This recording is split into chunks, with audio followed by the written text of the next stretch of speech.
Hello there, and welcome back to Science to Fall Asleep. Tonight, we're going somewhere wonderfully strange. Not into outer space, not beneath the ocean, not into an ancient forest. Tonight, we're going inside the human mind.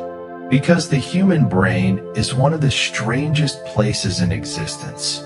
It can create memories of things that never happened, make you feel watched when nobody is watching, convince you that a familiar face looks unfamiliar, change the way food tastes simply because of what you expect, and sometimes make you believe you have made a decision before you are even consciously aware of making it. And the strangest part is that you experience all of this from inside the system itself. You cannot step outside your own mind and observe it completely. So tonight, as you slowly relax and let the day become quieter, we're going to wander through 100 fascinating and unusual pieces of psychology.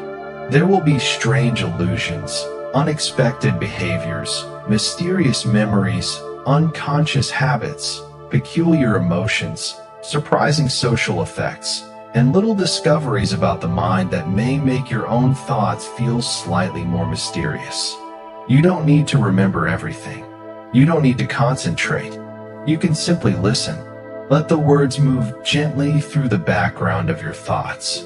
And perhaps, somewhere along the way, you'll notice something familiar. Something you have experienced yourself. A strange feeling you never understood. A memory that seemed unusually vivid. A moment when you walked into a room and immediately forgot why you were there. A name sitting just beyond the reach of your memory. A song repeating endlessly inside your head. A sudden feeling that someone was looking at you. A decision that seemed completely logical at the time, even though you later wondered why you made it. These ordinary experiences are clues. They reveal that your mind is constantly working beneath the surface, even while you are listening to this, even while you are becoming sleepy, even while you are no longer paying close attention to every sentence. Your brain continues sorting, predicting, remembering, filtering, imagining, and quietly constructing your experience of reality. And that brings us to our first strange discovery. The mind does not simply record the world. It constructs an interpretation of it. Every moment you experience is influenced by information coming through your senses, but your brain is also using expectations, memories, context, emotions, and previous experience to determine what that information means. When you look at an ordinary chair, you don't consciously calculate its edges, depth, texture, distance, lighting, and physical properties. You simply see a chair. The brain has done an enormous amount of work before the conscious mind receives the final experience. In a sense, consciousness receives the finished product. And this is one reason psychological illusions can be so fascinating. They reveal the machinery behind the experience. When your eyes encounter an optical illusion, your brain may interpret the same physical information differently depending on the surrounding context. The lines have not changed. The image has not changed. But your perception changes. That tells us something important. Seeing is not simply receiving. Seeing is interpreting. And the same principle extends far beyond vision. Your expectations can influence what you hear. Your expectations can influence what you taste. Your expectations can influence how you interpret another person's facial expression. And sometimes, your expectations can influence what you remember. Memory feels like a recording, but psychologically, it behaves much more like a reconstruction. Imagine remembering a childhood room. You may see the walls, perhaps the furniture, maybe the window, maybe the position of a bed. The memory can feel incredibly real, but every time you remember something, your brain is reconstructing that experience from stored information. It isn't opening a perfect video file, and because memories are reconstructed, they can sometimes change. A detail can become clearer, Another detail can disappear. A piece of information from a later conversation can become mixed with the original memory. Eventually, you may remember the combined version while feeling completely certain that it happened exactly that way. This is one of the strangest features of human psychology. Confidence and accuracy are not the same thing. Someone can remember something with enormous confidence and still be mistaken. And this isn't simply a problem affecting careless people. Human memory is naturally imperfect. Your brain was not designed primarily to preserve an exact historical record of every event you have experienced. It evolved to help you function, to recognize patterns, to learn, to predict, to navigate the world. Sometimes, preserving the general meaning of an experience may be more useful than preserving every tiny detail. This may help explain why memories often become more like stories over time. The emotional meaning can remain even when the precise details become blurry. Think about a conversation you had years ago. You may remember how you felt. You may remember the general subject. You may remember where you were. But can you reproduce every sentence exactly? Probably not. And yet the memory still feels like a real event. That distinction between remembering an event and remembering the exact details of an event is incredibly important. Now imagine something even stranger. You can sometimes remember something that never actually happened. Not because you're lying, not because you're pretending, but because the brain can construct a memory from suggestions, assumptions, imagination, and related information.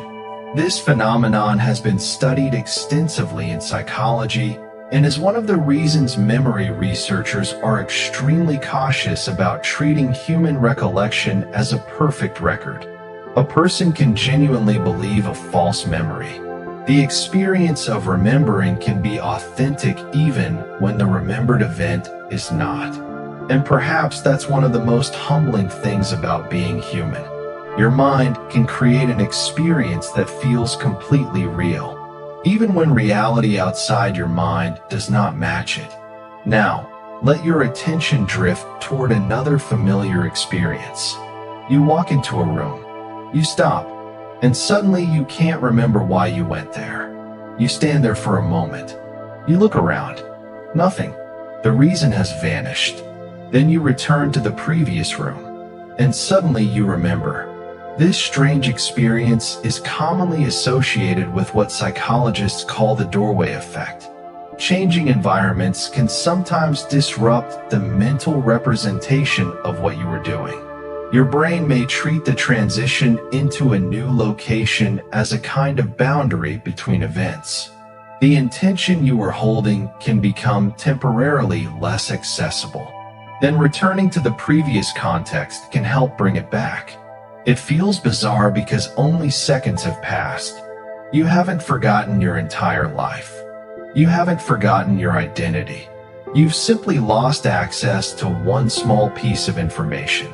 And that tells us something fascinating about memory. Remembering is not always about whether information exists somewhere in the brain. Sometimes the problem is retrieval. The information may still be there. You simply cannot reach it at that moment. This is why another strange experience is so common. You know a word. You absolutely know it. You can almost feel it. You know the first letter. You know how many syllables it has. You may even know what it means. But the word refuses to appear. You might say, "It's right on the tip of my tongue." And then, perhaps several minutes later, the word suddenly arrives. There it is. Perfectly familiar. This is called the tip of the tongue phenomenon. It demonstrates that memory isn't simply an on or off system. Information can be partially accessible. You can possess fragments of the answer without being able to retrieve the complete word. And sometimes the harder you try to force it, the more elusive it becomes. Then, when you stop thinking about it, it returns. Almost as if your mind waited until you stopped chasing it. This pattern appears in many areas of mental life. Trying too hard can sometimes interfere with performance. A musician who normally plays a passage effortlessly may make mistakes when suddenly asked to consciously monitor every finger movement. A person who normally walks naturally doesn't need to think about each individual step. But once conscious attention is directed toward an automatic behavior, the behavior can feel strangely difficult. This reveals another important feature of the mind. Some processes are better handled automatically. The brain has learned countless behaviors well enough that you don't need conscious supervision for every tiny step. Walking, typing, reading familiar words, recognizing familiar faces, driving along a familiar route, brushing your teeth. You perform these actions while thinking about completely different things. Your conscious mind is not managing every muscle individually. Instead, much of the work has been delegated to systems operating beneath conscious awareness. And this automaticity is incredibly useful. Imagine if you had to consciously calculate every movement required to walk across your bedroom. You would be exhausted before reaching the door. Instead, your brain handles enormous amounts of coordination automatically. This is one reason humans can perform complex behaviors while their conscious attention remains somewhere else. And that brings us to another strange psychological fact. Attention is limited. You may feel as though you are constantly seeing everything around you, but you're not. Your brain filters enormous quantities of information. Most of what enters your senses never reaches conscious awareness. This is not necessarily a flaw. It is a survival strategy. Imagine trying to consciously process every sound in a busy restaurant. Every conversation, every fork, every chair, every movement, every light reflection, every smell, every face. Your brain would be overwhelmed. Instead, attention selects. It highlights certain information and suppresses other information. And sometimes, this creates a phenomenon called inattentional blindness. You can be looking directly at something and fail to consciously notice it because your attention is focused elsewhere. This is why a person can become so focused on one task that something surprisingly obvious goes unnoticed. The famous experiments demonstrating this effect often involve participants concentrating on a specific visual task while an unexpected object or event occurs nearby. Many participants fail to notice it. The lesson is unsettling. You can be looking at the world without fully experiencing everything that your eyes are receiving. Your attention determines what becomes psychologically important. And attention itself can be influenced by expectations. If you are told to look for something specific, you become more likely to notice it. If you believe something is important, your brain gives it priority. If something is emotionally meaningful, it can suddenly capture your attention. That is why hearing your own name in a crowded room can be so powerful. You might not consciously notice dozens of conversations around you. But then someone says your name, and suddenly your attention turns. Your name carries meaning. Your brain has learned that it matters, so it receives special treatment. This is one example of how psychological relevance can override the general noise surrounding you. And the same thing happens with danger. A small movement in the corner of your vision can suddenly attract your attention. A strange sound at night can become impossible to ignore. A sudden change in the environment can wake the brain from a relaxed state. Your mind is constantly asking, often without conscious awareness, what matters? What changed? What might be important? What should I notice? And sometimes, the brain is so eager to detect meaningful patterns that it finds patterns where none exist. This tendency is called pareidolia. It is why people sometimes see faces in clouds, faces in rocks, faces in shadows, Faces and patterns on walls. A strange arrangement of windows can look like eyes and a mouth. A mark on a surface can suddenly resemble a familiar expression. The pattern isn't actually a face, but your brain is exceptionally sensitive to facial structure. Faces are socially important, so the visual system becomes very good at detecting anything that vaguely resembles one. This can be wonderfully harmless. You look at a cloud and see a sleeping animal. You notice a face in the texture of a tree. You see a tiny expression in an ordinary object. The world suddenly feels animated. But psychologically, it demonstrates something profound. The brain doesn't wait for perfect evidence. It constantly searches for meaningful patterns. And pattern detection is closely related to another human tendency. We often prefer explanations over uncertainty. When something happens unexpectedly, the mind wants to know why. If your phone suddenly stops working, you look for a reason. If someone doesn't respond to your message, your brain may generate possibilities. Maybe they're busy. Maybe they're upset. Maybe they forgot. Maybe something happened. The facts may be identical, but the interpretation can change dramatically depending on the story your mind creates. And when information is incomplete, the brain often fills the gaps. Sometimes this is useful. Sometimes it produces errors. A person may interpret a neutral facial expression as anger because they are already worried.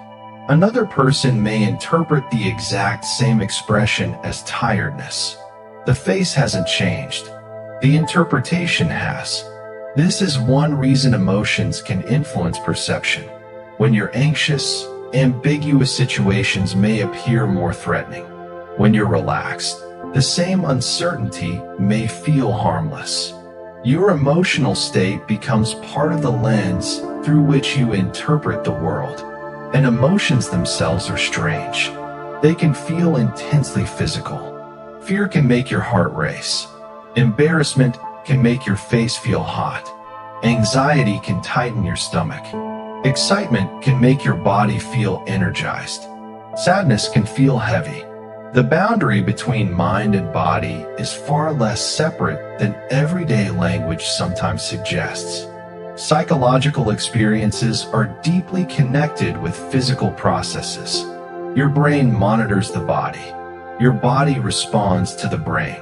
And the two continuously influence each other. This is why simply imagining something can sometimes produce physical reactions. Imagine biting into a lemon. You don't need an actual lemon. You can picture the yellow skin. Imagine cutting it open. Imagine the sharp citrus smell. Imagine bringing it toward your mouth. Now imagine the sour juice touching your tongue. Perhaps your mouth begins to water slightly. Nothing actually happened. There is no lemon. Yet the mental image can produce a physical response. The brain is capable of responding to imagined situations in surprisingly concrete ways. This is another reason dreams can feel so real. During a vivid dream, the brain can construct entire environments. People appear, places emerge, events unfold. You may experience fear, joy, confusion, embarrassment, or wonder. And while dreaming, the experience can feel completely real. Then you wake up, the room returns, the dream dissolves. But for a few moments, you may still carry the emotional residue. Sometimes the strangest part is realizing that your brain generated an entire world while your body remained lying quietly in bed. Dreams remain one of psychology's most fascinating areas. Although science has learned much about sleep and dreaming, there is still no single universally accepted explanation for every aspect of why dreams take the forms they do. What we do know is that dreaming involves complex brain activity, memory processing, emotion, perception, and internally generated experiences. And sometimes dreams combine fragments of real life in strange ways. A childhood house may appear beside a modern building. A person from your past may appear in a completely impossible setting. You may suddenly know that you are somewhere without knowing how you arrived. The dream doesn't need to explain itself. The brain simply generates the experience, and then you wake. Another peculiar psychological experience is the déjà vu feeling. You enter a place you have never knowingly visited. A conversation begins. Someone says something, and suddenly you feel as though you've experienced this exact moment before. You know, logically, that it shouldn't be familiar. Yet the feeling of familiarity arrives anyway. Déjà vu has been studied extensively, and several explanations have been proposed. One possibility involves mismatches between familiarity and recollection. You may experience a sense that something is familiar without being able to retrieve a specific memory explaining why. The result can feel mysterious. The mind says, "This feels known," but it cannot tell you where the knowledge came from. That mismatch creates the strange sensation of having lived the moment before. And perhaps that is a recurring theme throughout psychology. The brain does not always give consciousness a complete explanation for what it is doing. You may experience a feeling first, then your conscious mind searches for a reason. Sometimes the reason is accurate. Sometimes it is incomplete. Sometimes the mind constructs an explanation afterward. This tendency is closely related to the way people explain their own behavior. We like to believe that we always know why we do what we do. But much of human behavior is influenced by factors outside conscious awareness. Habits, context, previous experiences, emotions, social pressure, expectations, environmental cues, and countless tiny decisions that never become conscious thoughts. You may choose one object instead of another and feel that you simply preferred it, but your choice may have been influenced by presentation, familiarity, placement, color, wording, or what you noticed first. Psychologists have spent decades studying these influences. One fascinating phenomenon is the anchoring effect. When people encounter an initial number or piece of information, that starting point can influence later judgments, even when the initial number is arbitrary. For example, imagine being asked whether a particular object costs more or less than $50. Then you're asked to estimate its actual price. The number 50 may influence your estimate even if it has no meaningful connection to the true value. The mind uses available information as a starting point. And once a starting point exists, adjusting away from it can be surprisingly difficult. This doesn't mean humans are irrational all the time. It means our minds use shortcuts, and shortcuts are necessary. There are too many decisions and too much information for the brain to analyze everything from scratch. So it uses heuristics, rules of thumb, patterns, previous experience, quick approximations. Most of the time, these shortcuts are useful, but occasionally they produce strange results. One of the most famous examples is the availability heuristic. People often judge how likely something is partly by how easily examples come to mind. If you have recently heard several stories about airplane accidents, flying may feel more dangerous. The actual statistical probability may not have changed, but the examples are easier to remember. And because they are mentally available, the risk can feel larger. The same principle works in reverse. If something rarely receives attention, people may underestimate how common it actually is. The mind is not naturally designed to think in statistics. It is designed to respond to experiences, examples, patterns, and stories. That is why one vivid story can sometimes influence our judgment more than a large amount of abstract numerical information. Stories are psychologically powerful. They give information structure. They create characters. They produce emotion. They allow the brain to imagine events, and imagined events can become surprisingly memorable. This is why advertisers, politicians, teachers, parents, filmmakers, and storytellers have long understood something psychology repeatedly demonstrates. People remember meaningful stories. Facts can inform. Stories can organize those facts into something the mind can mentally experience. But stories can also mislead. A compelling explanation is not automatically a correct explanation. The brain can mistake coherence for truth. If an explanation fits the pieces nicely, it can feel satisfying. That feeling of satisfaction can sometimes be mistaken for evidence. And this leads into another strange feature of psychology: confirmation bias. Once people form a belief, they may become more likely to notice information supporting it and less likely to notice information challenging it. Suppose you believe a particular kind of person is unfriendly. You meet someone from that group who ignores you. You may think, "See? Exactly." But if another person from the same group smiles and helps you, that event may receive less attention. Your existing belief makes some evidence more psychologically noticeable than other evidence. The brain isn't necessarily trying to deceive you. It is trying to make sense of information using existing mental models. Those models are useful, but once established, they can become filters, and the mind often prefers consistency. Changing a belief requires mental effort. It can also create discomfort. This connects with cognitive dissonance, the uncomfortable psychological tension that can occur when beliefs, actions, or values conflict. Imagine believing that you are a careful person while remembering a moment when you behaved recklessly. That contradiction can feel uncomfortable. The mind may respond by changing the interpretation. Perhaps the situation was unusual. Perhaps there was a good reason. Perhaps the behavior wasn't really reckless. Sometimes people change their behavior. Sometimes they change their beliefs. Sometimes they reinterpret the event.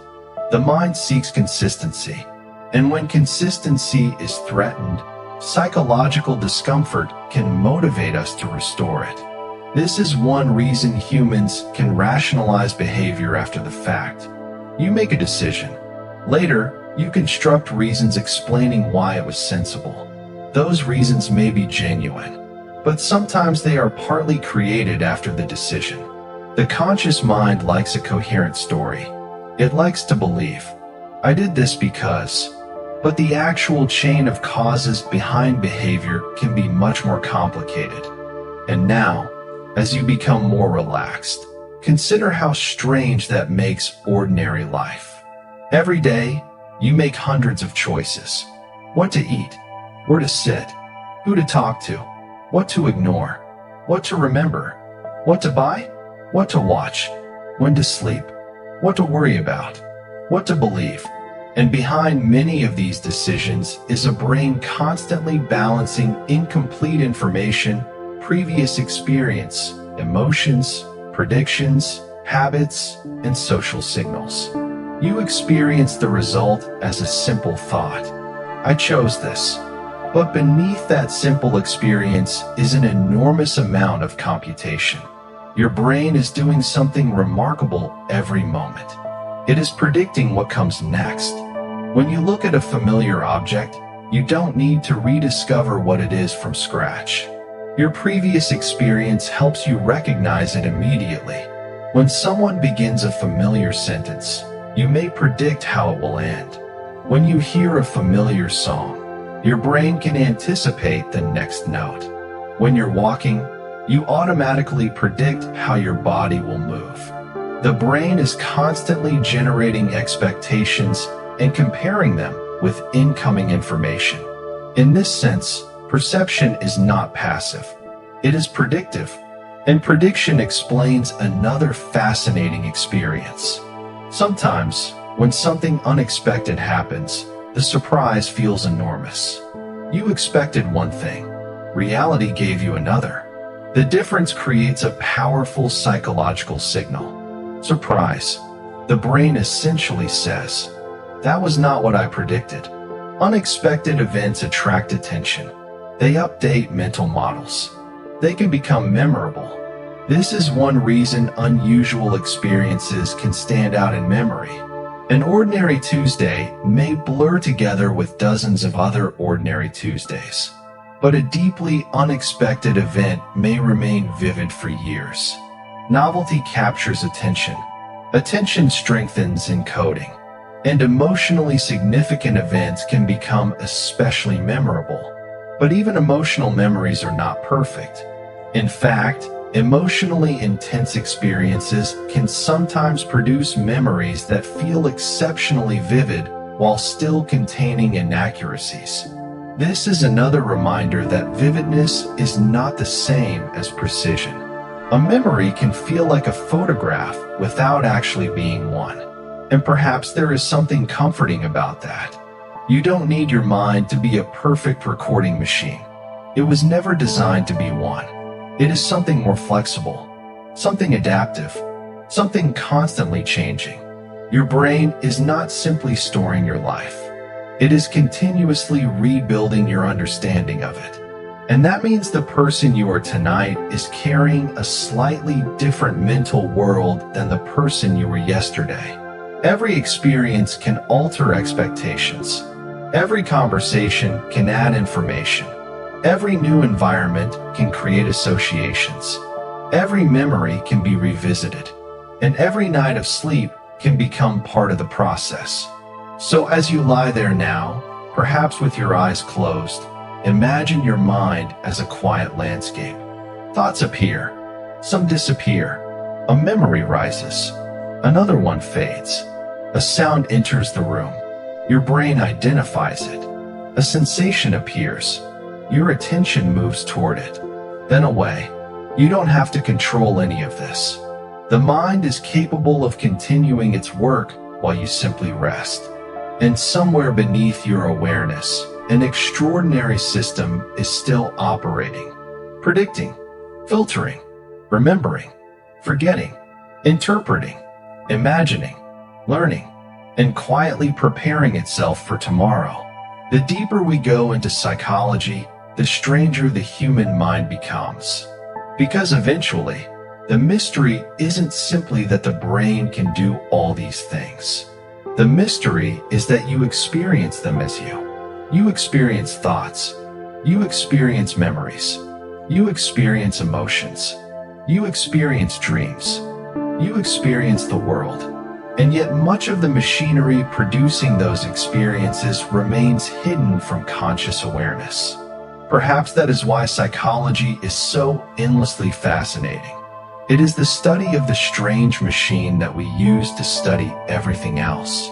And tonight, we are only beginning to explore it. So let your breathing become slower. Let your attention become softer. There is nowhere you need to go, nothing you need to remember. The next strange discovery can simply drift toward you, and then drift away again, because the mind is full of mysteries. And tonight, we're going to keep wandering through them. As the night becomes quieter, there is another strange thing about the human mind worth noticing. You can become accustomed to almost anything. At first, a new sound may be impossible to ignore. A refrigerator humming in a new apartment. Traffic outside a bedroom window. A ticking clock. The faint noise of an air conditioner. During the first night, the sound may seem enormous. You notice it every few seconds. But after several nights, you may barely hear it. The sound hasn't necessarily disappeared. Your brain has simply learned that it doesn't require attention. This process is closely related to habituation. When a stimulus repeatedly occurs without producing meaningful consequences, the nervous system can gradually reduce its response to it. This is an incredibly useful ability. Imagine if every harmless sound demanded your full attention forever. You would never be able to focus. You couldn't read. You couldn't sleep. You couldn't have a conversation. You couldn't walk through a familiar neighborhood without consciously noticing every single detail. Habituation allows the brain to say, "I already know about this," and then it can move on. But there is a fascinating twist. The moment the familiar sound changes, attention can return. If the refrigerator suddenly stops humming, you might notice the silence. If the air conditioner shuts off, the absence of noise can become noticeable. If a clock that has been ticking for hours suddenly stops, your brain may detect the change even though you weren't consciously monitoring the clock. This tells us that the brain isn't simply ignoring the environment. It is monitoring for change. Change can be more important than continuity. The same principle appears in everyday life. You may not notice how bright a room is until someone turns off a light. You may not notice how cold a room is until you step outside. You may not notice the smell of your own home until you return after being away. This last example reveals another strange psychological effect. People can become relatively insensitive to familiar smells. When you first enter a room, a particular scent may be obvious. After remaining there for a while, it can fade from conscious awareness. Then you leave. You return later. Suddenly the smell is obvious again. Your sensory systems continuously adapt. They are not designed to keep shouting the same information at you. Instead, they emphasize what changes. This is one reason the world can become almost invisible when it remains constant. Your brain is incredibly good at turning repeated experiences into background information. And this ability doesn't only affect your senses. It can affect your emotional responses as well. A new experience may produce intense excitement. Over time, the same experience may become ordinary. The first day at a new job can feel overwhelming. After months, you may perform many tasks almost automatically. The first time you visit a new city, every street may seem interesting. Eventually, familiar streets become part of the background. The brain saves energy by transforming repeated experiences into patterns. This is one reason routines can become so powerful. A behavior repeated often enough can require less conscious effort. You might wake up, make coffee, brush your teeth, get dressed, and leave home while barely thinking about the sequence. The routine feels almost automatic. And sometimes, automatic behavior can continue even when your conscious intention has changed. Have you ever walked toward a familiar destination and suddenly realized you were going somewhere else? Your body seems to have followed an old routine before your conscious mind caught up. This is sometimes called habitual behavior. Habits are powerful because the brain learns associations between contexts and actions. A particular place can become associated with a particular behavior. A time of day can trigger an expectation. A visual cue can remind you of something. A smell can suddenly bring back a distant memory. And this brings us to another beautiful psychological mystery. Smell is strongly connected with memory and emotion. A particular scent can suddenly transport you backward in time. Perhaps the smell of a certain food reminds you of childhood. Maybe the scent of rain reminds you of a particular place. Maybe an old perfume reminds you of someone you haven't thought about in years. The experience can be surprisingly immediate. You don't always need to deliberately search your memory. The association appears almost automatically. Part of the reason may involve the way olfactory information is connected with brain systems involved in emotion and memory. Smell has a unique route into the brain compared with many other senses. That can help explain why certain smells can trigger unusually vivid emotional memories. And sometimes the memory isn't even a complete scene. It might be only a feeling, a sense of warmth, a sense of familiarity, a sudden impression that you have returned somewhere. The mind can store connections between sensory experiences and emotional contexts. Later, a tiny sensory cue can reopen that network. Sound can do something similar. A song can become attached to a particular period of your life. Years later, hearing it again can make an old emotional state suddenly feel close. You may remember where you were, who you knew, what you were doing, what the weather felt like, what you were hoping for. The song itself becomes a kind of psychological doorway. And this leads to another fascinating phenomenon. Music can sometimes produce earworms. A song or melody becomes stuck in your head. You may not even particularly like the song, yet a fragment keeps repeating. The brain seems to continue generating the melody internally. Sometimes trying to force the song out of your mind makes you think about it even more. This is an example of how attempts to suppress a thought can sometimes have the opposite effect. The classic example is simple. Try not to think about a white bear. For many people, the instruction itself creates an immediate mental image of one. You have to monitor your thoughts to determine whether you're thinking about the forbidden thing. But monitoring requires bringing the forbidden thought into awareness. So the attempt to suppress it can keep it active. This phenomenon has been studied as thought suppression.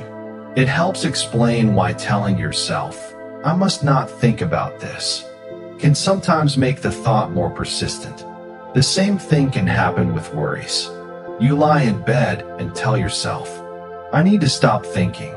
Then you begin monitoring whether you're thinking. You notice another thought. You become frustrated. You think about the fact that you're thinking. And suddenly the mind is busier than before. Sometimes the most effective approach is not to fight every thought. Instead, you allow thoughts to appear without giving each one a command. A thought can be there without requiring action. A memory can appear without needing analysis. A worry can arise without becoming a prediction. The brain generates thoughts continuously. Not every thought deserves your attention. This is one of the most useful psychological distinctions. Having a thought is not the same as believing it. The mind can generate bizarre ideas, random images, unwanted phrases, strange possibilities, nonsense, dreamlike fragments. The appearance of a thought doesn't necessarily reveal your intentions, values, or character. The brain is an idea-generating system. Some ideas are useful, some are irrelevant, some are absurd, some disappear immediately, and some become persistent because they receive attention. Attention is like fuel. The more attention you give something, the more mentally prominent it can become. This is one reason worrying can become repetitive. The brain notices a concern. It examines it, then examines it again, then searches for certainty. But because the future cannot provide perfect certainty, the mind generates another question, and another. The cycle can continue. This doesn't mean worrying is always useless. Some thinking helps solve problems. But repetitive thinking without new information can become mentally exhausting. The brain sometimes confuses continued thinking with continued progress. And that is a very strange psychological trap. You can spend an hour thinking about the same problem without actually moving closer to a solution. Sometimes stepping away allows the mind to reorganize information differently. That may be why solutions sometimes appear while you're doing something unrelated. You might suddenly understand a problem while showering, while walking, while cooking, while driving, or just before falling asleep. Your conscious attention has stopped forcing the problem, but your brain continues processing information in the background. The feeling of a solution suddenly appearing can be almost magical. Yet much of the work may have been happening before the conscious insight arrived. This is often called incubation in problem-solving research. The mind can continue working on a problem even when you're not deliberately concentrating on it. And that brings us to creativity. People sometimes imagine creativity as something reserved for artists, but the brain uses creative processes constantly. Every time you imagine what might happen next, you're generating possibilities. Every time you combine two familiar ideas into a new arrangement, you're being creative. Every time you solve an unfamiliar problem, you are using flexible thinking. Creativity often depends on connecting information that was previously stored separately. A memory from one situation can combine with an idea from another. A familiar pattern can be transferred into a new context. And sometimes the strangest ideas emerge when the mind is relaxed. This may help explain why people often report creative thoughts during walks, showers, or quiet periods. The brain isn't necessarily more intelligent when you're relaxed, but your attention may become less narrowly focused. That can allow distant associations to enter awareness. The mind becomes more free to wander. And mind wandering is itself a fascinating psychological phenomenon. You can sit quietly while your thoughts travel through completely unrelated topics.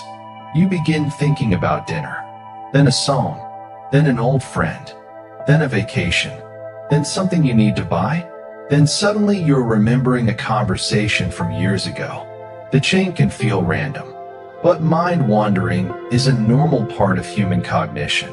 Your attention does not remain perfectly fixed on one subject.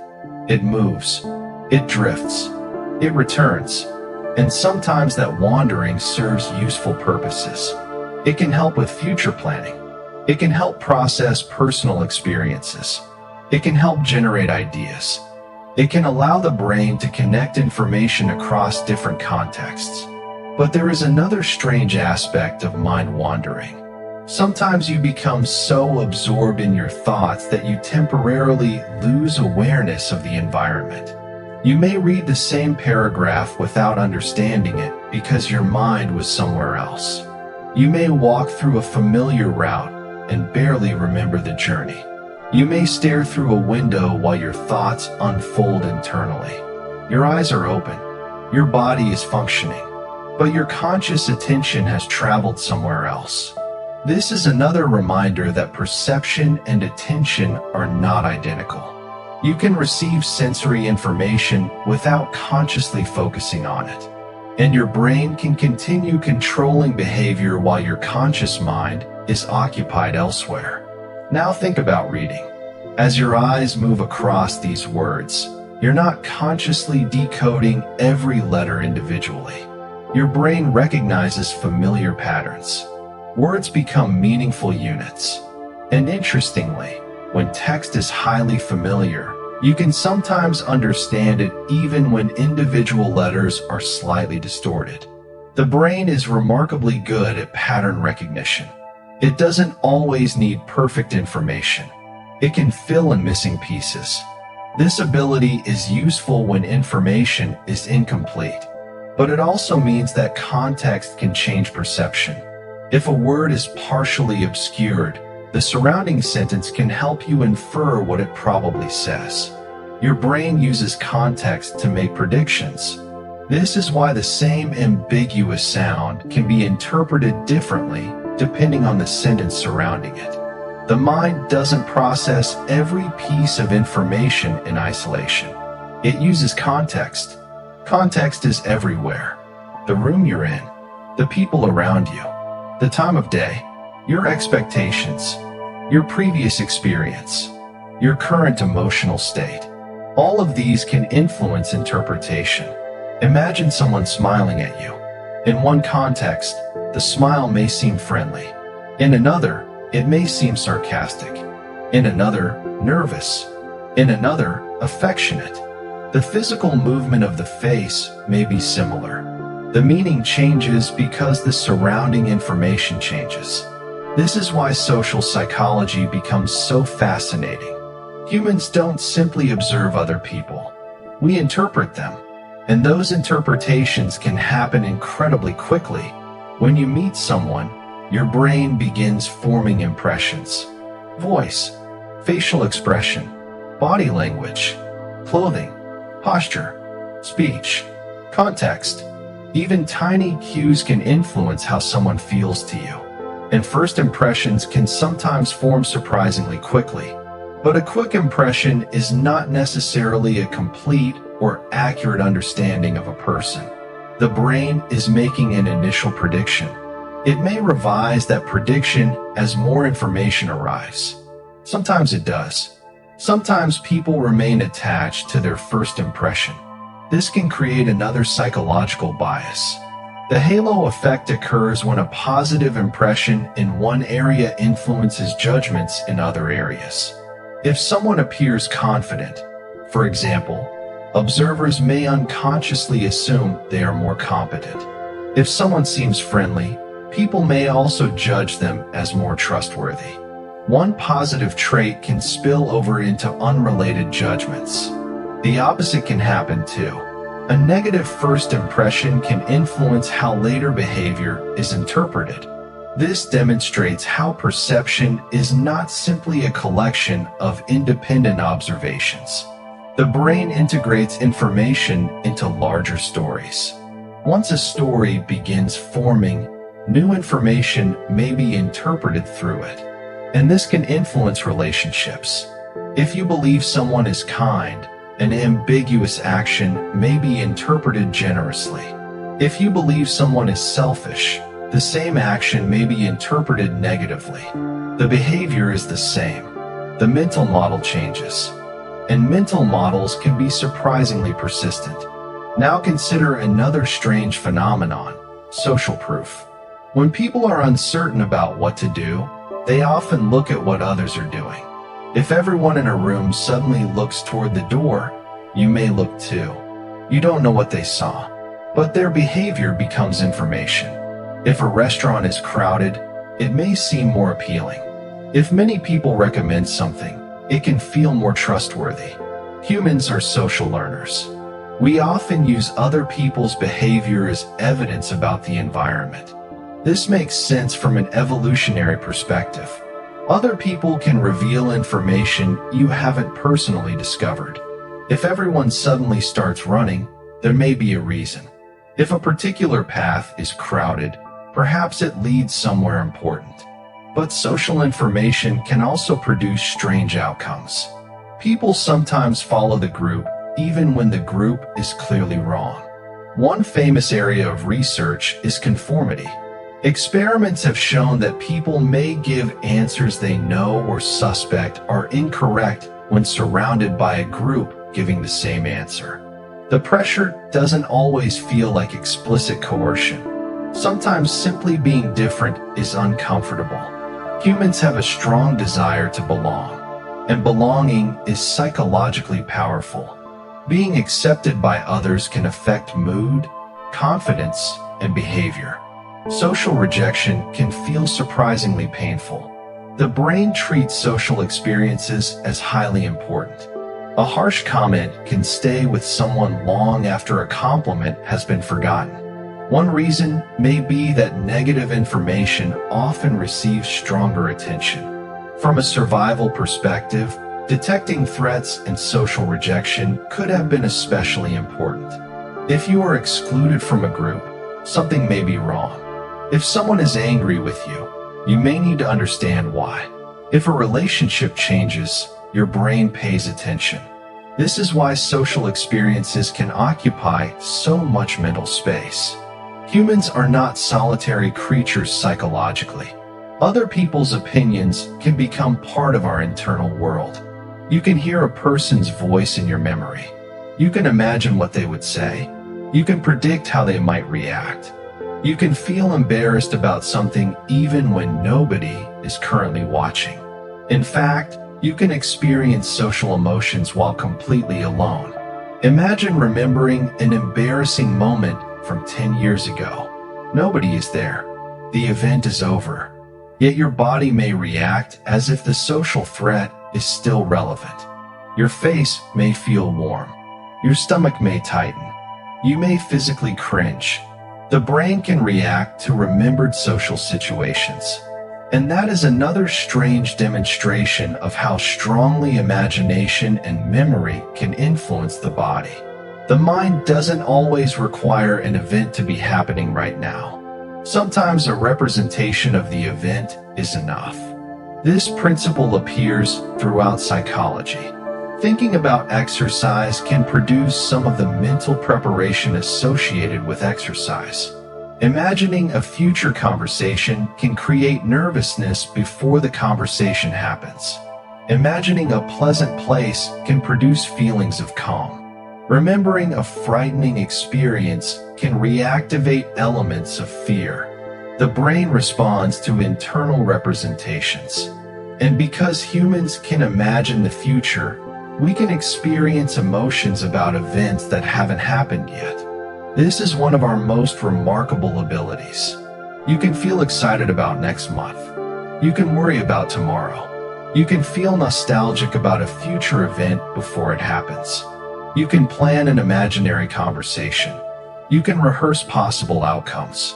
The future doesn't exist as an experienced reality yet, but your brain can simulate it. And sometimes those simulations influence what you do in the present. This ability is closely related to prospection, the mental process of imagining possible future events. Humans spend a surprising amount of time thinking about the future. What will happen? What should I do? What if? What comes next? The mind continuously creates possibilities. Some are realistic, some are unlikely, some are impossible, but the ability to simulate possibilities can help with planning. You can mentally rehearse a journey before taking it. You can imagine how a conversation might go. You can consider different choices. You can prepare for potential problems. The strange part is that the brain may react emotionally to imagined futures even though they are only possibilities. A person can become nervous about something that never happens. They can become excited about an opportunity that doesn't materialize. They can rehearse an argument that never occurs. The imagined event exists only inside the mind, yet the emotion is real. And this brings us to another subtle psychological fact. Emotion does not require certainty. You don't need to know something will happen before feeling something about it. Possibility can be enough. The mind is constantly working with probabilities. It asks, could this happen? What would it mean? What should I do? And sometimes the brain gives too much weight to emotionally vivid possibilities. A frightening possibility can feel more likely simply because it feels frightening. This is one reason anxiety can distort judgments of risk. The emotional intensity of an imagined outcome can become confused with its probability. But feelings are not always forecasts. Fear tells you that something feels threatening. It doesn't automatically tell you how likely the threat is. Excitement tells you something feels rewarding. It doesn't guarantee the outcome. Emotions provide information, but they are not perfect measurements of reality. And this distinction can be useful when observing your own mind. You can notice a feeling without treating it as a fact. You can notice a thought without treating it as a prediction. You can notice a memory without assuming every detail is exact. You can notice a sensation without immediately assigning it a story. This kind of psychological distance is fascinating. The mind can observe itself. You can notice that you're thinking. You can notice that you're distracted. You can notice that you're worried. You can notice that you're remembering. You can notice that you're becoming sleepy. There is a layer of awareness capable of observing another layer of mental activity.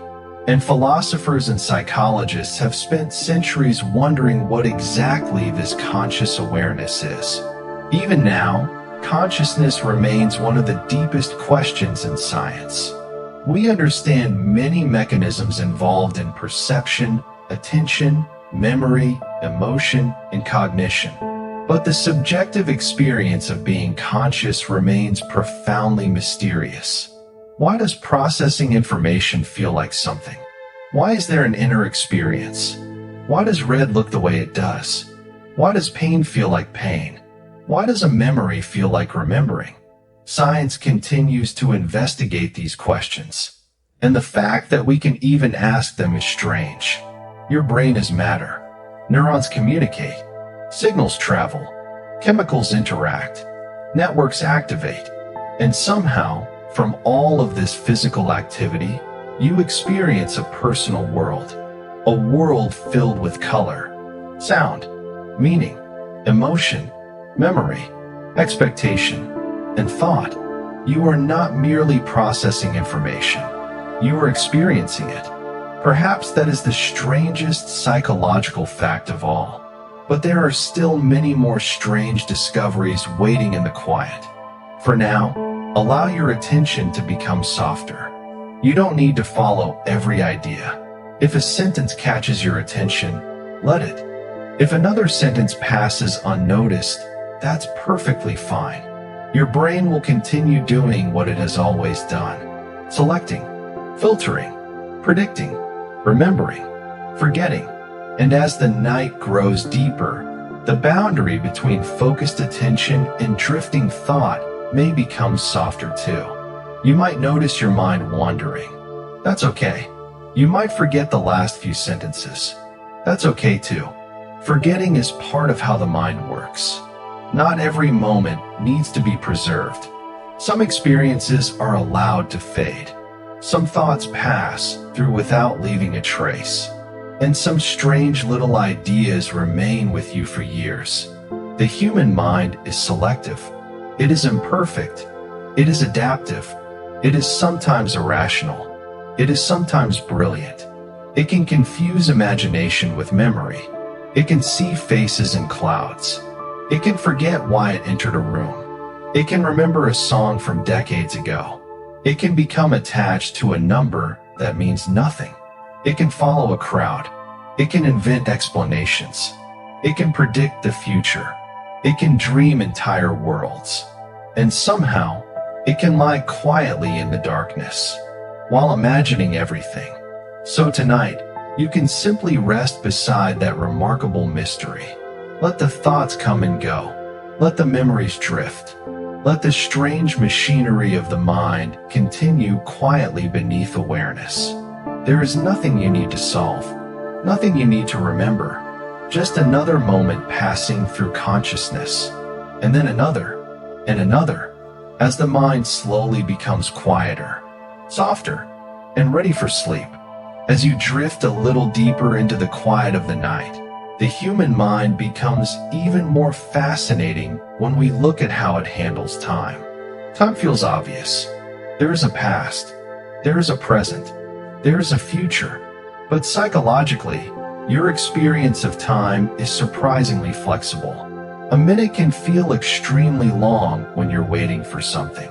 The same minute can disappear almost instantly when you're deeply absorbed in something enjoyable. Clock time may remain constant. Psychological time does not. When you're bored, you may become highly aware of each passing moment. You notice the clock. You notice the silence. You notice how long you've been waiting. Your attention repeatedly returns to time itself. But when you're completely absorbed in an activity, your attention moves toward the activity rather than toward the passage of time. Hours can seem to disappear. This is sometimes associated with flow, a state of deep involvement in an activity where attention becomes highly focused and awareness of time can change. People can experience flow while playing music, creating art, solving problems, playing sports, writing, coding, or performing many other activities. The strange part is that the experience can feel effortless even though the brain may be working intensely. You aren't necessarily thinking less. You're simply thinking in a highly organized way. Attention becomes concentrated. Distractions become less important. The activity provides continuous feedback, and the sense of time can fade into the background. Now compare that with waiting in a doctor's office, standing in a long line, or staring at a screen while something loads. Seconds suddenly become visible. The mind starts measuring. How long has it been? How much longer? Why is this taking so long? Psychological time expands when attention is directed toward the passage of time itself. This tells us something strange. You don't merely experience time. You experience your attention to time. And that experience can change dramatically depending on what your mind is doing. Memory changes our experience of time too. Think about a month filled with completely ordinary routines. Wake up, work, eat, sleep, repeat. While living through it, the days may seem to pass normally. But when you look back, the entire month can feel surprisingly short. Now imagine a month filled with new experiences, new places, new people, new activities, unexpected events. When you look back, that month may feel much longer. One explanation is that novel experiences create more distinctive memories. When looking backward, the number of memorable events can influence your sense of how much time has passed. This creates an interesting paradox. A familiar routine can feel long while you're living it, but short when you remember it. A novel experience can feel intense while you're living it and expansive when you remember it. The mind measures time differently depending on whether it is experiencing the present or reconstructing the past.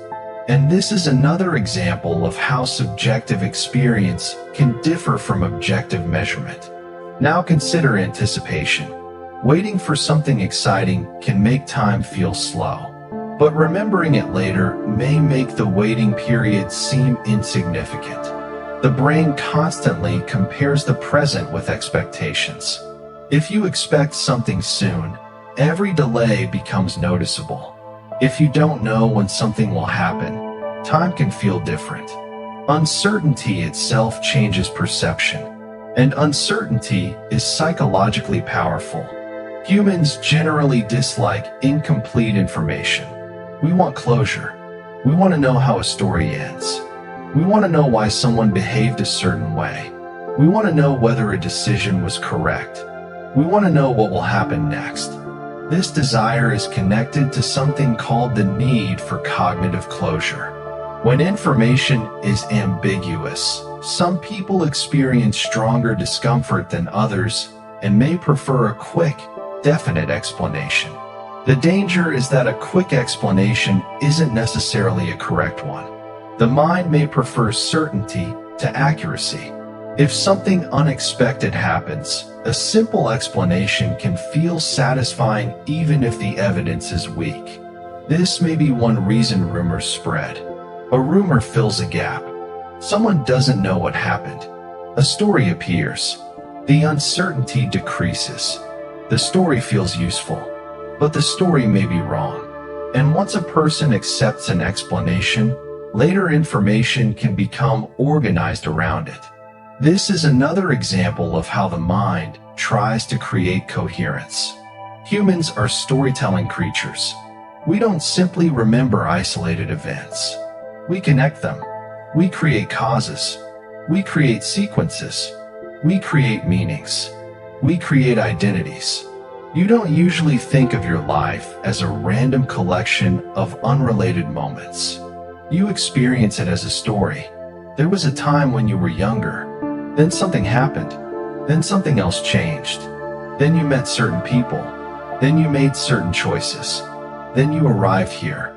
This narrative structure helps create a sense of identity. But narratives are constructed. Your life contains thousands of events. You cannot remember them all. So memory selects. Some moments become important.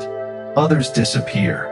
And the moments you remember help shape the story you tell yourself about who you are. This is why two people who experience the same event can remember it differently. Their interpretations may have differed. Their emotional reactions may have differed. Their attention may have focused on different details. And afterward, their memories may have been integrated into different personal stories. One person remembers the event as a failure.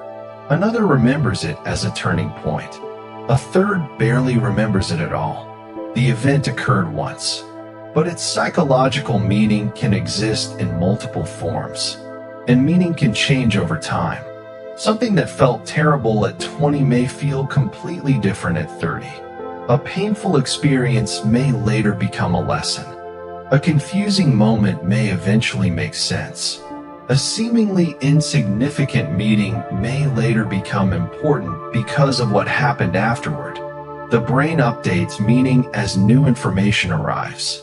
This means your interpretation of the past isn't necessarily fixed. The past cannot be changed physically, but its psychological meaning can change. That is an extraordinary feature of memory. Now think about nostalgia. Nostalgia is more than simply remembering something pleasant. It can involve a mixture of happiness and sadness. You remember something that once existed. You enjoy the memory, but you also know that moment cannot be returned to exactly as it was. That combination can create a very distinctive emotion. A childhood song, an old photograph, a familiar smell, a television show, a place you haven't visited in years, a particular food, a voice. Suddenly the past feels close, and yet unreachable. Nostalgia can make time feel almost tangible. For a few seconds, an old world seems to return, but it exists only inside memory, and memory itself can be selective. People sometimes remember the past as better than it actually felt while they were living it. This can happen because unpleasant details fade while meaningful positive moments remain more prominent. The result can be a softened version of the past, not necessarily false, just incomplete. We often remember highlights, the best vacation moment, the funniest conversation, the happiest day, the favorite song, the memorable meal. We don't necessarily remember every boring hour surrounding those moments. Memory compresses experience, and compression can make the past feel more extraordinary than everyday life actually was. This connects to another psychological phenomenon called the peak-end rule. When people evaluate an experience afterward, their overall judgment can be strongly influenced by the most intense part and the ending rather than by every moment equally. Imagine a vacation that was mostly pleasant but included one spectacular evening and ended badly. The spectacular moment and the ending may disproportionately influence how you remember the entire trip. Your brain doesn't calculate an exact average of every minute. It creates a summary, and summaries are useful. Imagine trying to store every second of every experience with equal importance. Your memory would become impossibly crowded. Instead, the mind extracts meaning. The result is efficient. But efficiency comes with distortion. Now consider another strange feature of memory. You can remember the beginning of something particularly well. You can remember the end, but the middle may become blurry. This is partly related to how beginnings and endings receive special attention. A first experience often stands out because it is novel. An ending stands out because it carries emotional significance and signals completion. This is one reason first impressions and final impressions can be so powerful. The first day of school, the first day at a new job, the first time visiting a new country, the final day before leaving, the last conversation with someone. Beginnings and endings can become psychological landmarks, and landmarks help organize memory. Our minds divide continuous experience into meaningful episodes. This is another reason changing environments can influence memory. Your brain uses context as part of the organization. A particular room can become associated with a particular activity, a particular song with a particular period, a particular smell with a particular place. Memory is not stored in isolation. It exists within networks of associations. This is why context-dependent memory can sometimes make information easier to retrieve when you're in a context similar to the one in which you originally learned it. The environment can act like a cue. The same principle can apply to internal states. Your mood can influence which memories come to mind. When you're happy, positive memories may become easier to access. When you're sad, memories matching the emotional state may become more available. This doesn't mean mood determines memory completely, but emotional states can influence which parts of your memory network become activated. This can create a subtle loop. You feel a certain way. That feeling activates matching memories. Those memories reinforce the feeling. Then the feeling makes similar memories more accessible. The mind can move through networks of association. One thought leads to another. One memory activates another. One emotion brings another image. And suddenly you are somewhere mentally that you never intended to visit. This is associative thinking. It is one of the basic ways the mind connects information. The word ocean may make you think of beaches. Beaches may remind you of vacations. Vacations may remind you of a particular person. That person may remind you of a song. The song may remind you of a year. The year may remind you of a completely different event. The chain can continue, and it can happen in seconds. Your conscious mind may experience the process simply as, I don't know why I suddenly thought about that. But underneath, the associations may be connecting one idea to another. This is why certain conversations can unexpectedly bring up old memories. A single phrase can unlock an entire network. And sometimes the association is so weak that you don't consciously notice why the memory appeared. The brain is constantly connecting dots. Now consider another strange psychological experience. Sometimes you can recognize a face, but not remember the person's name. You may know exactly who they are. You know where you met them. You may even know details about their life. But the name refuses to appear. Again, different parts of memory can be accessible at different levels. Recognition and recall are not identical. Recognition asks, have I seen this before? Recall asks, what exactly is it? Recognition is often easier. You can recognize a song without remembering the title. Recognize an actor without remembering the name. Recognize a place without remembering where you saw it. The familiarity arrives before the precise label. This tells us that memory isn't a single storage box. It is a collection of interacting processes. And the mind can access one part, while another remains temporarily unavailable. Another strange phenomenon is cryptomnesia. Sometimes a person remembers an idea, but forgets where it came from. They may believe they created the idea themselves, but the idea was encountered somewhere earlier. The source memory has disappeared while the content remains. This can happen because the brain stores information without always preserving a clear record of its origin. You may remember a phrase without remembering who said it. You may remember an idea without remembering where you read it. You may hear a melody years ago and later imagine that you invented it. The content survives. The source fades. This is one reason source monitoring is so important. Memory isn't only about what happened. It is also about where the information came from. Was it something you experienced? Something you imagined? Something someone told you? Something you saw in a movie? Something you dreamed? Something you read? The brain doesn't always maintain perfect boundaries between these sources. And dreams can make this especially strange. You can dream about a person you haven't seen in years. You can wake up remembering a conversation that never happened. For a few moments, the dream may feel like a real memory.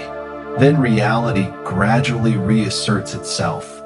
This demonstrates again how the brain can generate experiences internally that resemble external events. And this isn't limited to dreams. Mental imagery can sometimes be surprisingly vivid. Some people can visualize scenes in considerable detail. Others experience much weaker visual imagery. This difference is associated with a phenomenon called aphantasia, in which a person has little or no voluntary visual imagery. Imagine being asked to picture a red apple. One person may experience something almost picture-like. Another may simply know what a red apple is without seeing an internal image.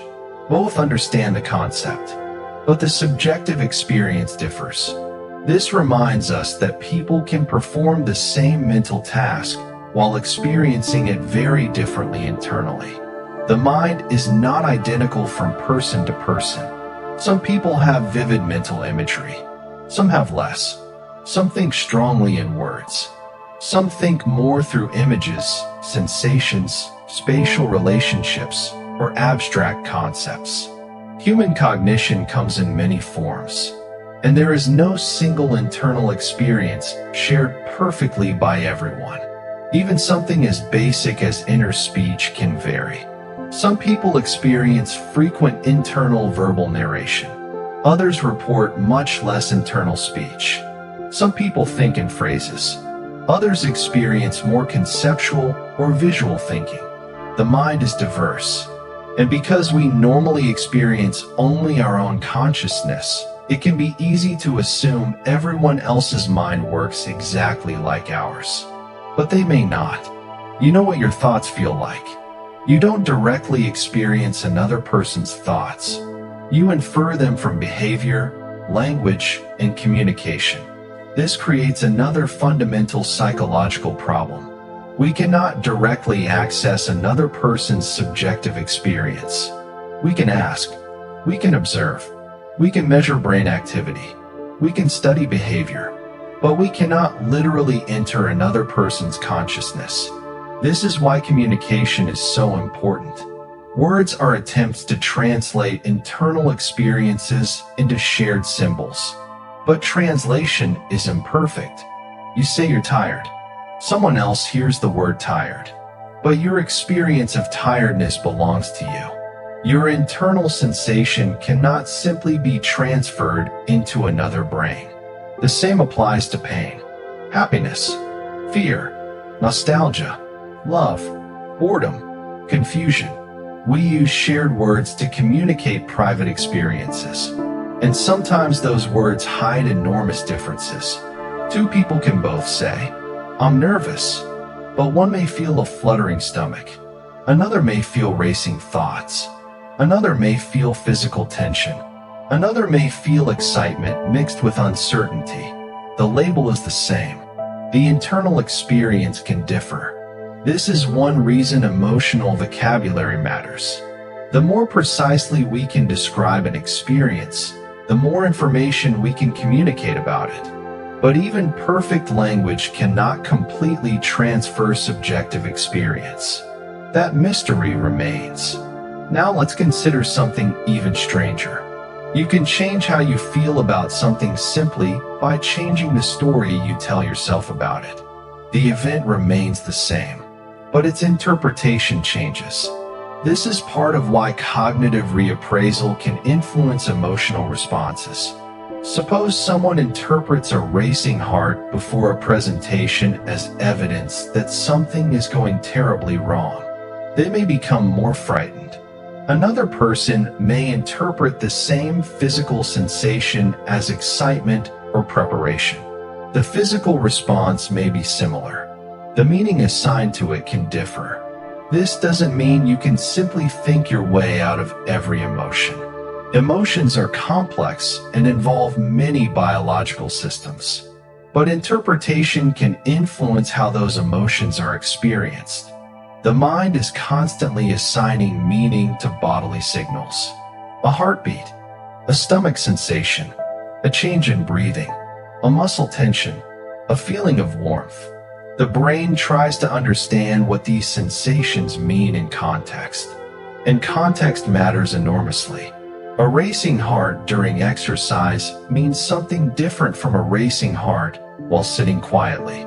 A trembling hand while holding a cold object means something different from trembling during a frightening situation. The body provides signals. The brain interprets them. and the interpretation becomes part of the conscious experience. This is another example of why mind and body cannot easily be separated. Your psychological experience is embodied. You think with a brain that is constantly monitoring a living body, and that body is constantly influencing the brain. Now imagine you're listening to music in the dark. A familiar melody begins. You recognize it immediately. Before the song reaches the chorus, you already know what comes next. Your brain predicts the pattern. When the expected note arrives, there is a feeling of familiarity. But if the melody suddenly changes in an unexpected way, your attention jumps. Surprise appears. Music is powerful partly because it plays with prediction. It creates patterns. It repeats them, then sometimes breaks them. The brain loves patterns, but also responds strongly to violations of expectations. This same principle exists in humor. A joke often establishes an expectation and then suddenly changes the interpretation. The mind predicts one ending. The punchline forces a reinterpretation. Surprise and resolution combine. The result can be laughter. Humor therefore reveals something about cognition. We don't just receive information. We constantly predict where information is going. And when the prediction is violated in a way that becomes meaningful rather than threatening, the experience can be enjoyable. The brain is constantly playing a prediction game. Conversation, music, reading, walking, driving, watching movies, even ordinary social interaction. You predict what people will say. You predict how they will react. You predict what will happen next. And when predictions fail, you update your mental model. This is learning. Every day, your brain encounters tiny prediction errors. Some are ignored. Others cause significant updates. The ability to learn from prediction errors is one of the most powerful features of the nervous system. You expected the door to be open. It was locked. Now you remember. You expected someone to arrive at a certain time. They were late. Your future expectations change. You expected a food to taste sweet. It was sour. Your prediction about that food changes. Learning is often the gradual adjustment of expectations. And that means your brain is constantly becoming a slightly different prediction machine. Every experience modifies what you expect from the world. Even ordinary experiences contribute. The way a particular door closes, the sound of a specific person's footsteps, the taste of a familiar meal, the timing of a traffic light, the feel of your bed, the temperature of your room. Your brain stores patterns that make future experiences easier to predict. And perhaps this is why familiar environments can feel comforting. The brain knows what to expect. Familiarity reduces uncertainty. Uncertainty requires more attention. Predictability allows relaxation. This may be one reason routines can feel psychologically soothing. You know what comes next. There are fewer surprises. The environment becomes easier to navigate. And when you're preparing for sleep, predictability can become especially valuable. The same room, the same bed, the same quiet, the same familiar sounds. The brain begins learning that these cues are associated with rest. Over time, the environment itself can become a signal. Your body begins preparing before you're fully aware of it. The lights become dim. The day becomes quieter. The familiar routine begins. And your mind gradually transitions. This is another example of conditioning. Through repeated association, one event can become linked with another. A sound can become associated with food, a place with safety, a particular routine with bedtime, a song with a memory, a smell with a person. The brain learns associations everywhere, and sometimes those associations become surprisingly powerful. A particular notification sound can make you instinctively reach for your phone. A smell can make you hungry. A certain room can make you feel focused because you've repeatedly worked there. A familiar piece of music can immediately change your emotional state.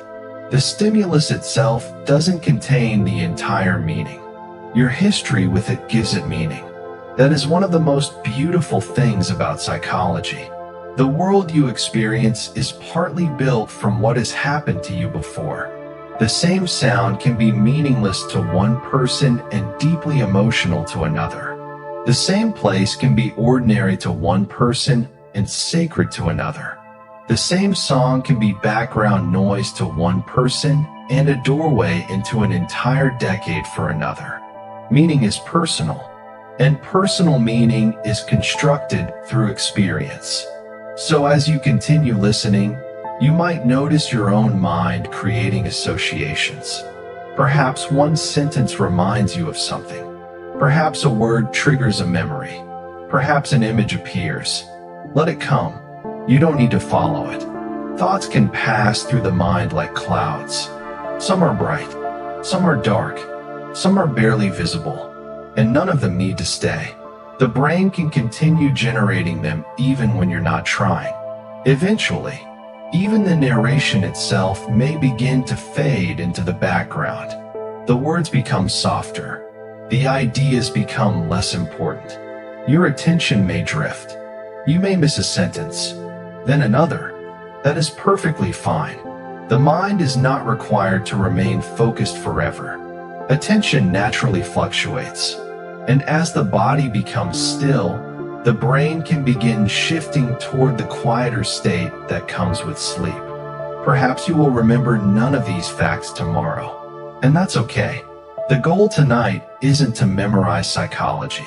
It's simply to wander through it, to notice how strange the human mind can be, to appreciate the fact that every thought, every memory, every perception, and every emotion is part of a system far more complicated than it feels from the inside.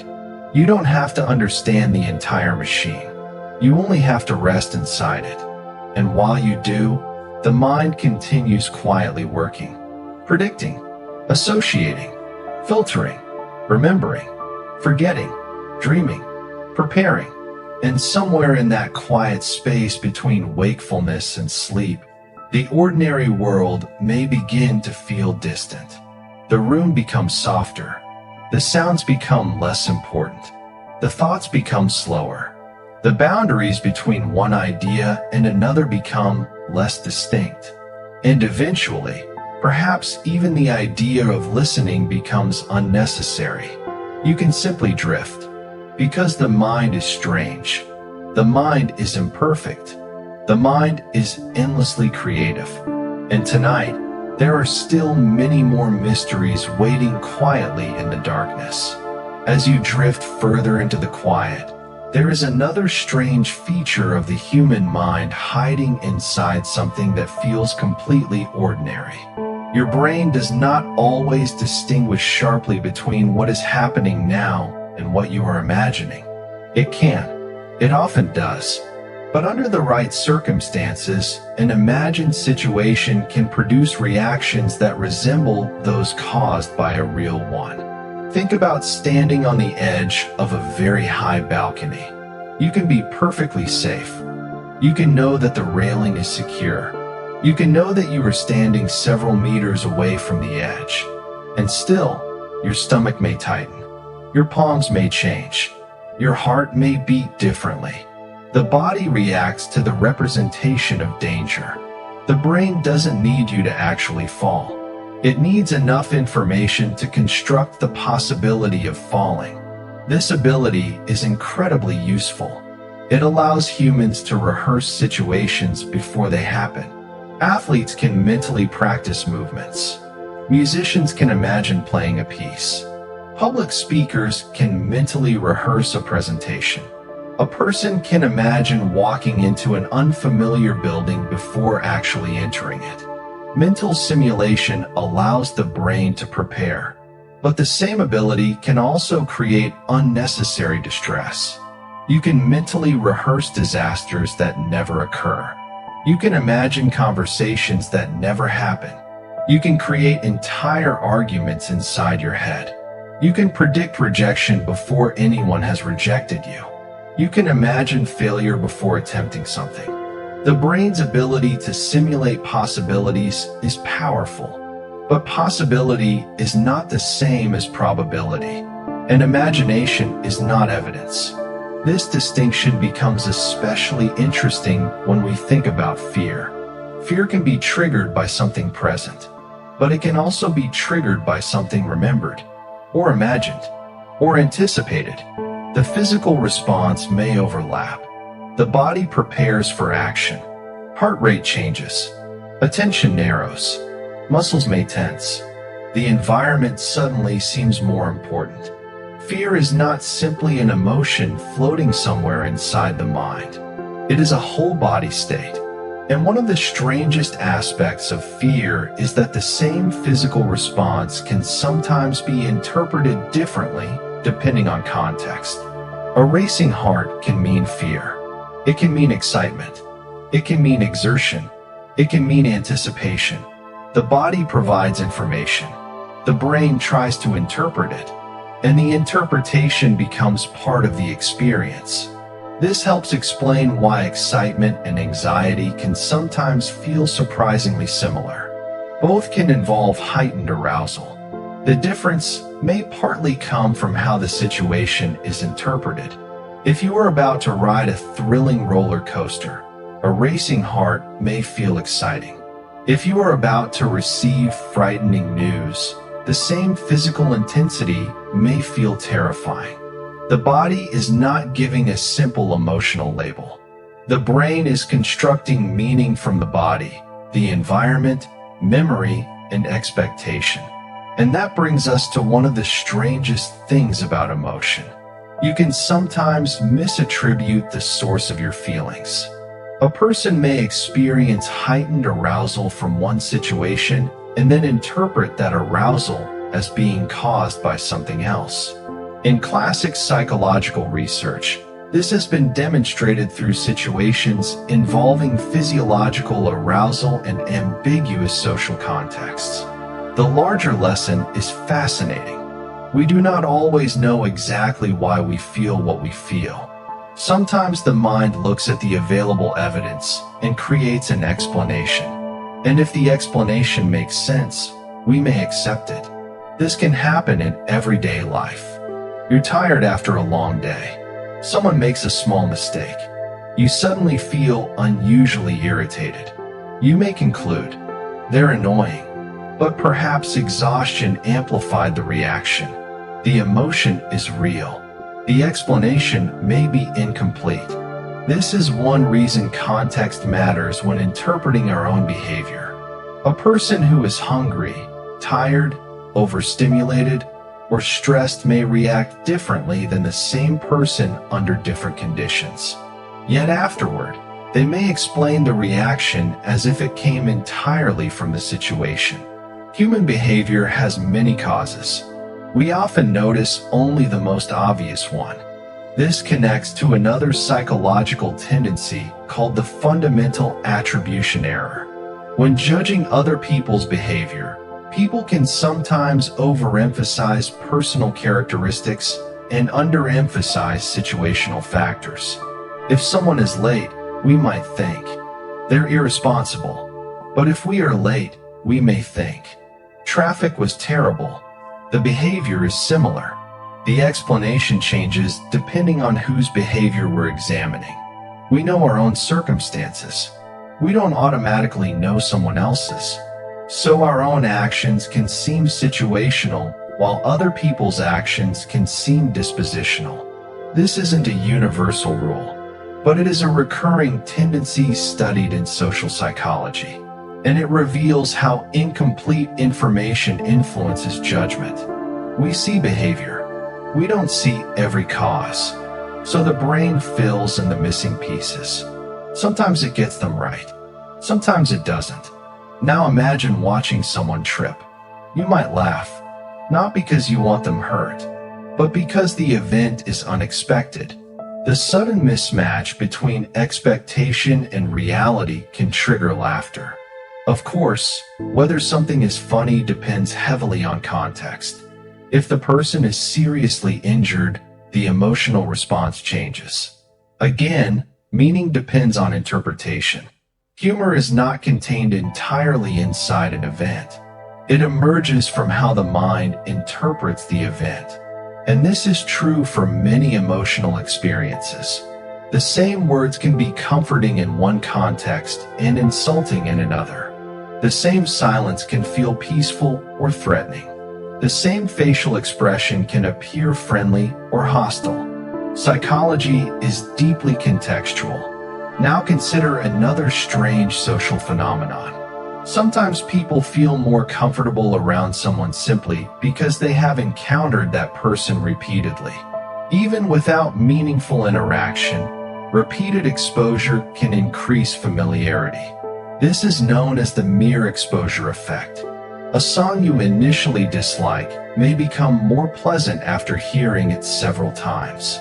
A face that was initially unfamiliar may feel more familiar after repeated exposure. A word may look strange when first encountered, but become comfortable through repetition. Familiarity can create a sense of preference. The brain tends to process familiar information more easily, and processing fluency can sometimes be experienced as positive. Something feels easier. Therefore, it may feel better. This is one reason repetition is so powerful in advertising. A brand name seen repeatedly can become familiar. A slogan heard repeatedly can become easier to recognize. A melody heard many times can become strangely appealing. Repetition doesn't guarantee liking, but familiarity can influence preference, and the effect can happen without conscious deliberation. You may not remember when you first encountered something. You simply recognize it, and recognition itself can feel pleasant. This reveals another recurring feature of psychology. Conscious awareness is not required for every influence on behavior. You don't need to consciously say, "I have seen this before, therefore I like it slightly more." The brain can process familiarity automatically. This happens constantly. You recognize voices before consciously identifying them. You recognize faces in fractions of a second. You notice familiar patterns without describing them. You respond to certain sounds before consciously analyzing them. Your brain is processing enormous quantities of information outside the spotlight of awareness. And the spotlight itself is limited. Attention is selective. At any moment, countless things are happening around you. You feel the position of your body. You hear sounds. You see objects. You sense temperature. You experience thoughts. You monitor your surroundings. Yet you cannot consciously attend to all of these simultaneously. The brain has to prioritize, and what receives priority changes constantly. If someone suddenly calls your name, attention shifts. If something falls, attention shifts. If you smell something unusual, attention shifts. If you remember something important, attention shifts. Attention is dynamic. It moves toward what seems significant, but significance is partly determined by your expectations. If you're expecting a phone call, the sound of a notification becomes especially important. If you're waiting for someone, you may notice every person who resembles them. If you're shopping for a particular type of car, you may suddenly notice that car everywhere. This is sometimes described as the frequency illusion or Bader-Meinhof phenomenon. After learning about something, it may seem as though you suddenly encounter it everywhere. The object hasn't necessarily become more common. Your attention has become more sensitive to it. Before learning about it, your brain filtered it out as irrelevant. Now it has become meaningful, so you notice it. This is another example of selective attention. The world didn't necessarily change. Your mental filter did, and this happens constantly. Once you become interested in a topic, related information seems to appear everywhere. You learn a new word. Suddenly you hear it in conversations. You learn about a particular animal. Suddenly you notice it in documentaries. You start researching a city. Suddenly advertisements and references to that city seem more common. The information was already there. Your attention changed. This can make the world feel strangely responsive to your interests. But the effect is mostly psychological. Your brain has simply started tagging certain information as relevant. Now consider how expectations can affect perception even more directly. If you expect a drink to taste expensive, you may evaluate it differently. If you expect a medicine to help, expectation itself can influence subjective experience. This is part of the broader phenomenon known as the placebo effect. A placebo is a treatment or intervention that does not contain the active therapeutic ingredient responsible for a particular medical effect. Yet expectations and context surrounding treatment can sometimes influence how people feel or perceive symptoms. The placebo effect doesn't mean symptoms are imaginary. The experience can be genuinely altered. Expectations can influence pain, discomfort, and other subjective outcomes through complex psychological and physiological mechanisms.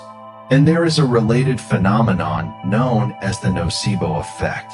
Negative expectations can sometimes worsen perceived symptoms or produce unpleasant experiences. Again, this demonstrates how powerful expectation can be. The brain doesn't simply wait for sensory information. It uses predictions, and predictions can influence what you experience. This becomes especially clear with pain. Pain is not merely a direct measurement of physical damage. Pain is a complex experience influenced by sensory signals, attention, emotion, expectations, context, and previous experiences. The same physical stimulus can feel different under different circumstances. A person may tolerate discomfort during an emergency that would feel overwhelming under ordinary conditions. Attention can amplify pain. Distraction can sometimes reduce the subjective experience of pain. Fear can increase the perceived intensity. Expectation can alter it. This doesn't mean pain isn't real. It means pain is an experience constructed by a complex nervous system. The brain is trying to determine, how significant is this signal? What should I do? How threatening is it? What does it mean? Pain is part of a protective system. It demands attention. And because attention is limited, pain can dominate consciousness when the brain considers it important. Now think about tickling. You generally cannot tickle yourself in exactly the same way someone else can. Why? Because your brain predicts the sensory consequences of your own movements. When you move your hand toward your skin, the brain already knows what is about to happen. The surprise is reduced. Another person creates uncertainty. Their movement is harder to predict. That unpredictability can make the sensation feel different. This is another example of the brain constantly generating predictions about sensory input. Your nervous system is not merely receiving sensations. It is anticipating them. And when prediction is accurate, the experience can become less surprising. This predictive ability is essential for movement. Before you move your hand, the brain estimates what will happen. Before you step forward, it predicts how your body will shift. Before you catch a ball, your brain estimates where the ball will be. Much of this happens extremely quickly. You don't consciously calculate the trajectory. The nervous system handles it. This is why skilled actions can appear effortless.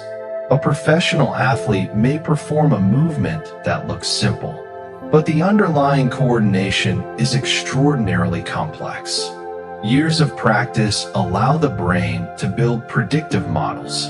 The movement becomes more automatic. And once again, practice changes the brain. Learning is not just collecting facts. It can alter networks involved in perception and action. With enough practice, something that initially requires intense concentration can become almost automatic. Consider typing. The first time you use an unfamiliar keyboard, you may search for individual letters. After years of practice, your fingers move with little conscious attention. You can think about what you want to say while your hands handle the mechanics. The same thing happens with musical instruments. At first, each movement demands attention. Later, patterns become integrated. The brain chunks information together. Instead of thinking about 10 separate movements, you experience one meaningful sequence. This is called chunking. The mind combines smaller pieces of information into larger units. Phone numbers are easier to remember when grouped into chunks. A sequence of movements becomes one practiced routine. A sentence becomes meaningful rather than a collection of individual letters. Chunking is one of the ways the brain handles complexity. Without it, working memory would be overwhelmed by the sheer number of individual pieces. And working memory itself is surprisingly limited. You cannot consciously hold an unlimited number of unrelated pieces of information at once.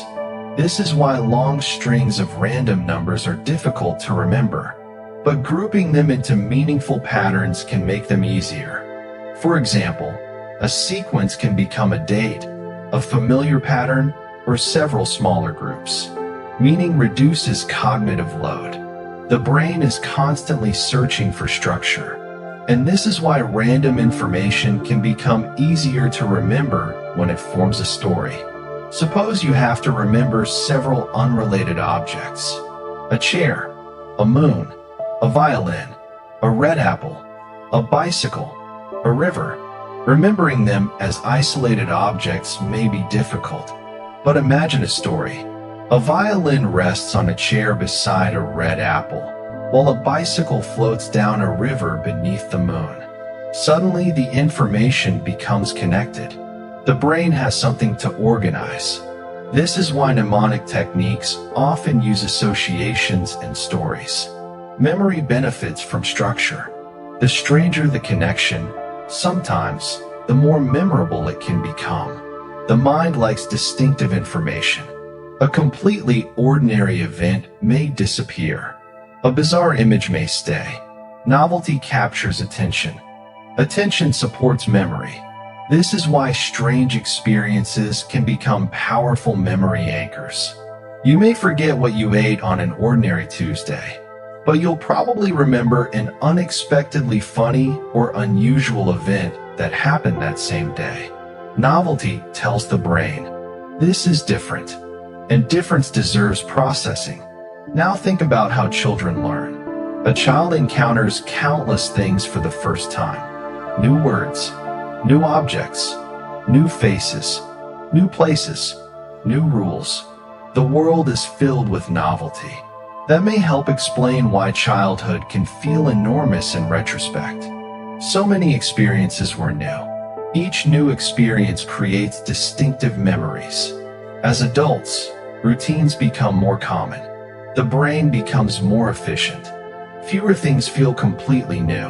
And because memory often relies on distinctive events, periods filled with routine can seem compressed when remembered later. This is another reason adulthood can feel as though years move faster than childhood. The clock isn't accelerating. The memory landscape is changing.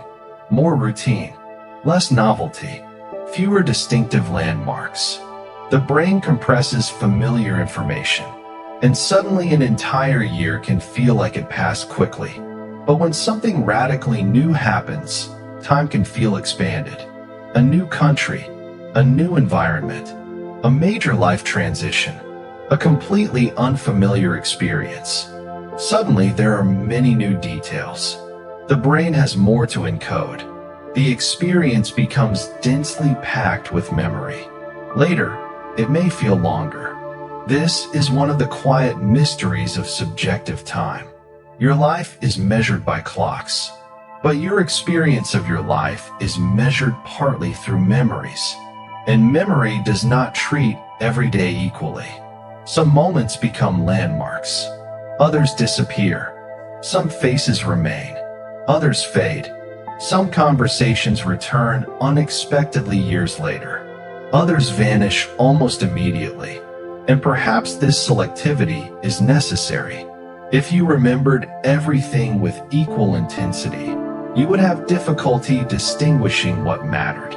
Forgetting isn't simply failure. It is part of the system. The brain needs to reduce information. It needs to update. It needs to prioritize. And sometimes forgetting can be beneficial. Imagine remembering every embarrassing moment with equal vividness. Every mistake, every awkward sentence, every failed attempt, every unpleasant conversation, every tiny disappointment. The psychological burden would be enormous. Instead, most experiences gradually lose intensity. The memory may remain, but the emotional charge can change. A humiliating moment from years ago can eventually become a funny story. Time changes emotional meaning. Distance changes perspective. And this is another remarkable property of memory. You can remember an event without experiencing the original emotion at the same intensity. The fact remains, the emotional state changes.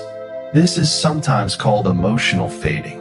Although not all emotions fade equally, negative emotional intensity can change as time passes, especially when the event becomes integrated into a broader life story. The mind continues updating its interpretation. Something that once felt like the end of the world can eventually become one chapter in a much larger narrative. Perspective is psychological, and perspective changes. Now imagine looking at your own childhood photographs. You see a younger version of yourself. The face is familiar. The body is different. The environment is different. The person you were seems both familiar and distant. Yet your brain treats that child as part of your identity. You construct continuity across time. I was that person, even though your beliefs, preferences, appearance, knowledge, and personality may have changed significantly. This sense of continuity is part of personal identity. Your mind creates a bridge between past and present. Memory helps maintain that bridge. Without autobiographical memory, your sense of who you are could become profoundly disrupted. But identity is not only memory. It is also expectation. You imagine your future self. You think about who you might become. You make plans for a person who does not yet exist in exactly the form you imagine. This future-oriented identity influences decisions today. You save for future goals. You study for future opportunities.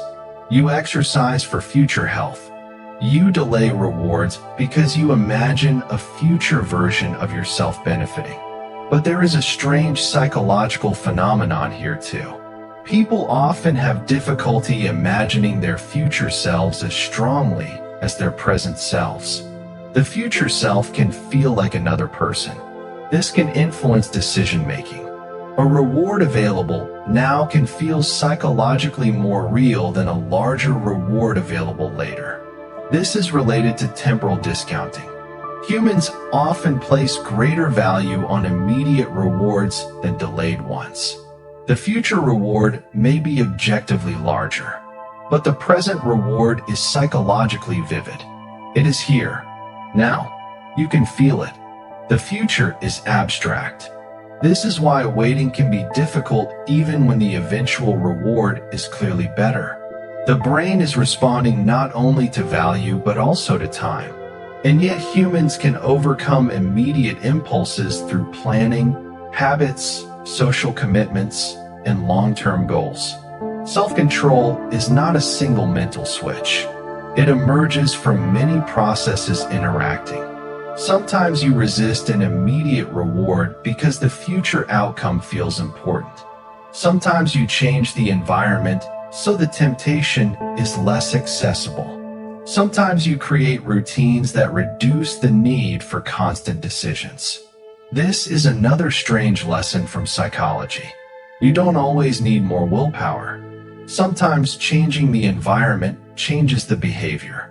If something is constantly visible, you are more likely to think about it. If it is hidden, it may require deliberate effort to access. The environment quietly shapes behavior. The layout of a room, the location of food, the placement of a phone, the presence of other people, the availability of choices. Small environmental changes can influence decisions without feeling like conscious persuasion. This is part of the broader field of behavioral economics, where researchers study how psychological factors influence economic choices. Humans don't always behave like perfectly rational decision makers. We use shortcuts. We respond to framing. We react to defaults. We care about losses. We compare options. We follow social cues. We are influenced by context. And one particularly strange tendency is loss aversion. People often experience losses as more psychologically significant than equivalent gains. Losing $50 can feel worse than gaining $50 feels good. The exact balance varies between people and situations, but the general phenomenon has been widely studied. This means the mind doesn't treat gains and losses as simple opposites. The emotional impact can be asymmetric. A loss can dominate attention. You may keep thinking about something you lost even after receiving something equally valuable.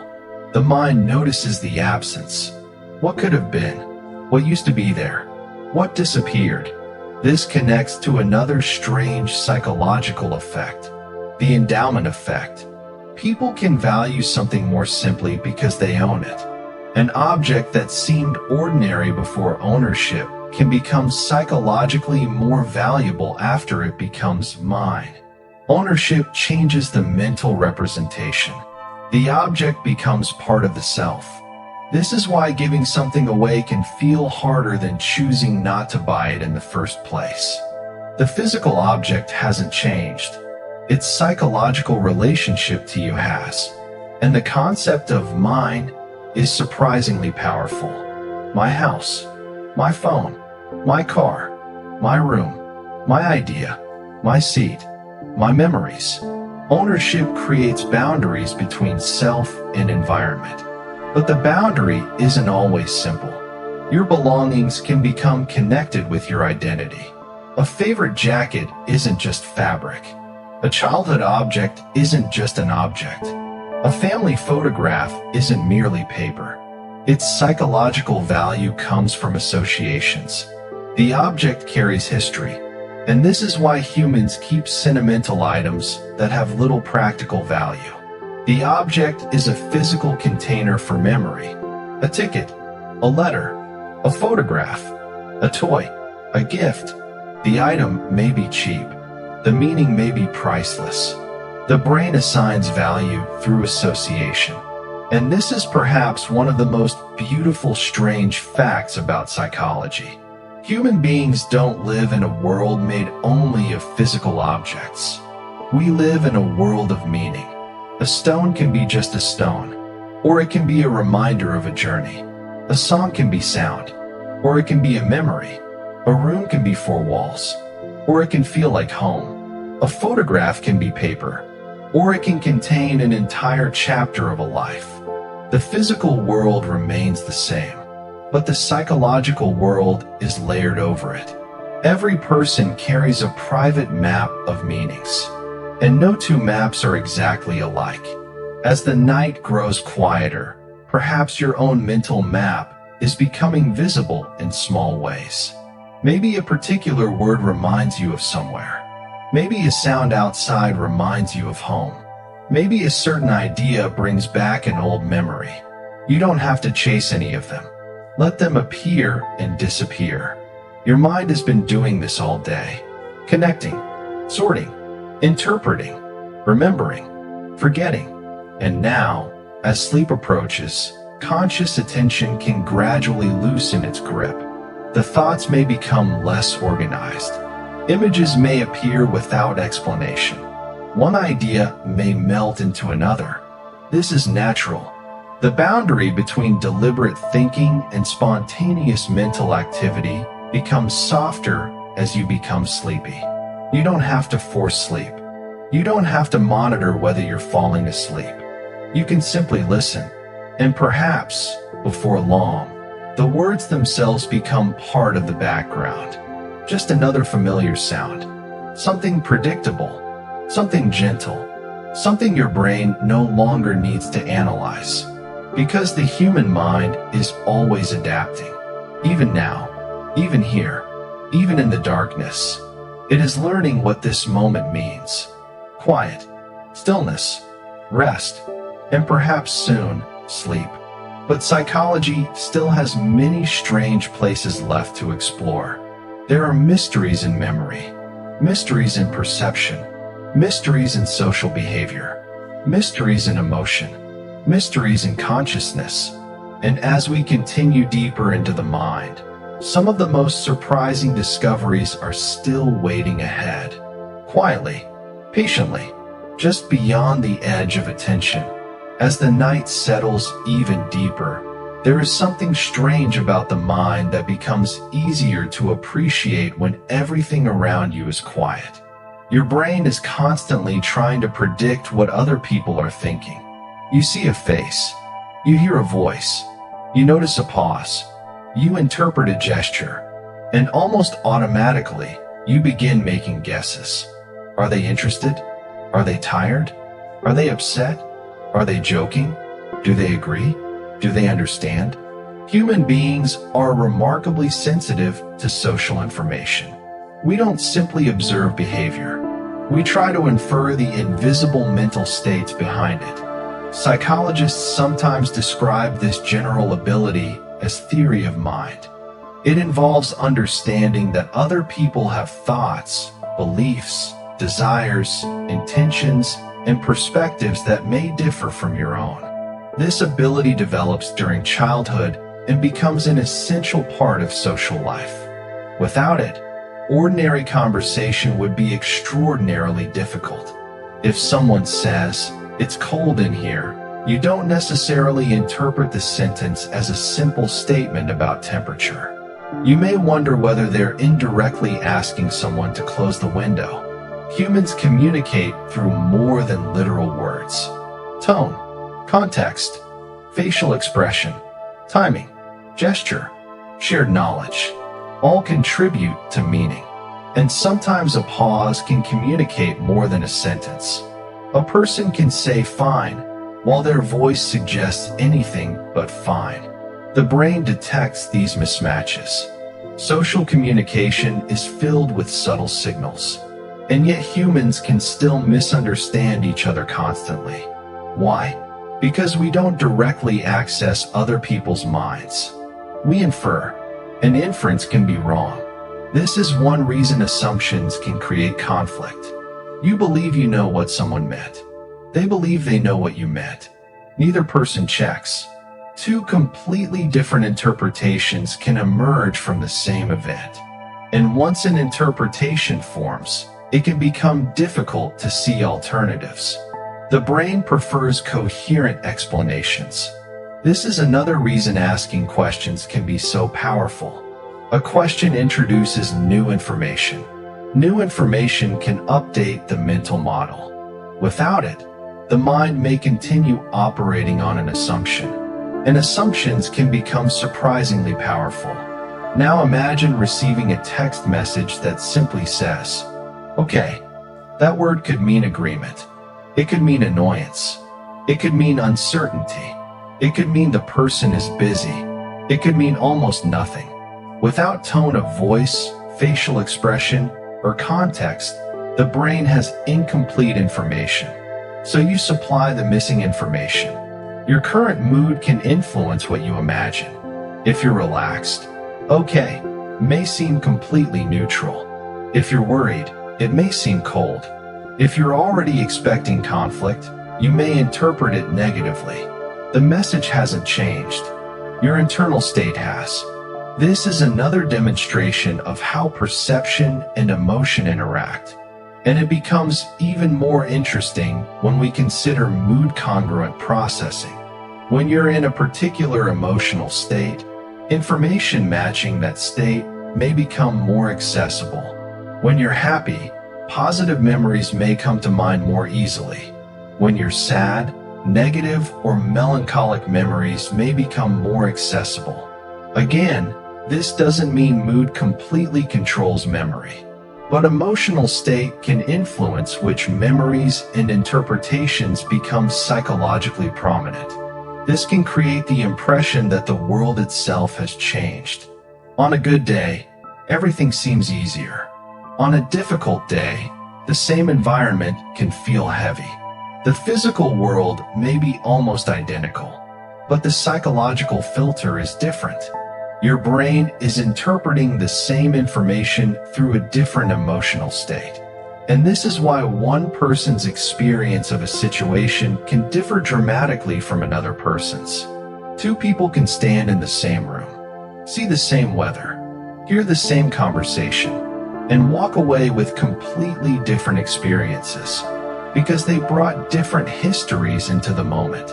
Now think about expectations. Suppose you are told that a person is extremely intelligent before meeting them. You may interpret their comments more favorably. You may notice evidence of intelligence.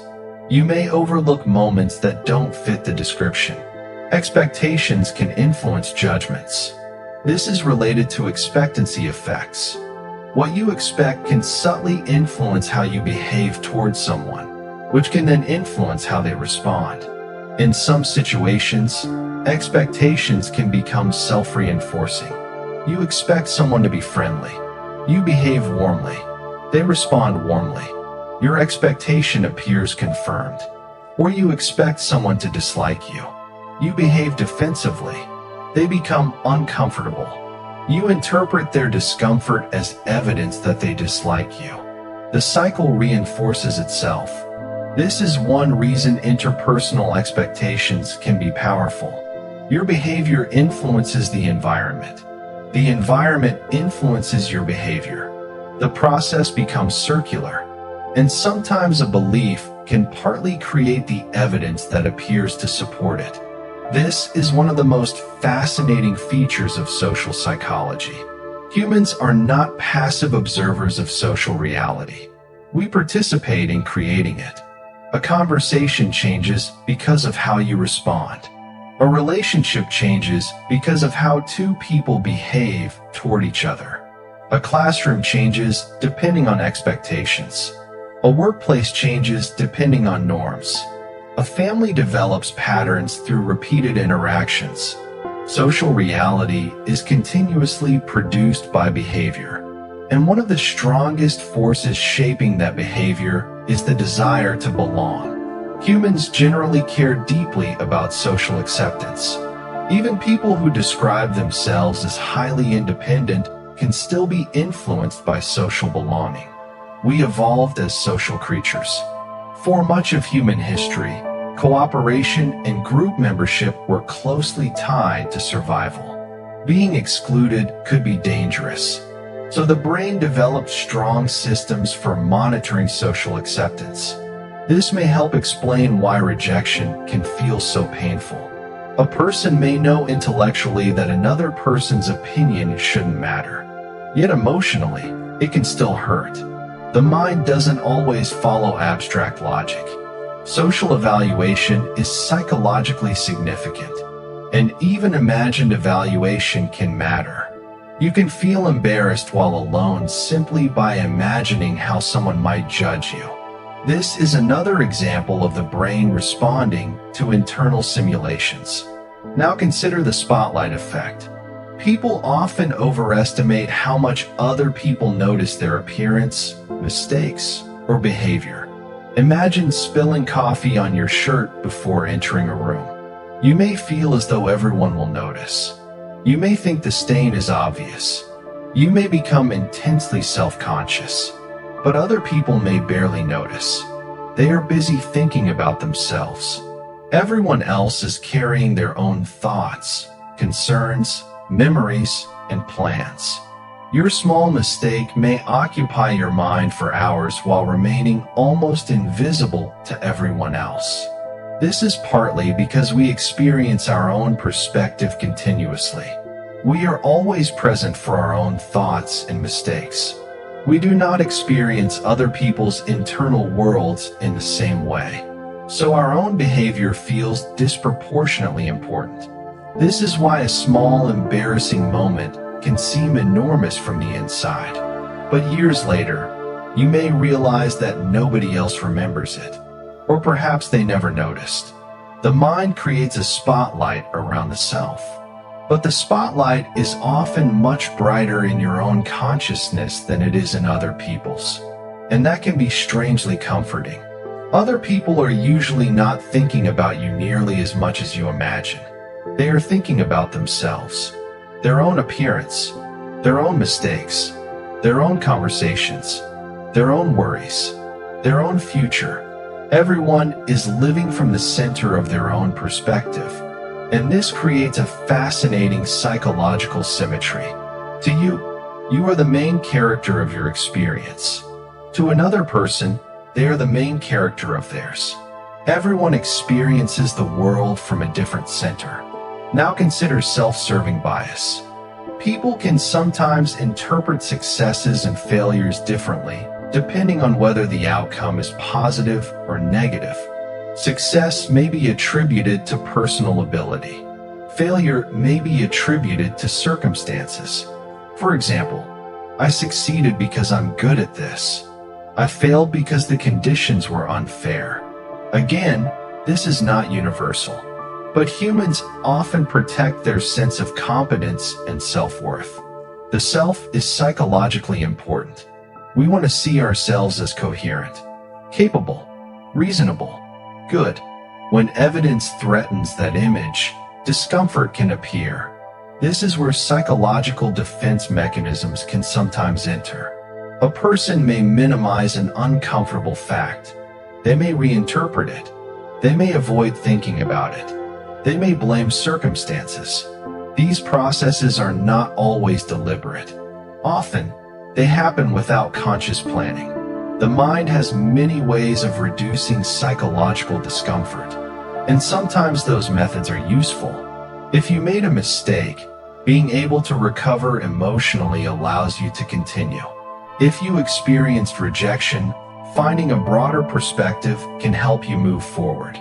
If something painful happened, gradually integrating it into your life story can make it easier to carry. But avoiding every uncomfortable thought can also prevent learning. The healthiest response isn't necessarily to eliminate discomfort. Sometimes discomfort contains information. A mistake can reveal what needs to change. An awkward interaction can reveal a misunderstanding. A failed attempt can reveal a weakness in a strategy. Emotion can provide data, but data still needs interpretation. A feeling isn't automatically an objective fact. This distinction is important. You can feel like someone dislikes you without actually knowing that they do. You can feel like you will fail without knowing that you will. You can feel like something is dangerous without knowing its actual probability. Feelings are experiences. They are not always measurements. And one of the most remarkable things psychology teaches us is that people can learn to observe their own mental experiences with greater distance. Instead of saying, "I am anxious," a person might notice, "I am experiencing anxiety." Instead of, "I am a failure," they might recognize, "I am having the thought that I failed." The difference may seem small. Psychologically, it can be significant. The first statement fuses the person with the experience. The second creates a little distance. The mind becomes something you can observe, and this connects to metacognition. Metacognition means thinking about thinking. You can evaluate whether you understand something. You can notice that your memory is uncertain. You can recognize that you're distracted. You can question your assumptions. You can ask, "How do I know this? Why do I believe this? What evidence would change my mind?" This ability allows humans to monitor their own cognition.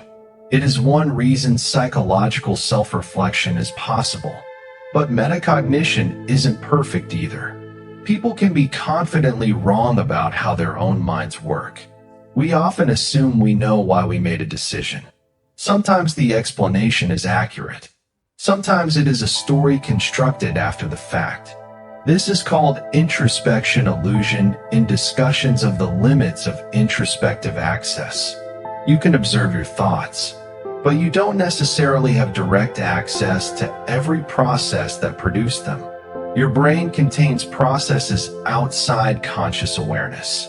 You experience their outputs. You may not experience all their causes.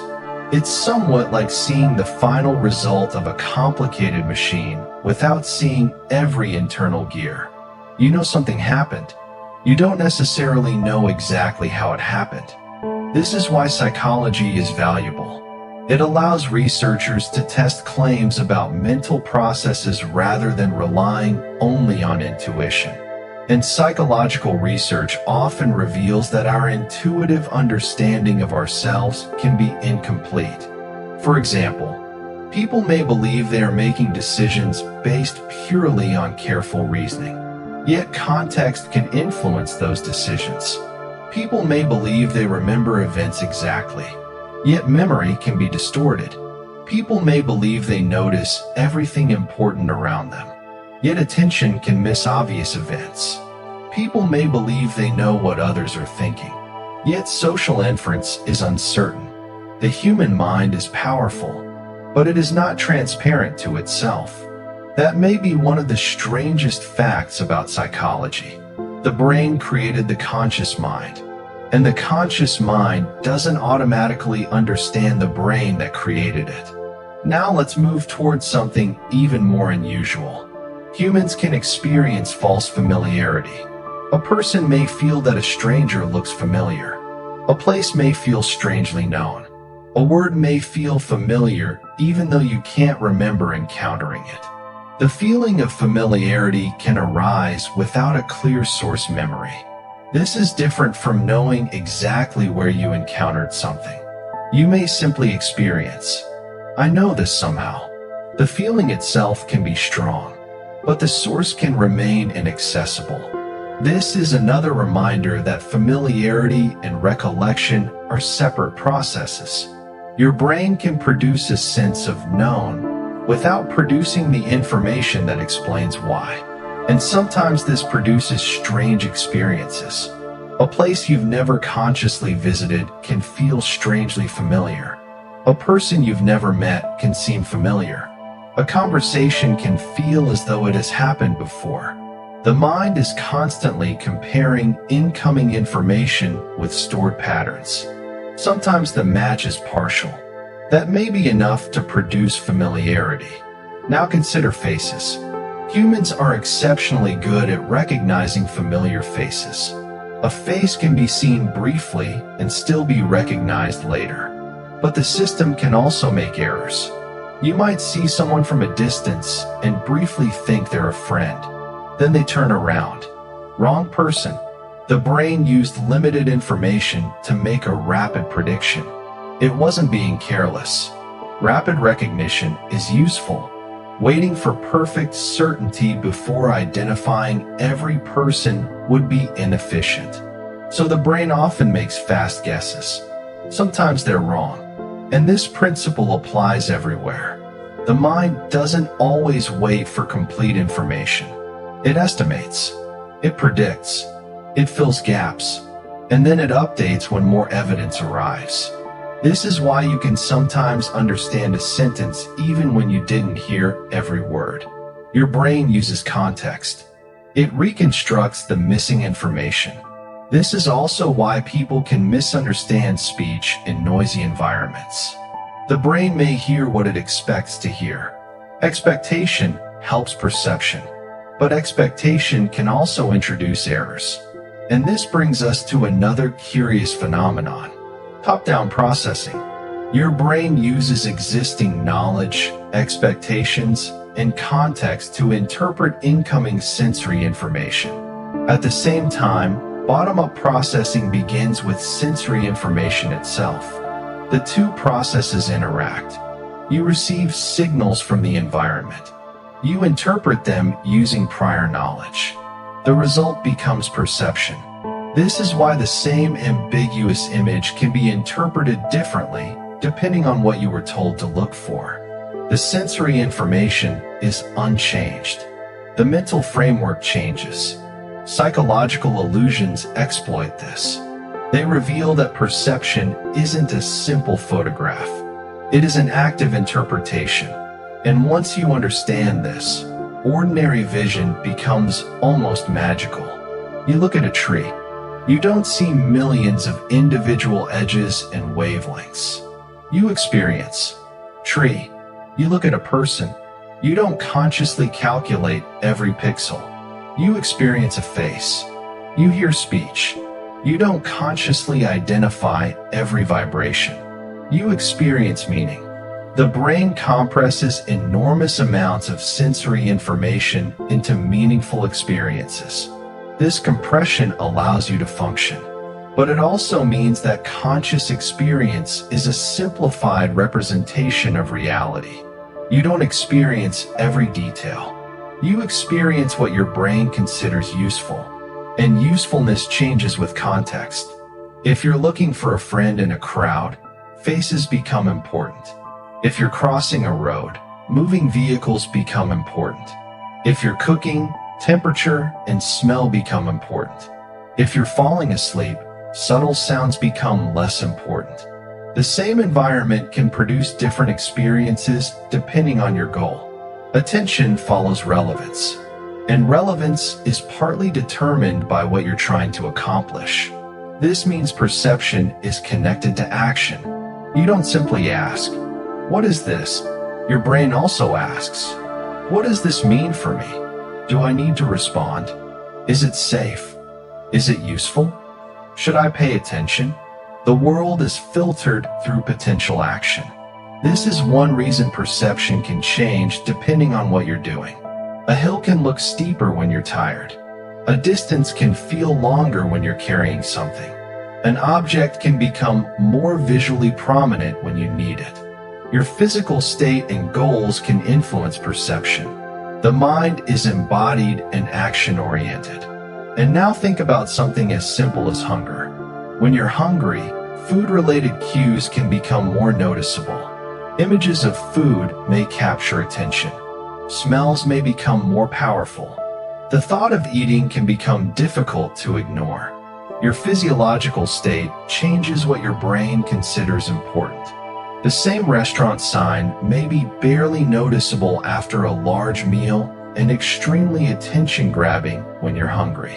Again, the external world didn't change. Your internal state changed. This is one of the most consistent themes in psychology. The mind and environment continuously interact. Your body changes perception. Your perception changes behavior. Your behavior changes the environment. The environment changes your future expectations. Your expectations change future perception. It is a continuous loop, and the loop operates every moment. Now imagine you are walking through a forest. You hear a branch snap. Your attention immediately shifts. Your brain evaluates the sound. Was it the wind? An animal? Another person? The uncertainty itself increases attention. Your body becomes more alert. You look toward the sound. The sound becomes meaningful because it might matter. If you discover that it was simply a falling branch, your nervous system can settle. The brain updates, not a threat. This is prediction, attention, and learning working together. The same mechanism operates in modern environments. A notification sound, a door opening, a sudden silence, a strange smell, a change in someone's voice. Your brain constantly monitors for deviations from expectation, and sometimes it can become overly sensitive. If you are already worried about something, ambiguous information may feel threatening. A neutral message can seem cold. A normal body sensation can seem alarming. A harmless noise can seem important. The brain is using prior expectations to interpret uncertainty. This is one reason anxiety can alter attention. Threat-related information becomes more noticeable. The mind begins scanning. What if? What if? What if? And because there is always some uncertainty in life, the scanning can continue indefinitely. But no amount of mental scanning can produce perfect certainty. The future remains uncertain. Eventually, the mind has to stop predicting and allow reality to unfold. This is one of the reasons rest can be so valuable. During sleep, conscious control decreases. The mind no longer needs to deliberately monitor every possibility. The environment becomes quiet. The body becomes still, and the brain enters a different pattern of activity. Sleep itself is one of psychology's greatest mysteries. We spend roughly a third of life sleeping. Yet consciousness during sleep can transform dramatically. Sometimes there are dreams. Sometimes there is little or no remembered experience. Sometimes you wake briefly and don't remember it. Sometimes a dream feels longer than it probably was. Sometimes you wake with a powerful emotion, but almost no memory of the dream that produced it. Dream memory is fragile. You can remember a dream immediately after waking and then watch it disappear within minutes. The dream feels vivid. Then it fades. Perhaps the most frustrating part is knowing that something happened mentally while being unable to reconstruct it. This is another example of how memory depends on encoding and retrieval. Dreams may occur without becoming stable long-term memories. And because you're asleep, the conditions for memory formation are different. Some dreams remain, others vanish. The mind creates, then forgets, and perhaps forgetting is part of the beauty. Not every dream needs to remain. Not every thought needs to become a memory. Some experiences can simply pass through. So if your mind is beginning to wander now, allow it. You may be hearing these words while thinking about something else. You may have forgotten the previous paragraph. You may not remember how long you've been listening. That's fine. Your attention is allowed to drift. The human mind does not have to be perfectly focused to be functioning. Sometimes drifting is part of functioning. Sometimes silence is part of processing.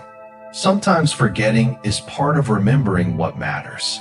And sometimes the best thing the mind can do is simply stop trying to control everything. The night can continue without your supervision. The room can remain quiet. Your breathing can continue automatically. Your heart can continue beating. Your body knows how to rest. And your brain knows how to move between states. You don't need to command each step. You can simply let yourself become heavier. The thoughts may become slower. The words may become distant. The ideas may begin to blur. And perhaps soon, even this strange exploration of psychology will become only another faint thread in the background of your awareness. But before it disappears completely, remember one simple idea. Your mind is not a perfect mirror of reality. It is a prediction machine, a memory system, a social interpreter, a pattern detector, a storyteller, a dream generator, a meaning-making system, and sometimes it is wonderfully weird. So tonight, you don't need to understand it. You can simply let it rest. And somewhere beneath your final waking thoughts, the remarkable machinery of the human mind can continue quietly, predicting, processing, remembering, forgetting, and dreaming until the night carries you gently into sleep. There is another strange corner of psychology waiting quietly in the background of everyday life, and it has to do with choices. Every day, you make decisions that seem almost effortless. What should you eat? Which shirt should you wear? Where should you sit? Should you answer the message now or later? Should you watch one more video? Should you go to bed? Should you keep listening? The mind makes decisions constantly. But one of the strangest things about decision making is that having more choices does not always make people happier. You might imagine the opposite. More options should mean more freedom. More freedom should mean better decisions. And sometimes that is true. But when the number of options becomes too large, people can experience something psychologists sometimes describe as choice overload. Imagine walking into a store expecting to choose between 3 types of something. Simple. Then you discover 30, then 50, then hundreds. Suddenly the decision becomes work. You begin comparing. What if one is better? What if another is cheaper? What if the one I choose turns out to be wrong? The opportunity to choose has become a burden. This reveals something important about the mind. Decision-making requires mental resources. Every option creates another comparison. Every comparison creates another possibility. And every possibility creates another opportunity for doubt. Sometimes a smaller set of options makes decisions easier. This is one reason people often create routines. If you always eat the same breakfast, you don't need to decide what breakfast should be every morning. If you have a regular bedtime routine, you don't need to negotiate with yourself about every step. If your clothes are organized in a predictable way, choosing what to wear becomes easier. Routines reduce the number of decisions, and fewer decisions can leave more mental energy for things that matter. This idea is related to what is sometimes called decision fatigue. After making many decisions, people may feel mentally depleted. The exact nature and limits of decision fatigue are still debated, and it isn't as simple as the popular idea that your brain has a fixed daily supply of willpower. But there is something undeniably tiring about repeatedly evaluating options. Think about a day filled with small choices: messages, emails, work, food, travel, appointments, shopping, people, problems. By the evening, even a simple decision can feel strangely difficult. You may find yourself thinking, "I don't care, just choose something." The brain has reached a point where reducing complexity feels more valuable than optimizing the decision. And this connects to another fascinating idea.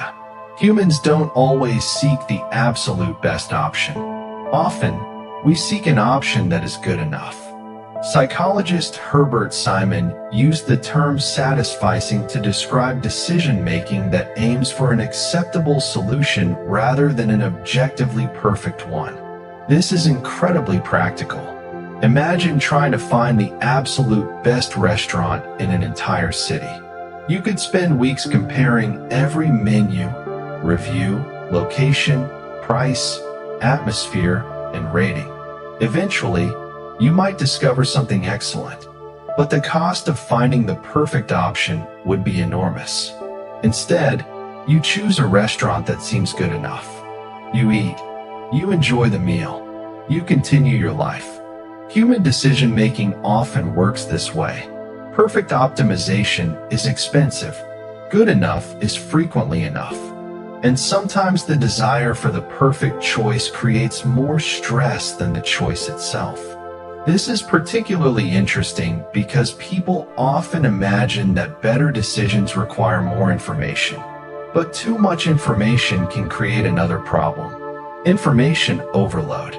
When every decision comes with hundreds of reviews, opinions, rankings, videos, comparisons, and recommendations, the mind can struggle to determine what matters. Instead of making the decision easier, more information can create uncertainty. Which review should I trust? Which source is reliable? Which feature matters?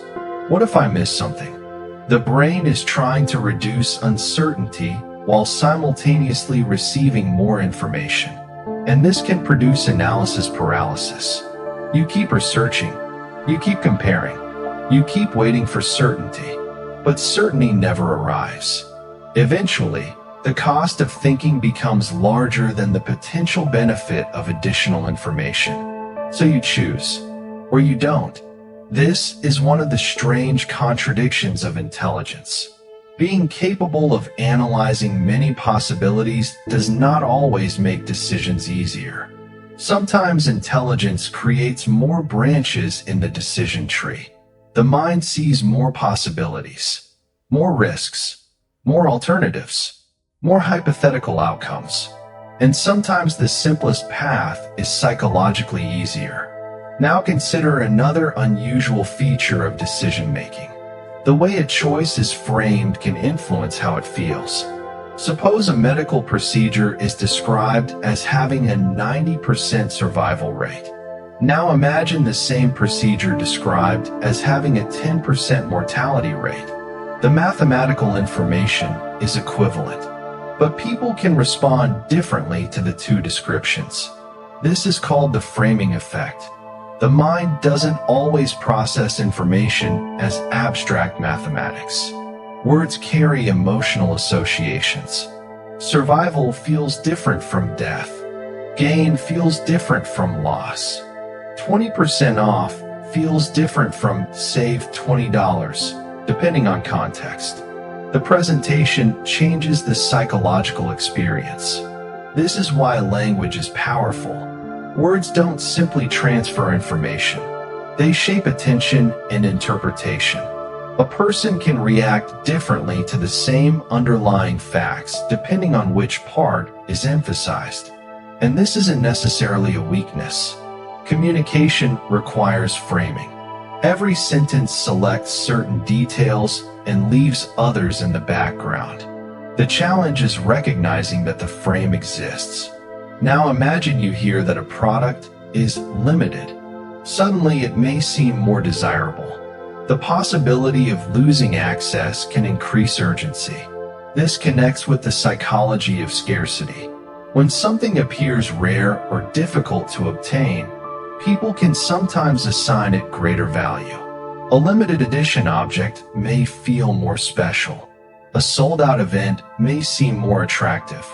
A rare opportunity can feel more important. Part of this may come from the fear of missing out. If everyone else can have something but you cannot, the absence becomes psychologically noticeable. This is another example of how loss and scarcity influence attention. The mind is sensitive to what might disappear, and sometimes scarcity changes perception before the object itself changes. A common item can suddenly feel special simply because access appears restricted. Now think about social status. Humans naturally notice hierarchies. Who is respected? Who is influential? Who has authority? Who receives attention? Who is being ignored? Social hierarchies appear in many human groups, and people often adjust their behavior based on perceived status. Someone with authority may receive more attention. Their words may be interpreted more seriously. People may become more cautious around them. This can happen even when the person's actual competence is uncertain. Authority itself can influence behavior. One of the most famous areas of social psychology involves obedience to authority. Research associated with Stanley Milgram demonstrated that ordinary people could be induced to perform actions they found uncomfortable when instructed by an authoritative experimenter. Although the exact interpretation and generalizability of those experiments remain debated, the broader lesson is unsettling. Situations can strongly influence behavior. People who think of themselves as independent may behave differently under pressure. Authority, group expectations, roles, rules, social norms, all can shape action. This is why psychology often asks not only, what kind of person does this, but also, what kind of situation are they in? Behavior emerges from the interaction between the person and the environment. A generous person may behave differently in a competitive environment. A confident person may become quiet in an unfamiliar group. A calm person may panic in an emergency. A normally shy person may become incredibly expressive around close friends. Personality matters. Situation matters. And the interaction between them can be surprisingly complex. Now think about social roles. If you behave differently at work than you do at home, that doesn't necessarily mean one version is fake. Different environments activate different expectations. At work, you may be professional. With friends, playful. With family, familiar. Alone, reflective. Each setting contains different social rules. You are still the same person, but different parts of your personality and behavior become more prominent. This is sometimes described as self-presentation. People adjust how they present themselves depending on the audience. And sometimes this happens without conscious planning. You automatically change your tone when speaking to a child. You may speak differently with a close friend than with a stranger. You may use different vocabulary in a professional setting. You may sit differently in a formal meeting. The social environment provides cues. Your behavior adapts. This flexibility is one reason humans can function in complex societies. But it can also create psychological tension. If the version of yourself you present to others feels very different from how you experience yourself privately, the mismatch can become exhausting. Humans have a strong desire for authenticity. We generally want our behavior to feel consistent with our internal identity. When there is a large gap, discomfort can appear. This connects again to cognitive dissonance. The mind prefers some degree of consistency between beliefs, actions, and self-image. Now consider compliments. A compliment can feel good, but its effect depends heavily on who gives it. A compliment from someone you respect may carry enormous weight. The same words from a stranger may have less impact. Again, context changes meaning. And sometimes people have difficulty accepting positive information. Someone may compliment your work. You immediately think, they're just being polite. Another person might receive the same compliment and think, maybe I really did well. The difference lies partly in self-beliefs.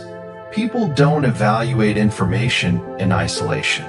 They compare it with their existing model of themselves.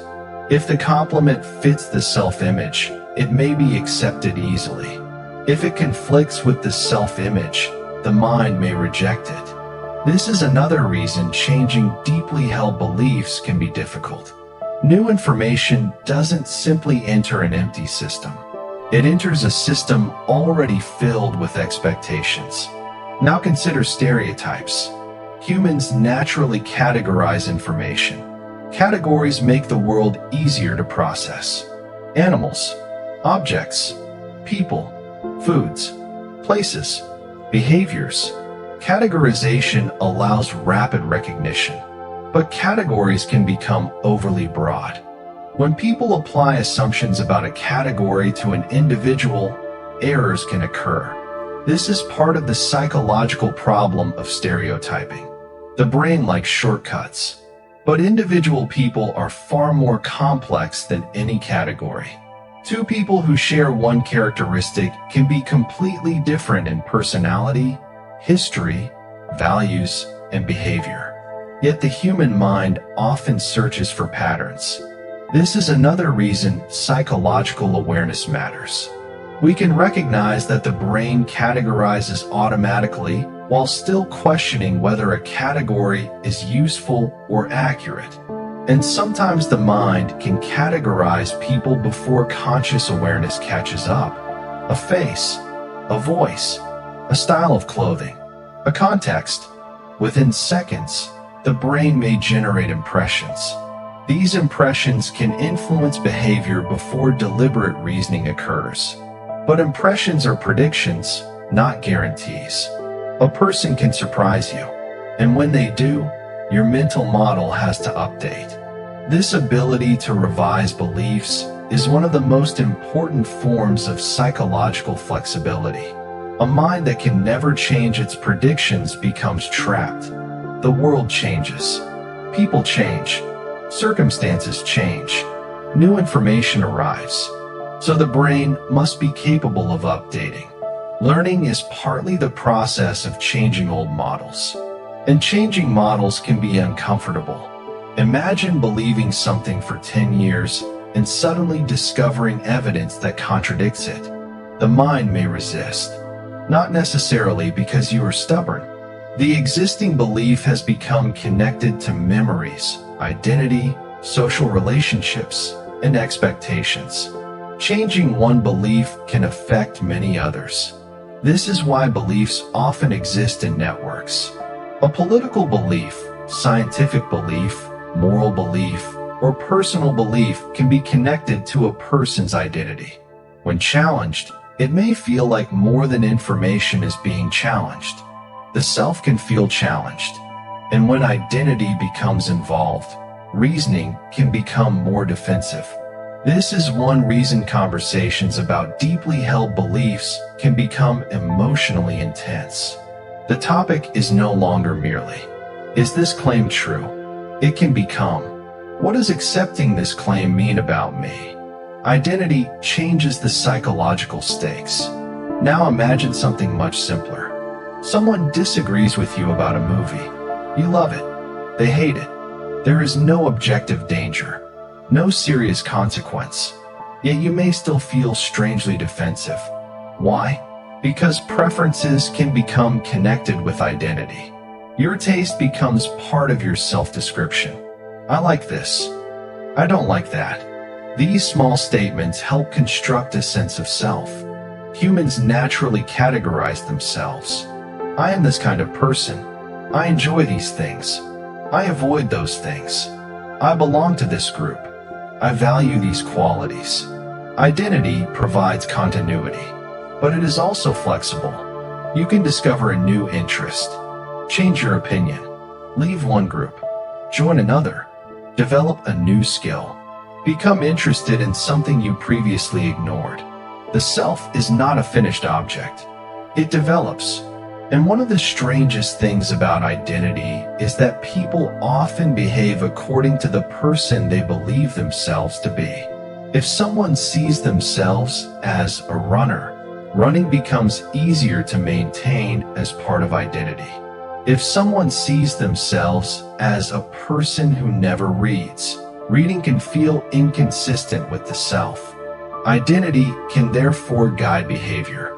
Instead of thinking, should I do this? The mind can sometimes ask, what would someone like me do? That question can be powerful. It turns a single decision into an expression of identity. And identity-based behavior can be remarkably persistent. Now consider habits again. A habit is not simply repetition. It often involves a cue, a behavior, and a consequence. A particular context becomes associated with an action.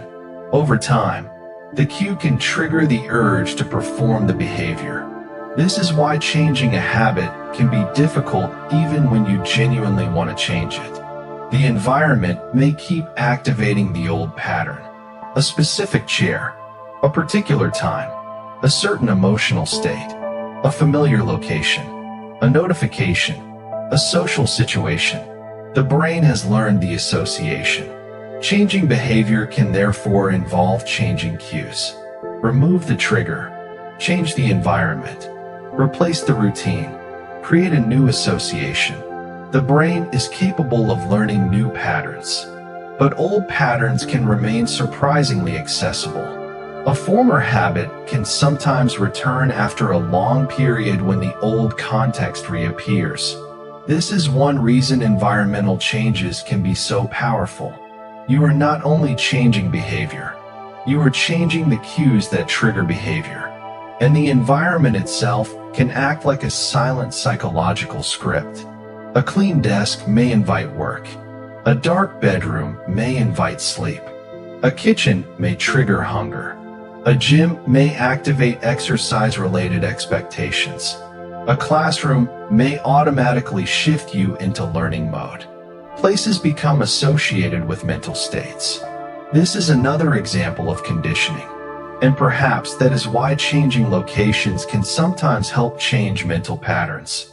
A person may find it easier to concentrate in a library than in their bedroom. The library carries learned associations. Your brain recognizes, this is where I focus. The bedroom may carry a different message. This is where I rest.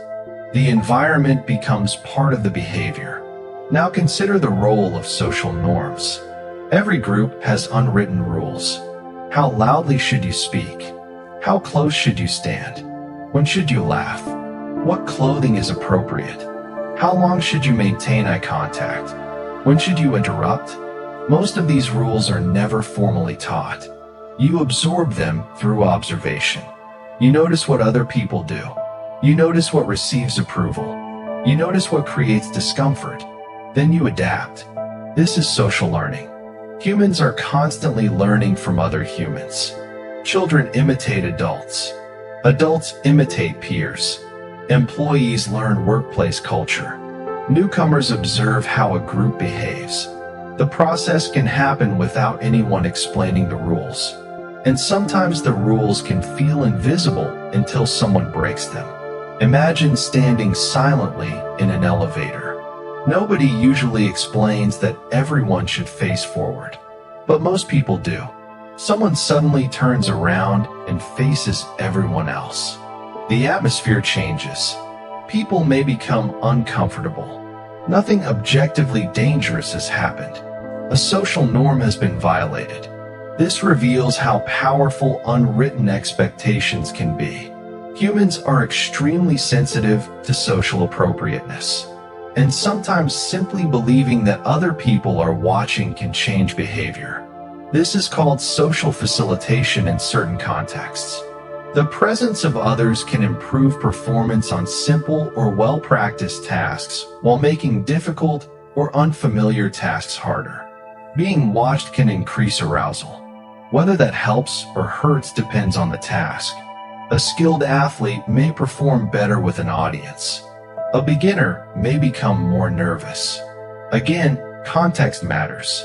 The same social presence can produce opposite effects. And this leads to another strange feature of human behavior. People sometimes work harder when they believe others are observing them. But there is also the opposite phenomenon. When responsibility is spread across a group, individuals may sometimes exert less effort. This is known as social loafing. If 10 people are responsible for a task, each person may feel less individually accountable than if they were working alone. The larger the group, the easier it can become psychologically to believe someone else will handle it. This connects with another phenomenon, diffusion of responsibility. When many people are present during an emergency, individuals may sometimes be less likely to intervene because responsibility feels distributed across the group. This does not mean people are inherently uncaring. The situation changes the psychological interpretation. People look to others for cues. If nobody else reacts, each person may assume the situation isn't serious. Everyone is waiting. Everyone observes everyone else. And the lack of action becomes evidence that action isn't necessary. This is an eerie example of social information shaping behavior. Sometimes the group isn't simply influencing individual behavior. The group is creating the interpretation of reality. Now imagine a crowd suddenly running. You don't know why. You may start running too. Your brain sees hundreds of people responding. That behavior itself becomes information. Something must be happening. The group becomes a sensor. This can be useful, but it can also create cascades. A rumor spreads. People react. Others observe the reaction. They assume the rumor must be true. They react too. The reaction becomes evidence for the original belief. Social systems can amplify information, sometimes accurately, sometimes inaccurately. And this is one reason human societies can produce astonishing cooperation and astonishing mistakes. We are deeply connected to one another psychologically. A single idea can move through a group. A single emotion can spread. A single person's panic can influence others. And positive emotions can spread too. Laughter is contagious. A smile can invite another smile. Enthusiasm can spread through a team. Calm behavior can help others remain calm. Humans constantly regulate each other's emotional states through social interaction. This is sometimes discussed in terms of emotional contagion. You may enter a room feeling neutral and gradually become energized because everyone around you is excited. Or you may enter a tense environment and begin feeling tense yourself. The emotional atmosphere of a group becomes part of your environment, and your own behavior contributes to that atmosphere. You smile. Someone smiles back. You become warmer. They respond. A positive feedback loop begins. The same can happen with tension. Someone becomes defensive. Another person responds defensively. The first person becomes even more defensive. The cycle escalates. Social interactions are dynamic systems. Each person's behavior becomes information for the other. And this is why small changes in tone can sometimes completely change the direction of a conversation. A softer voice, a pause, a question instead of an accusation, a smile, a moment of patience. Tiny signals can alter the entire social trajectory. Psychology is often found in these tiny moments, not only in dramatic experiments, but in ordinary interactions. The way you look at someone, the way you interpret a pause, the way you remember a conversation, the way you respond to uncertainty, the way you explain another person's behavior, the way you explain your own. All of these are psychological processes, and most happen without conscious calculation. Now, as the night becomes even quieter, you can begin to see why the human mind is so difficult to summarize. It isn't one simple machine. It is a collection of interacting systems. Memory influences perception. Perception influences emotion. Emotion influences attention. Attention influences memory. Expectations influence perception. Perception changes expectations. Social experiences influence identity. Identity influences behavior. Behavior changes social experiences. Everything is connected. The mind is less like a collection of separate boxes and more like an enormous network. One small change can ripple outward. A smell can trigger a memory. A memory can trigger an emotion. The emotion can change attention. Attention can change interpretation. Interpretation can change behavior. Behavior can change a relationship. The relationship can create new memories. And those memories become part of the future. A single moment can therefore become part of a chain that continues for years. This is one reason ordinary moments can sometimes become important in ways you cannot predict. You may have no idea which conversation today will become a memory 10 years from now. You may not know which place will become meaningful, which song will become nostalgic, which decision will become a turning point. The future significance of a moment is usually invisible while the moment is happening. Life is experienced forward but understood backward. And perhaps that is another beautifully strange psychological fact. You live your life one moment at a time, but you understand its meaning through memory. You don't know the full story while you're inside it. You only discover the pattern afterward. So tonight, you don't need to solve the story. You don't need to understand tomorrow. You don't need to predict every outcome. The mind can rest from prediction. The room is here. The bed is here. The night is here. Your breathing continues. Your body is supported. And your thoughts can gradually become less important. Maybe an idea appears. Maybe a memory. Maybe a completely random image. Let it pass. You don't have to follow it. The brain will generate another, and another, until eventually the stream becomes quieter. The words you're hearing may begin to blend together. You may stop tracking individual sentences. That is okay. The conscious mind doesn't need to supervise every moment. Your body knows how to breathe. Your heart knows how to beat. Your nervous system knows how to shift states. And your mind knows how to wander. So let it wander. Let the night become slower. Let the thoughts become softer. Let the strange stories of psychology fade into the background. Because there are still more mysteries inside the human mind. More unusual behaviors. More strange illusions. More unexpected memories. More curious social effects. More things that reveal just how complicated it is to be human. And somewhere between the final thought of the day and the first dream of the night, the mind may finally stop asking questions and simply rest. And as the mind becomes quieter, another strange psychological phenomenon begins to appear in ordinary moments. Sometimes, the harder you try to remember something, the more difficult it becomes. You know the information is there. You can almost feel it. You know the person's name. You know the word. You know the title of the movie. You know exactly what you want to say, but the answer refuses to arrive. It sits somewhere just outside conscious reach. Psychologists call this the tip of the tongue phenomenon. The strange part is that you may know things about the missing word. You might know its first letter. You might know how many syllables it has. You might even know what it sounds like. But the actual word remains inaccessible. Then, perhaps 10 minutes later, while you're doing something completely unrelated, it suddenly appears. There it is, the word you were searching for. You weren't consciously looking anymore, and somehow your brain found it.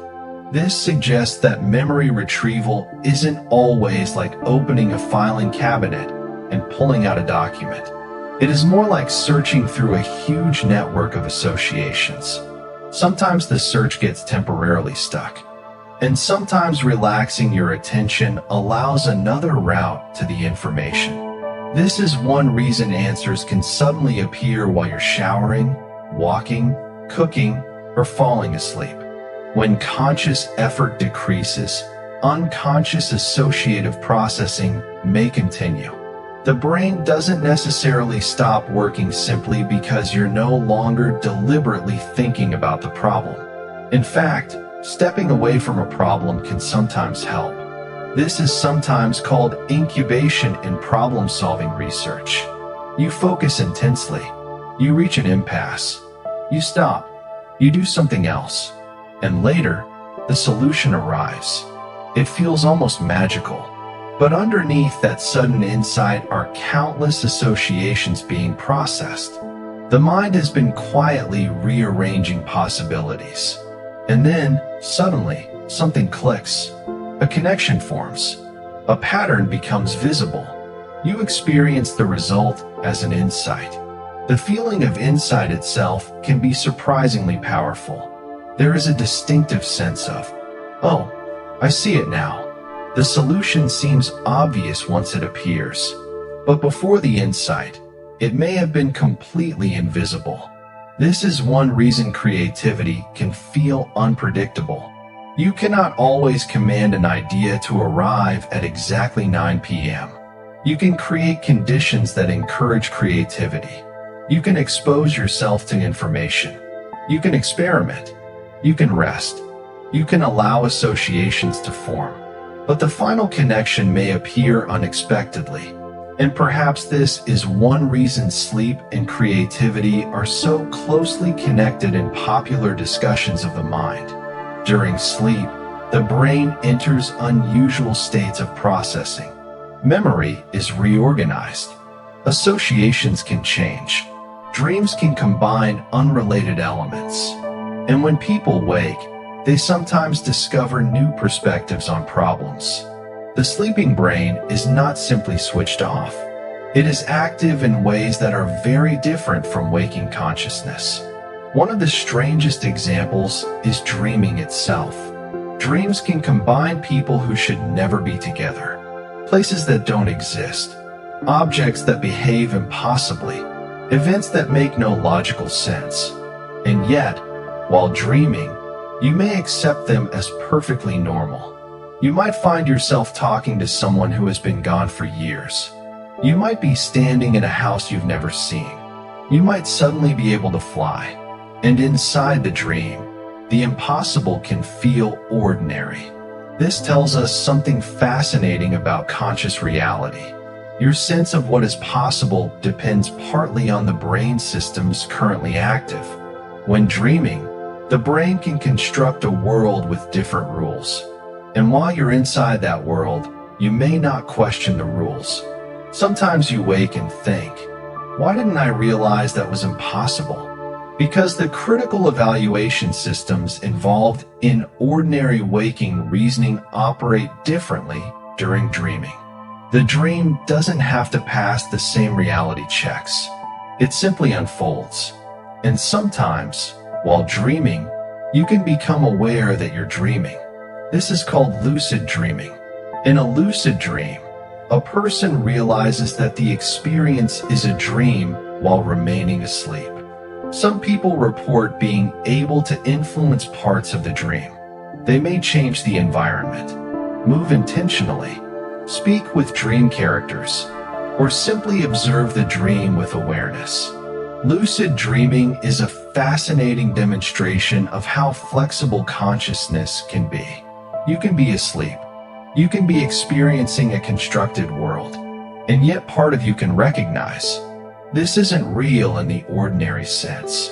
The boundary between consciousness and unconscious processing becomes strangely complicated.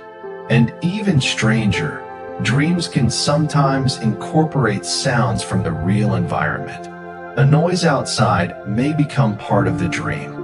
A phone notification may transform into a strange object. A voice may become a character. The brain attempts to integrate incoming information into the ongoing dream narrative. It doesn't necessarily wake you immediately. Instead, it may explain the sound within the dream. The mind is a storyteller even while asleep. It doesn't simply receive information. It tries to make sense of it. This tendency towards storytelling appears throughout waking life too.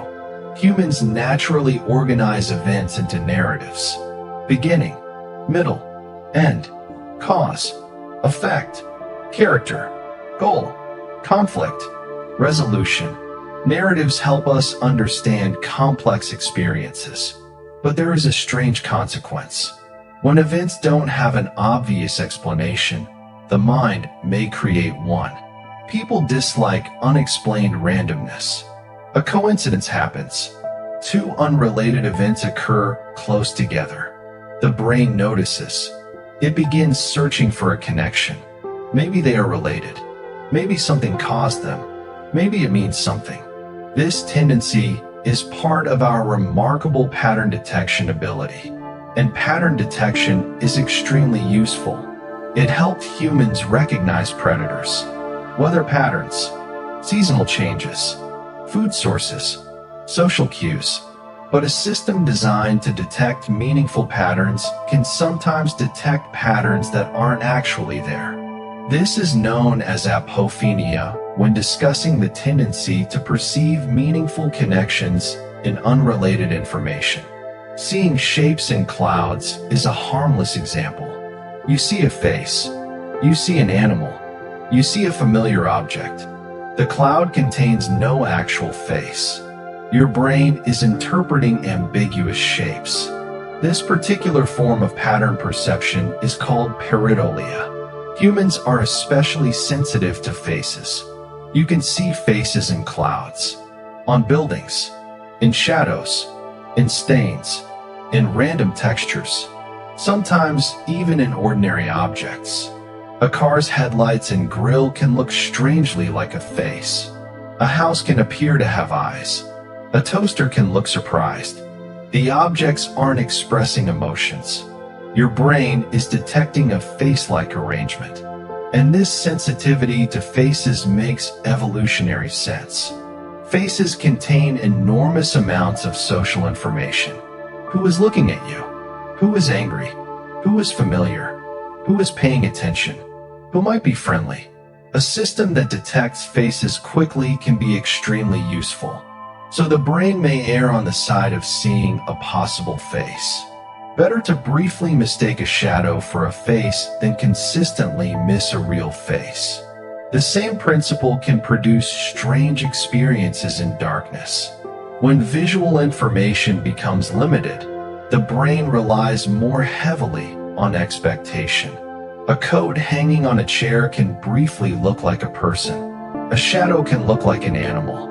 A pile of clothing can appear to move. Then you turn on the light. The mystery disappears. Nothing changed about the object. Your sensory information improved. The brain no longer needed to fill the gaps. This is why darkness can feel psychologically different from the same room in daylight. Ambiguity increases, and ambiguity gives prediction more influence. Now consider silence. Complete silence can feel strangely loud. You become aware of your breathing, the movement of your body, the tiny sounds inside the room, a distant vehicle, a building settling, your own swallowing. When external stimulation decreases, internal signals become more noticeable. Attention has fewer outside targets, so it turns inward. This can be relaxing, but it can also make some people uncomfortable. A quiet room can create space for thoughts that were hidden beneath constant stimulation. The mind suddenly has room to speak. Memories appear, plans appear, worries appear, questions appear. And this is one reason people sometimes keep background noise playing continuously. Music, television, podcasts, videos. The external sound can occupy attention. But silence itself isn't dangerous. It simply reveals more of what was already present.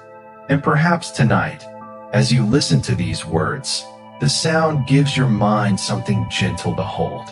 You don't need to solve anything. You don't need to respond. You can simply listen, or stop listening. Either is fine. Now let's consider something even stranger. Your brain can sometimes respond to information that you don't consciously remember seeing. This relates to implicit memory. You may have learned something without being able to consciously recall the learning event. A familiar pattern can influence behavior. A skill can remain even after you forget when you learned it. You might not remember learning how to ride a bicycle in detail, yet your body remembers the coordination. You might not remember every step of learning to type, yet your fingers know where the keys are. Some memories are expressed through performance rather than conscious recollection. This distinction between knowing how and knowing that is important. You can know how to perform an action without being able to explain every component. Try explaining exactly how you balance on a bicycle. You can describe parts of it, but most of the coordination is too complex to consciously calculate. Your nervous system handles it. This is why experts sometimes struggle to explain exactly how they perform highly practiced skills. The skill has become automatic. The conscious mind is no longer supervising every detail. And automaticity can be incredibly efficient, but it can also create mistakes. When you become too familiar with a routine, you may enter automatic mode and overlook details. You drive along a familiar route and suddenly realize you barely remember the last few minutes. You weren't unconscious. You were operating largely on practiced routines. Your attention was directed elsewhere. This is sometimes called highway hypnosis or automatic driving, although it should not be interpreted as literal hypnosis. The important point is that familiar behavior can require surprisingly little conscious monitoring. You can perform routine actions while thinking about something else. This frees the brain for other tasks. but it also means attention can fail to notice changes. If something unexpected happens, conscious attention must quickly return. This is another example of the balance between automatic and controlled processing. Automatic processing is fast.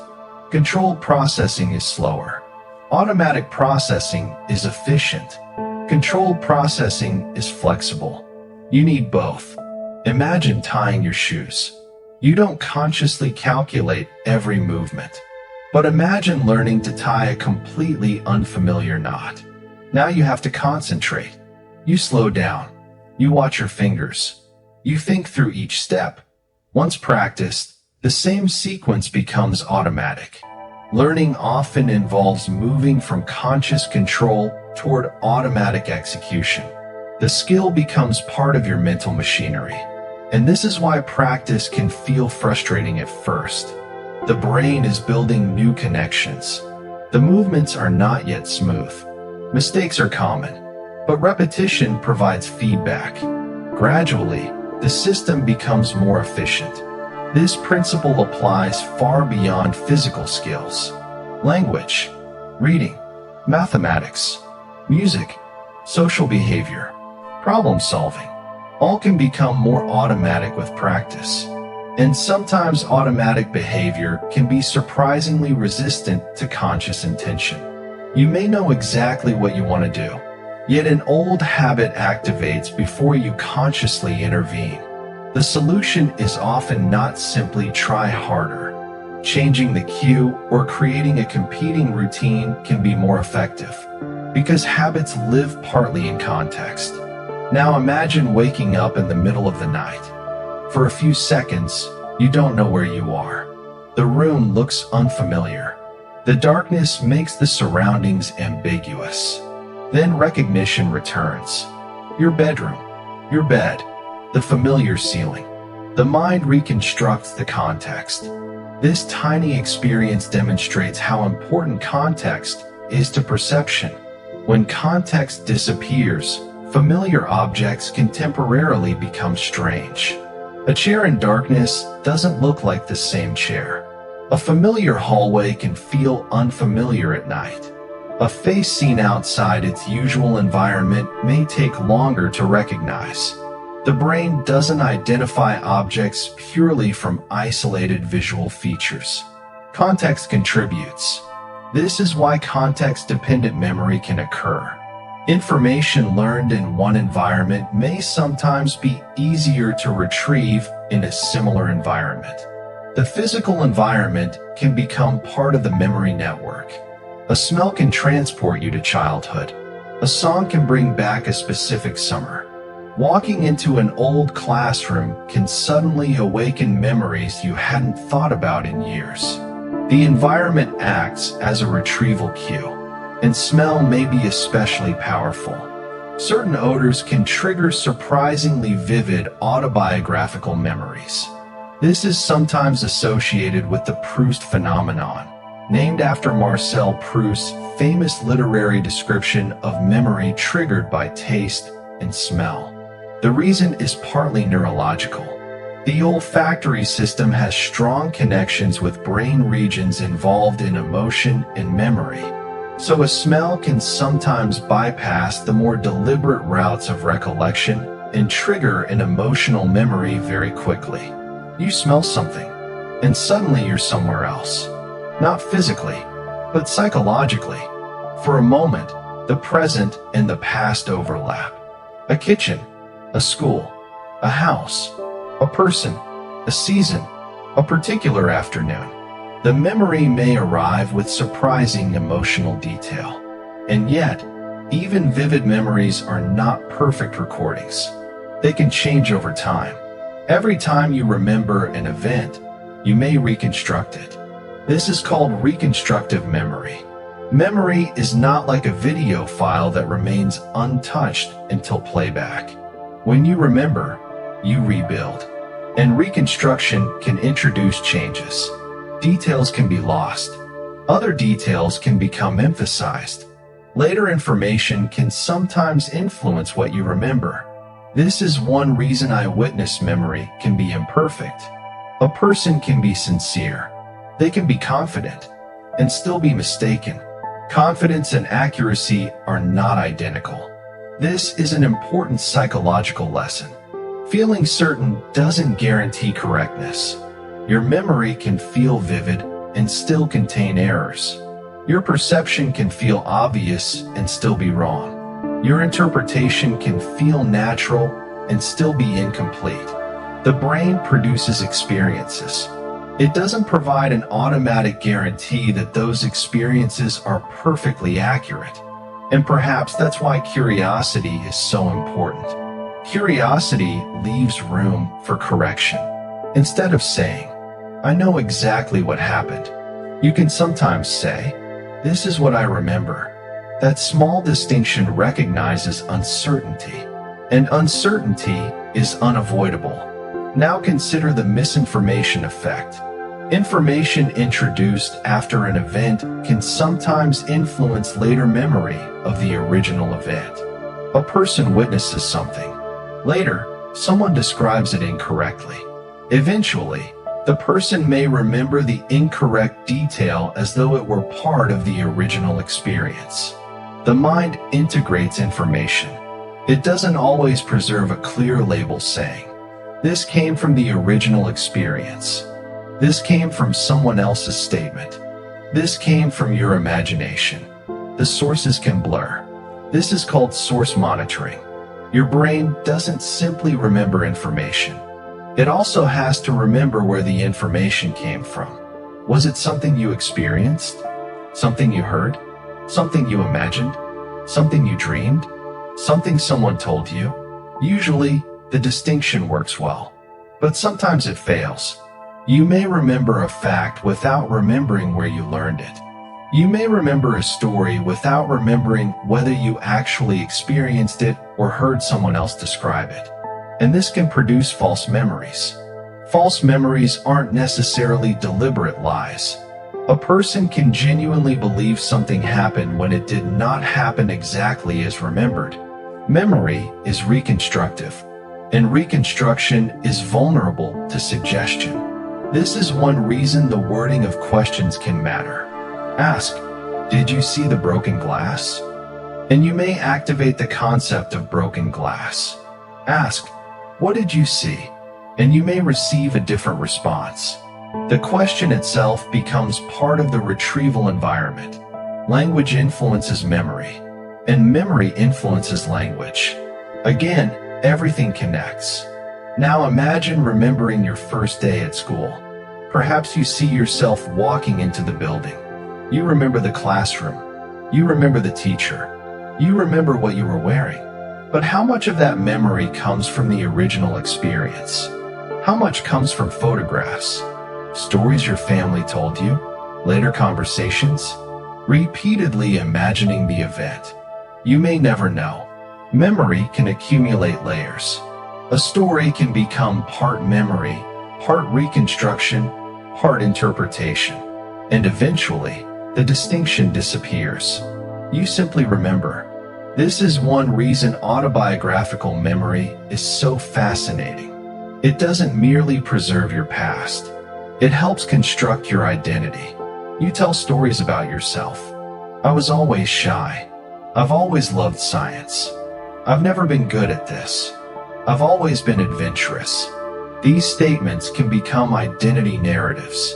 But human lives are rarely that consistent. You may have been shy in one environment and confident in another. You may have disliked something for years and then discovered you loved it. You may have failed at something before becoming good at it. Yet the brain likes coherent stories. So we sometimes simplify ourselves. The narrative becomes smoother than reality.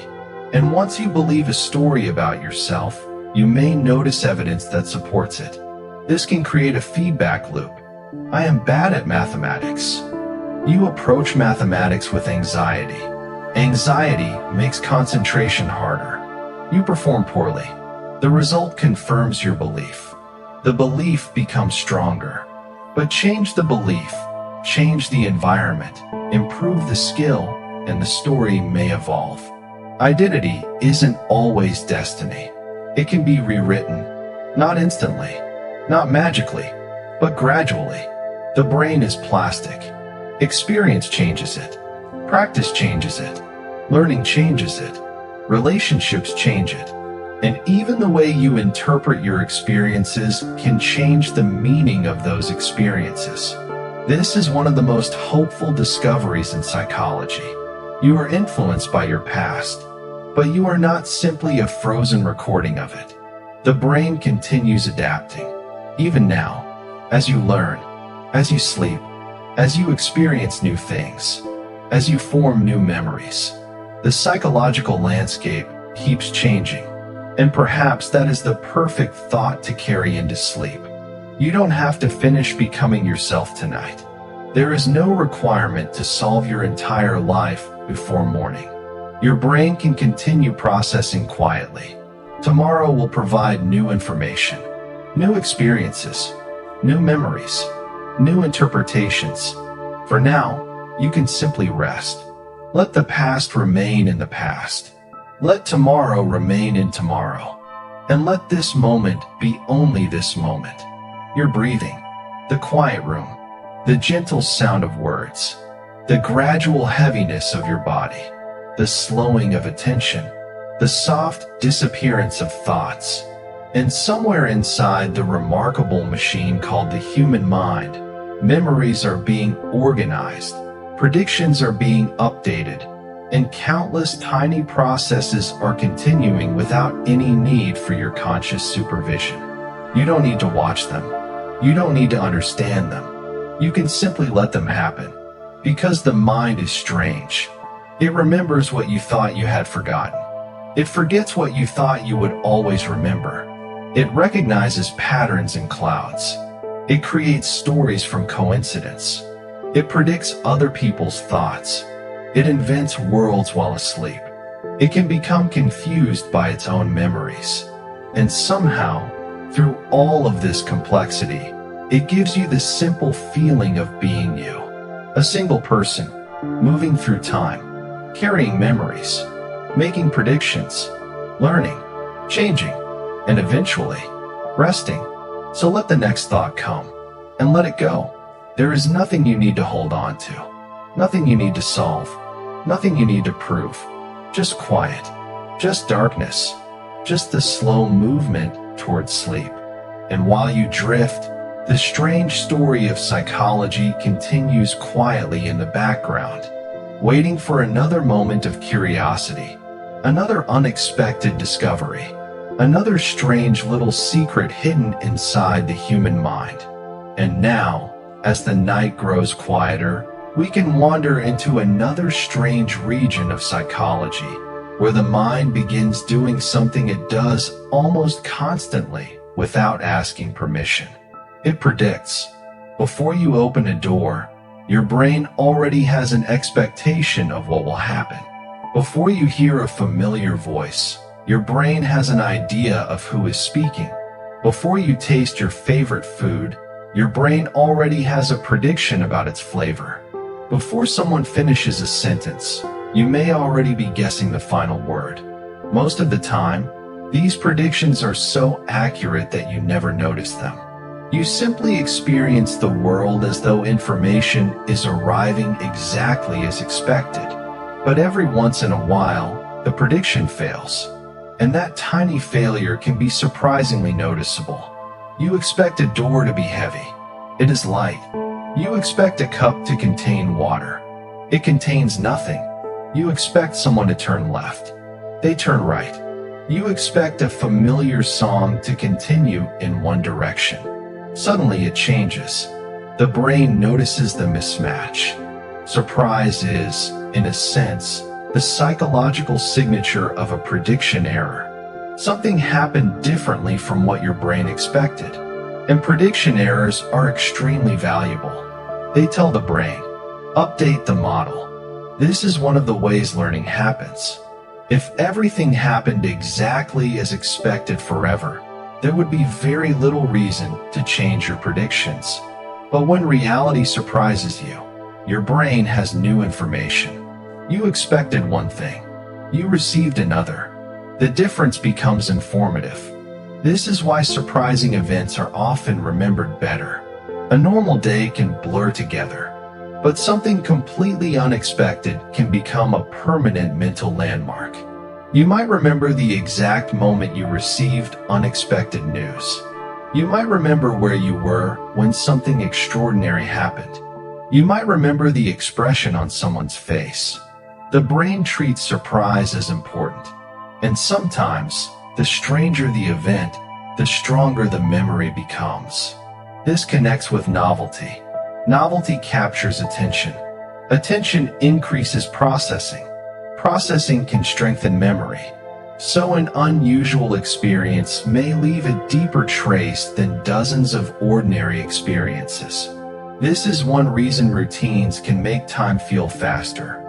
When every day contains similar events, the brain doesn't need to create a separate detailed representation for each one, but introduce something new, and suddenly there are more details to encode. A new restaurant, a new city, a new job, a new friendship, a new room, a new route home. The day becomes psychologically dense. Later, it may feel longer. This is one of the strange ways subjective time differs from clock time. Your watch may say that an hour has passed. Your brain may experience that hour as either enormous or tiny. When you're bored, 5 minutes can feel endless. When you're deeply absorbed, an hour can disappear. When you're frightened, moments can feel stretched. When you're having fun, time can seem to accelerate. The clock remains consistent. Your experience does not. Psychologists study this as subjective time perception. And one of the most interesting factors is attention. When you constantly monitor time, you notice every passing moment. When attention is absorbed in an activity, fewer resources are devoted to monitoring the clock. Time can seem to pass quickly. This may be why enjoyable experiences sometimes seem shorter while they're happening. Your attention is elsewhere. But later, when you remember a novel experience, the same period may seem longer because it contains many distinctive memories. So the same hour can feel short in the present and long in retrospect. The mind doesn't have one single internal clock. It has multiple ways of representing time. And that becomes even stranger when we think about waiting. Waiting for something exciting can make time feel slow. Waiting for something unpleasant can feel even slower. But when the event is finally over, the memory of the waiting period may shrink. Again, experience and memory are not the same thing. The present is lived moment by moment. The past is reconstructed from selected moments. And your brain decides which moments deserve emphasis. This is one reason the end of an experience can have disproportionate influence on how you remember it. A long vacation can contain hundreds of moments, but perhaps one incredible final evening becomes the memory that dominates. This relates to the peak end rule. People's retrospective evaluations of experiences can be influenced strongly by the most intense moment and the ending, rather than by a simple average of every moment. This is a fascinating example of how memory simplifies experience. Imagine listening to a long piece of music. Most of it is pleasant. At the end, there is a beautiful final passage. Later, when someone asks how you liked it, that ending may influence your overall judgment. Or imagine a meal that was excellent except for a disappointing ending. The final experience may color the memory of the entire meal. The brain doesn't preserve every second equally. It summarizes, and summaries are useful. You don't need to remember every moment of every meal you've ever eaten. You need a general sense of what the experience was like. This psychological compression makes life manageable, but it also means your memories are shaped by what your brain chooses to emphasize. Now imagine an experience that gradually improves. Perhaps the beginning is difficult, then it becomes better, then better again, then ends beautifully. Your memory may feel very different from an experience that was equally pleasant overall, but ended badly. The final moments matter. Endings carry psychological weight. This is one reason rituals can be powerful. A bedtime ritual creates a predictable ending to the day. The lights dim. The environment becomes quiet. The same sequence occurs. The brain begins learning the pattern. Eventually, the routine itself can become a cue for sleepiness. The body learns. This sequence means rest. This is classical conditioning in a very ordinary form. A neutral stimulus becomes associated with a particular state. Over time, the association becomes automatic. A particular song can remind you of someone. A smell can make you hungry. A place can make you relaxed. A notification sound can create anticipation. The stimulus itself doesn't contain the emotional response. The response has been learned through association. And conditioning can be surprisingly powerful. A person who once experienced something frightening in a particular place may later feel uneasy when returning there, even when the original danger is gone. The environment has become associated with threat. The brain remembers the relationship. But learned associations can also weaken. This process is often called extinction.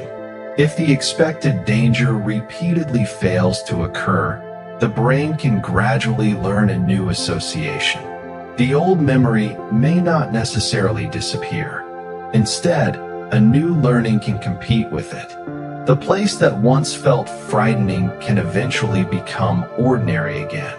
The nervous system learns. I am safe here now. This is one reason repeated safe experiences can matter so much. The brain updates through experience, and the update can be gradual. You don't always need one dramatic moment of change. Sometimes dozens of small experiences slowly rewrite the prediction. This applies to fear, confidence, social behavior, and habits.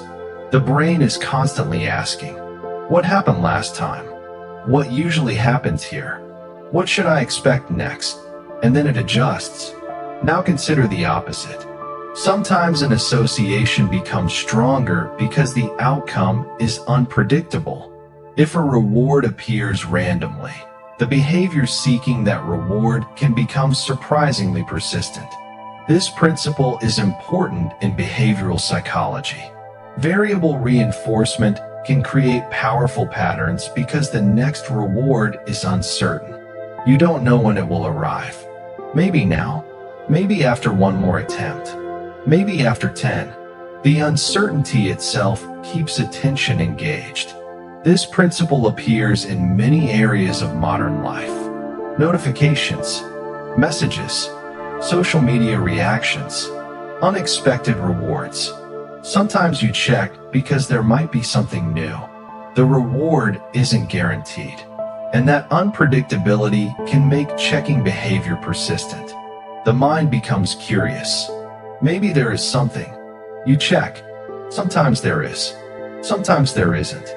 The uncertainty keeps the loop alive. This is a fascinating example of how behavior can be shaped by consequences. And it reminds us that curiosity isn't always about obtaining information. Sometimes curiosity is about uncertainty. Not knowing can be uncomfortable. The mind wants closure. This brings us to another strange psychological phenomenon, the Zeigarnik effect.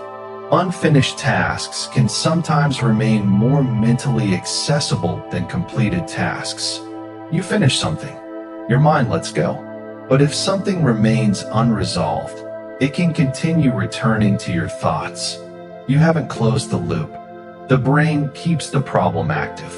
This may explain why an unfinished task can suddenly pop into your mind while you're trying to relax. Wait, I still need to send that email. I forgot to buy that. I haven't finished that assignment. I need to call them tomorrow. The mind keeps returning to the unfinished item. Writing it down can sometimes help because you've created an external reminder. The brain no longer needs to hold the task so tightly.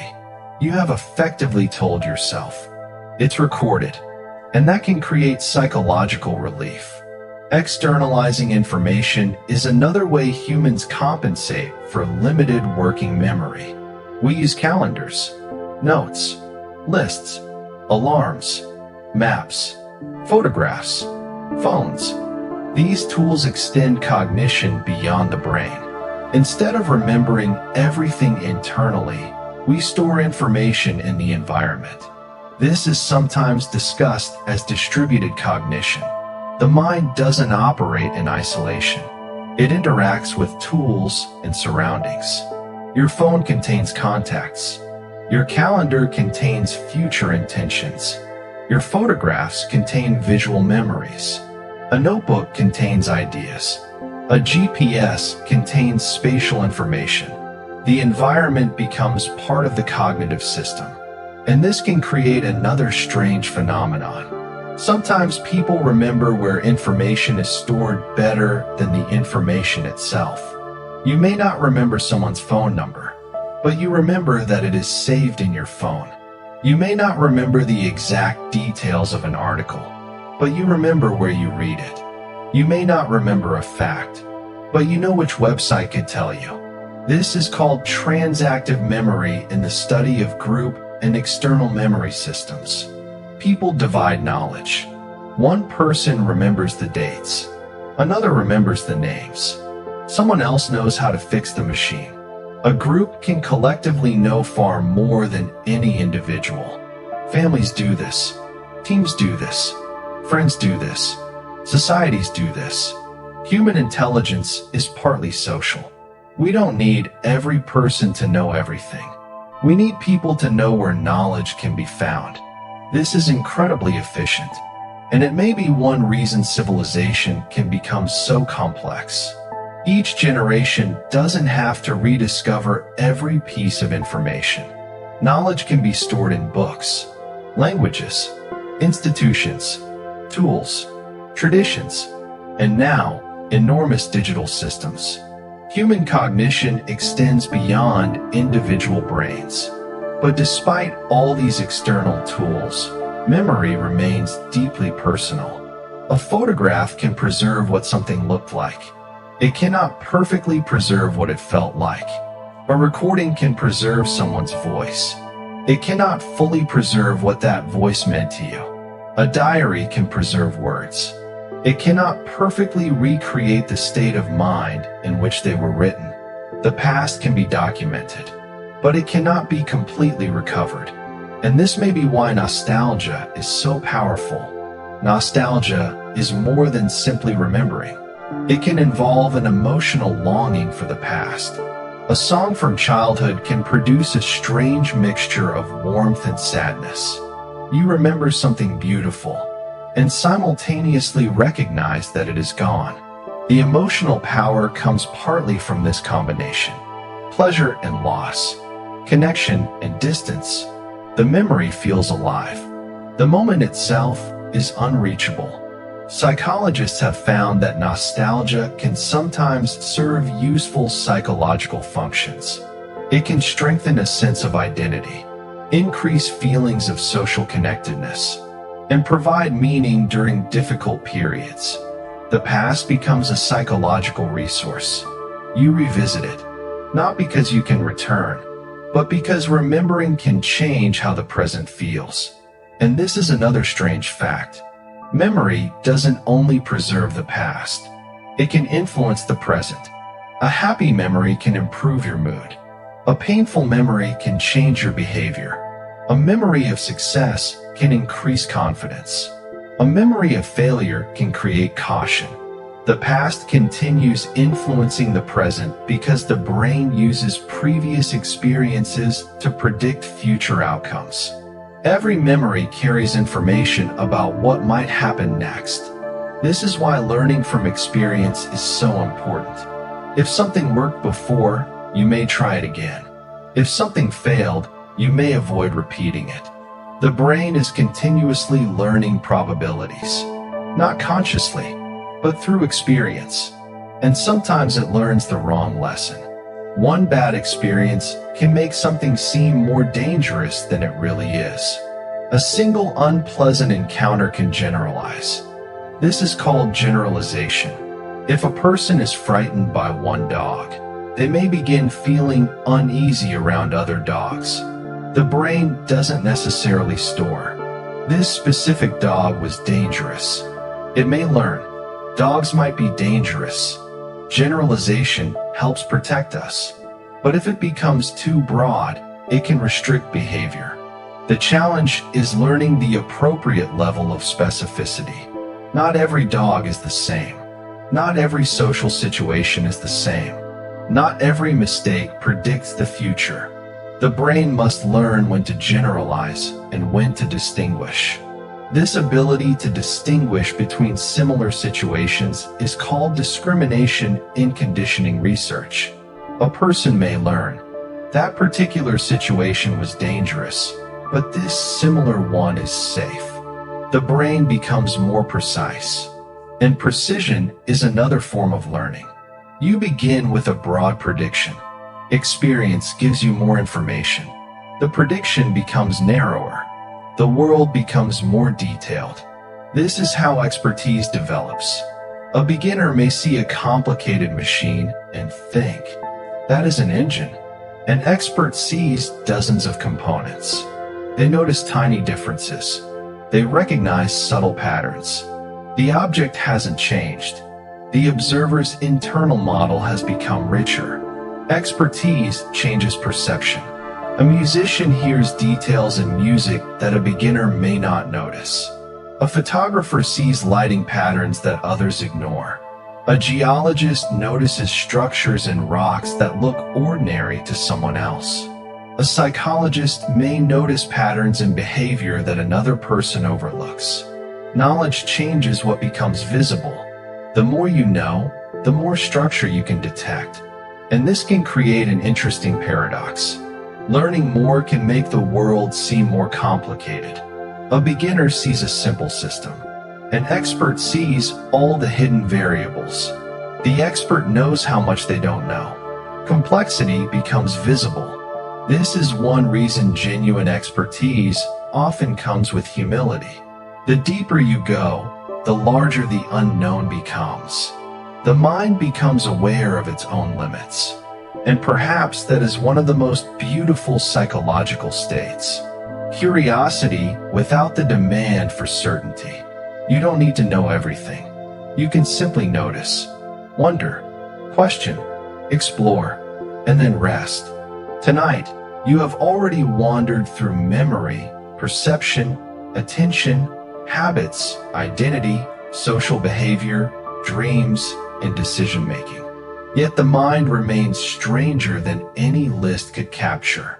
There are still mysteries in consciousness. Why does subjective experience feel like anything at all? Why does one particular memory suddenly return after years? Why can a melody trigger an emotion before you even know what song is playing? Why does a face sometimes seem familiar when you cannot identify it? Why does a dream feel real until you wake? Why can the mind create entire conversations that never happen? Why can you become lost inside a thought while sitting perfectly still? These questions lead towards some of the deepest mysteries in psychology. Because eventually, psychology reaches the border between behavior and consciousness. And consciousness itself may be the strangest phenomenon of all. You are not merely processing information. You are experiencing it. You see darkness. You hear sound. You feel your body resting against the bed. You notice thoughts. You notice yourself noticing thoughts. The mind can turn its attention back toward itself. And perhaps, as you become sleepier, even that self-awareness begins to soften. You don't need to hold on to your identity for the night. You don't need to solve the mysteries of consciousness. You can simply let awareness become quieter. The room remains. Your breathing continues. The body grows heavier. The thoughts become less organized. Maybe one final idea appears. Then another. Then nothing particularly important. And that is perfectly fine, because not every thought needs an answer. Not every memory needs to be recovered. Not every question needs to be solved tonight. Some things can remain mysterious. Some things can remain unfinished. Some thoughts can simply drift away. And perhaps the strangest psychological fact of all is that the mind can spend an entire lifetime trying to understand itself, while never becoming completely understandable. So let it remain mysterious. Let it remain complicated. Let it remain wonderfully strange. And as the night continues, you can simply rest inside the quiet space between one thought and the next, where the brain keeps working softly, without needing you to watch, without needing you to control it, until the last waking thoughts dissolve and sleep takes over. And now we are getting closer to the quietest part of our journey through the human mind. There are still strange corners left to explore. Some of them are so ordinary that you probably experience them every day without realizing how unusual they really are. Take attention, for example. You might think attention is something you control completely. You decide what to look at. You decide what to listen to. You decide what to think about. But attention is much more selective than that. Right now, there are probably countless sensations reaching your brain. The feeling of your clothes against your skin, the temperature of the room, the pressure of the bed beneath your body, the sound of your own breathing, tiny movements in your muscles, sounds outside, the position of your hands, the movement of your eyes. Yet you aren't consciously processing all of these things equally. Most disappear into the background. Your attention selects a small portion of the available information and brings it forward. And what you pay attention to can dramatically change what you experience. Imagine walking through a busy street. There may be hundreds of conversations happening around you. Cars passing, people walking, music playing, signs everywhere. Yet suddenly someone says your name. Your attention immediately shifts. You weren't consciously monitoring every conversation, but somehow, your brain was still processing enough information in the background to detect something personally meaningful. This phenomenon is sometimes associated with the cocktail party effect. Your attention can filter a noisy environment while remaining sensitive to certain important signals. Your name is one. A baby's cry might be another. A familiar voice. A sudden alarm. A sound associated with danger. The brain doesn't treat every sound equally. It constantly asks, in its own silent way, is this important? And that question is happening far below conscious awareness. Attention is therefore not simply a spotlight you aim manually. It is also a system that decides what deserves the spotlight, and sometimes it chooses incorrectly. You can become so focused on one task that you fail to notice something obvious happening directly in front of you. This is called inattentional blindness. One famous demonstration involved people focusing on a particular activity while an unexpected person or event passed through the scene. Many participants failed to notice it, not because their eyes weren't receiving the information. Their eyes were, but seeing something isn't identical to consciously noticing it. Information can enter the visual system without becoming part of conscious awareness. This is one of the strangest facts about perception. You can look directly at something and still fail to notice it. Your eyes can receive the image. Your brain can process parts of it. Yet conscious attention can remain elsewhere. This is why multitasking is often misleading. You may feel as though you are doing several things simultaneously, but frequently, the brain is rapidly switching attention between tasks. And every switch has a cost. Read a message. Return to your work. Check something else. Come back. Look at another notification. Return again. The task may still get completed, but the mind is repeatedly changing context. That can make thinking feel fragmented. Deep concentration, by contrast, can reduce these interruptions. You enter a state where the outside world becomes less important. Time seems to disappear. The activity becomes absorbing. Psychologists often discuss this kind of intense engagement using the concept of flow, associated especially with Csikszentmihalyi. During flow, people may experience deep concentration, reduced awareness of themselves, and an altered sense of time. The activity itself becomes rewarding. You aren't constantly thinking about the result. You are simply inside the process. A musician can disappear into music. An artist can disappear into a drawing. A gamer can disappear into a virtual world. A scientist can disappear into a problem. A writer can disappear into a story.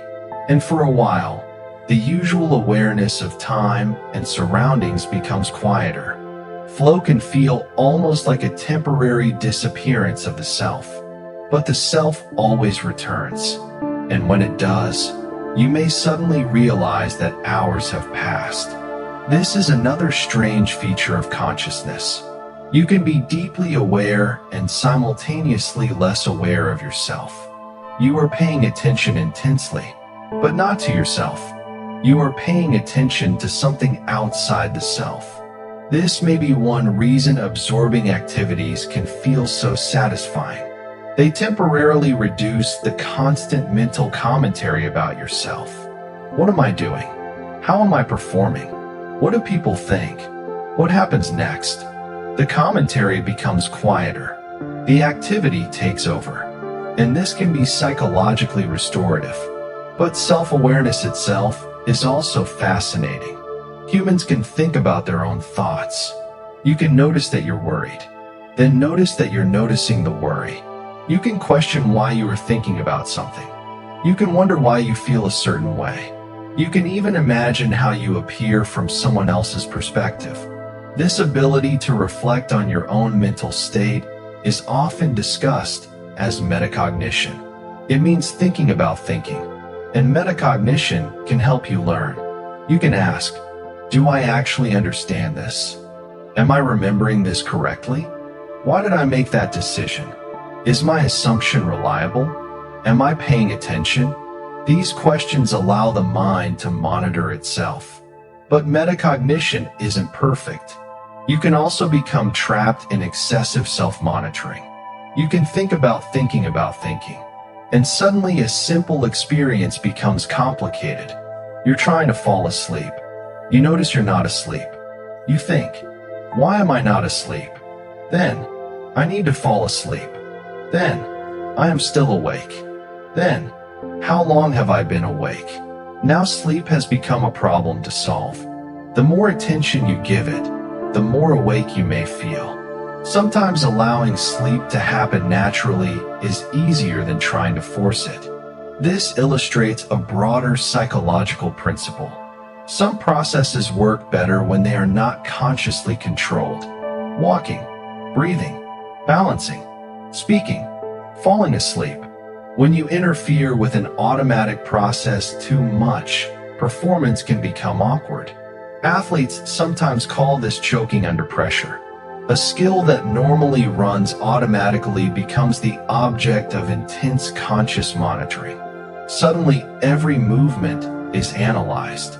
The athlete thinks about what normally happens automatically, and that can disrupt the smooth sequence. This doesn't mean conscious attention is bad. It means different tasks require different levels of conscious control. Sometimes the best thing the conscious mind can do is step back. And perhaps that is exactly what sleep requires. Stepping back, letting the automatic systems take over. Your breathing continues. Your body regulates itself. Your temperature changes. Your muscles relax. Your brain shifts through different stages of sleep. You don't need to supervise any of it. The body has been doing these things your entire life. So tonight, you can trust the process. And while you rest, another strange feature of psychology becomes easier to understand. The brain is constantly trying to predict what comes next. Even now, as you hear these words, you probably predict where the sentence is going. If I say, peanut butter, and you might automatically expect something. If I say, salt, and your brain may already produce a likely continuation. Language depends heavily on prediction. Your brain doesn't wait passively for every word. It anticipates. This makes communication faster. But prediction can also produce errors. Sometimes you hear what you expect rather than what was actually said. A familiar phrase can cause your brain to automatically complete missing information.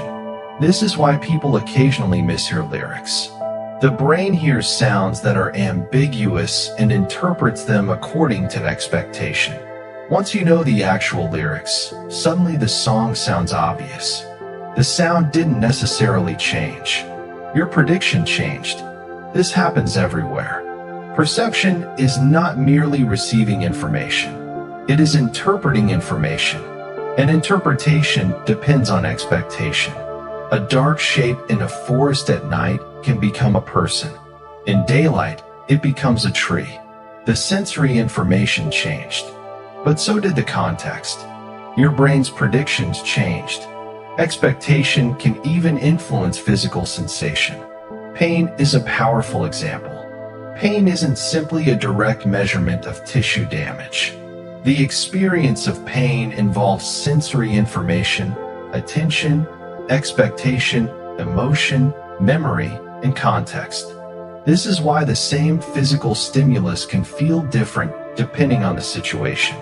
A person expecting pain may experience greater distress. A person who feels safe and understands what is happening may experience the same procedure differently. The brain is constantly interpreting bodily signals. And this leads to one of the most fascinating psychological phenomena of all, the placebo effect.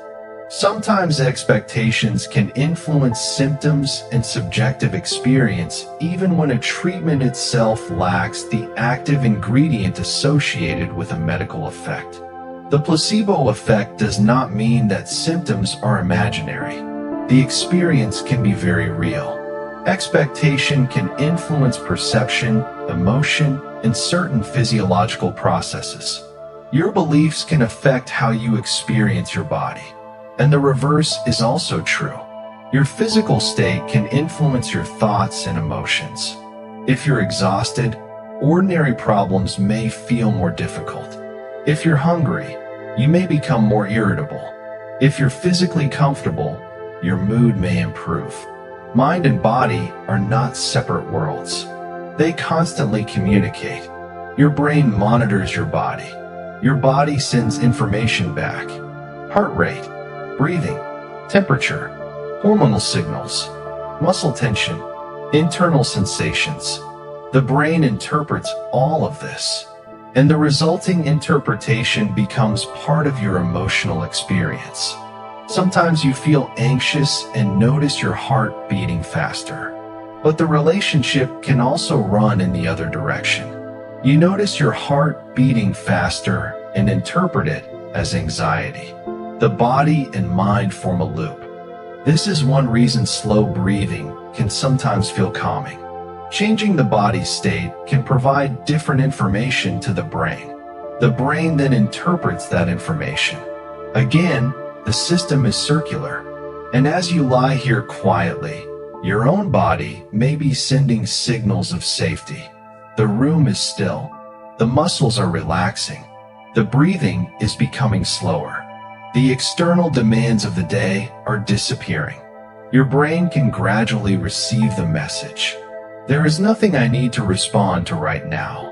And that message is powerful. Because attention is expensive.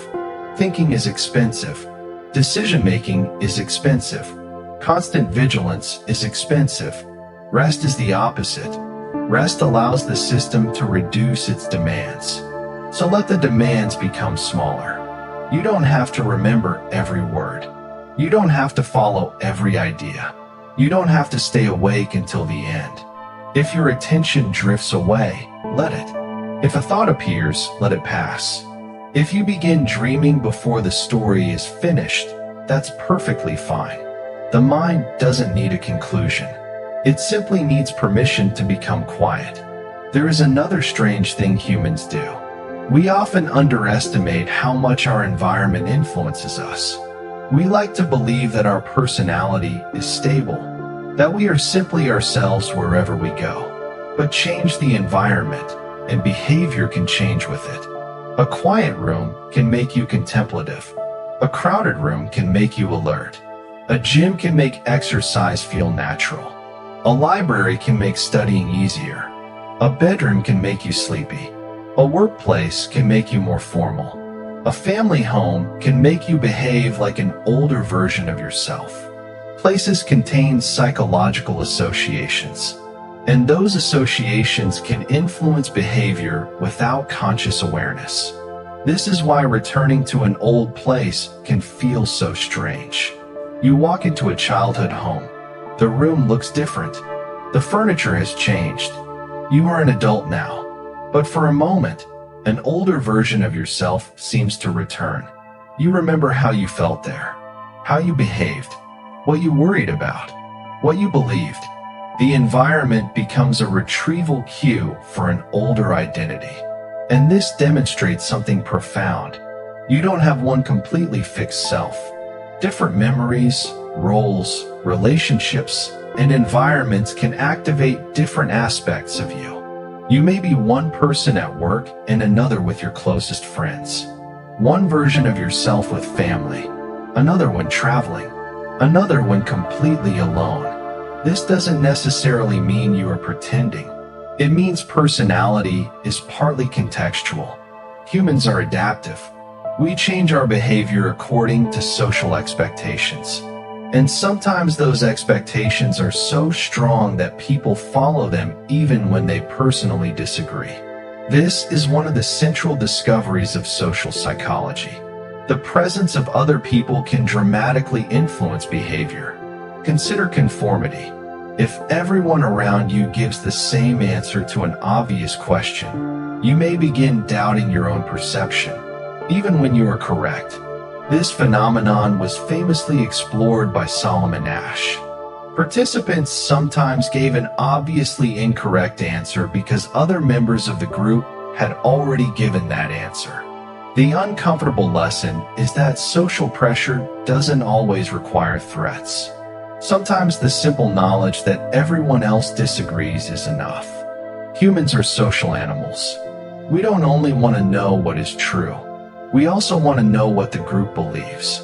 Because historically, belonging mattered. Being excluded from a group could be dangerous. So the brain became highly sensitive to social acceptance. A small disagreement can sometimes feel surprisingly uncomfortable.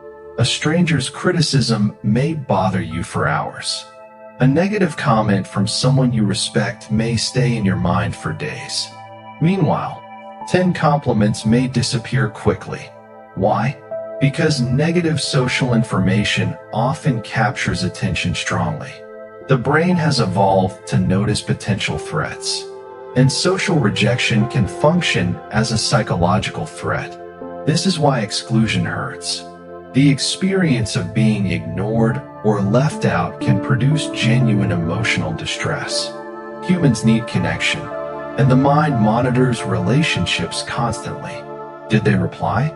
Did they sound different? Are they angry? Do they still like me?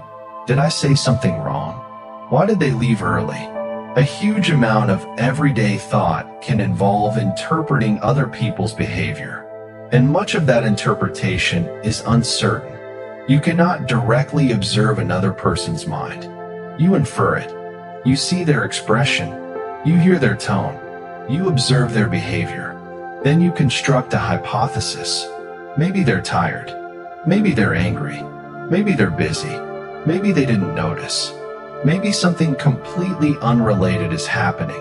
But the mind often prefers a definite explanation. Uncertainty is uncomfortable, so we fill the gap. Sometimes correctly, sometimes incorrectly. This is called attribution. We constantly explain behavior. Why did they act that way? Why did I do that? Why did the meeting go badly? Why did that person succeed? Why did someone fail? And one of the strangest biases in this process is the tendency to overemphasize personality when explaining other people's behavior. If someone cuts you off in traffic, you might think, "What a rude person." But if you cut someone off, you might think, "I didn't see them." You explain your own behavior using circumstances. You may explain another person's behavior using personality. This tendency is known as the fundamental attribution error, although the strength of this effect varies across cultures and contexts. We have access to our own internal circumstances.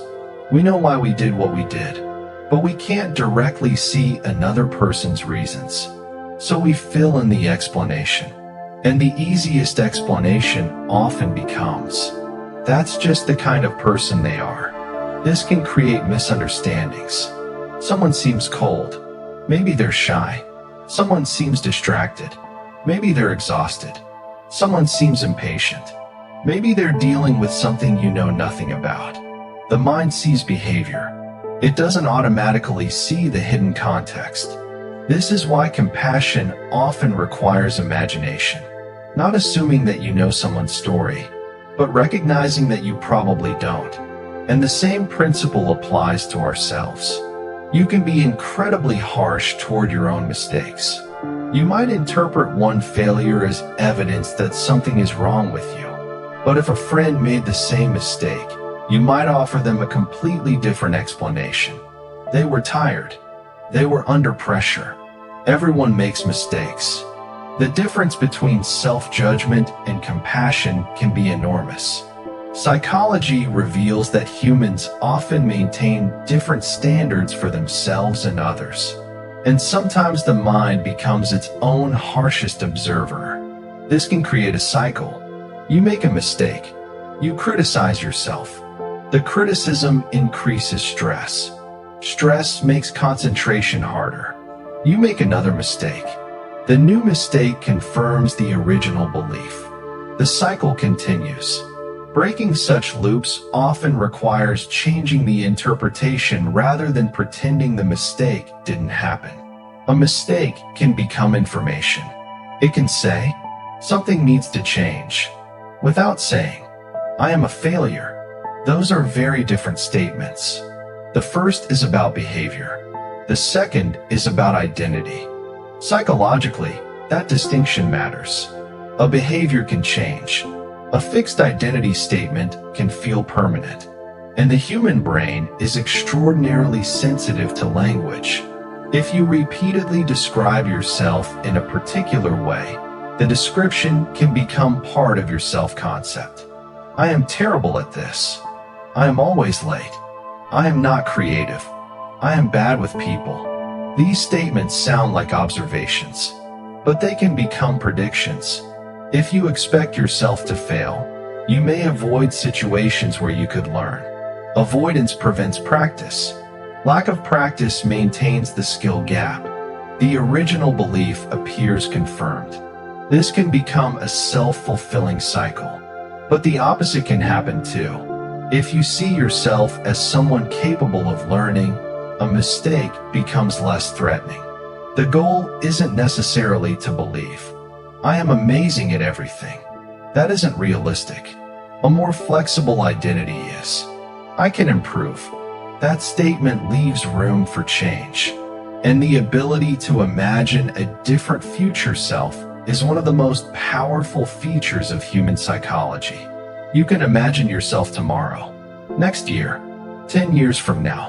You can simulate possible futures before they happen.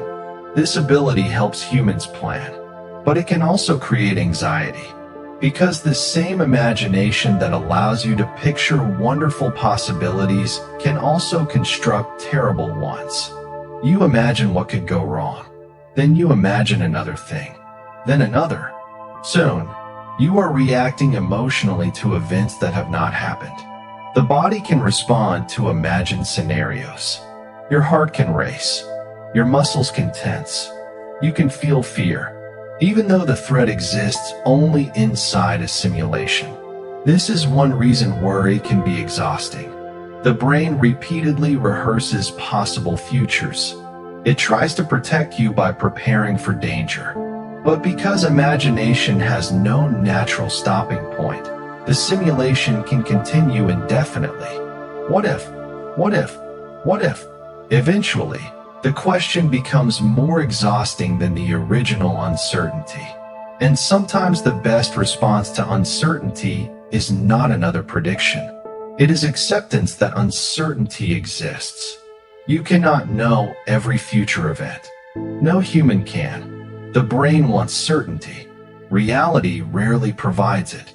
Learning to tolerate uncertainty is therefore an important psychological skill.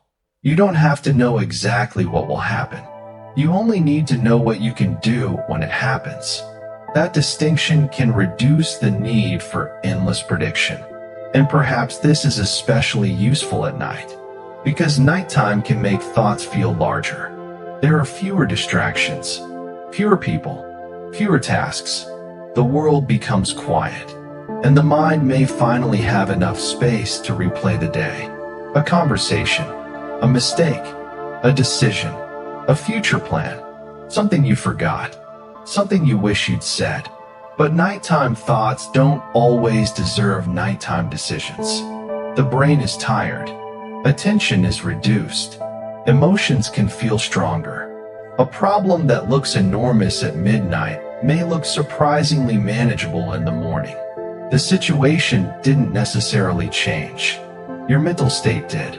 This is another reason emotional states influence judgment. When you're angry, certain possibilities become more visible.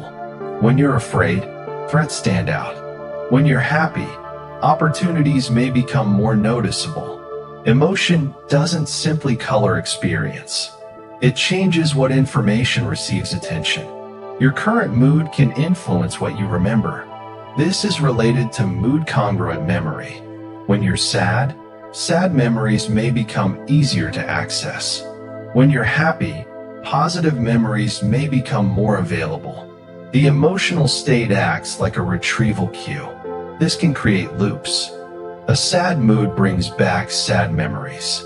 Those memories reinforce the sad mood. The mood brings back more memories. And the cycle continues. But the reverse can also happen. A pleasant memory can shift your emotional state. A comforting environment can create a different set of associations. A conversation can interrupt the loop. Attention can move elsewhere. The mind is dynamic. No emotional state is necessarily permanent. Feelings can be intense without being eternal. They rise, they change, they fall. And this is one of the reasons emotions are better understood as processes than as permanent identities.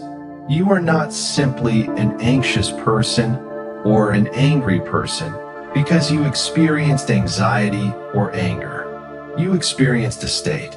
States change. Even personality traits can show flexibility. Human beings are more adaptable than they often realize.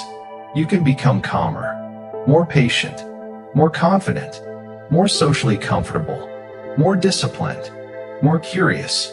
Change usually happens gradually, but gradual doesn't mean insignificant. Small changes accumulate. A single evening of reading may not transform you.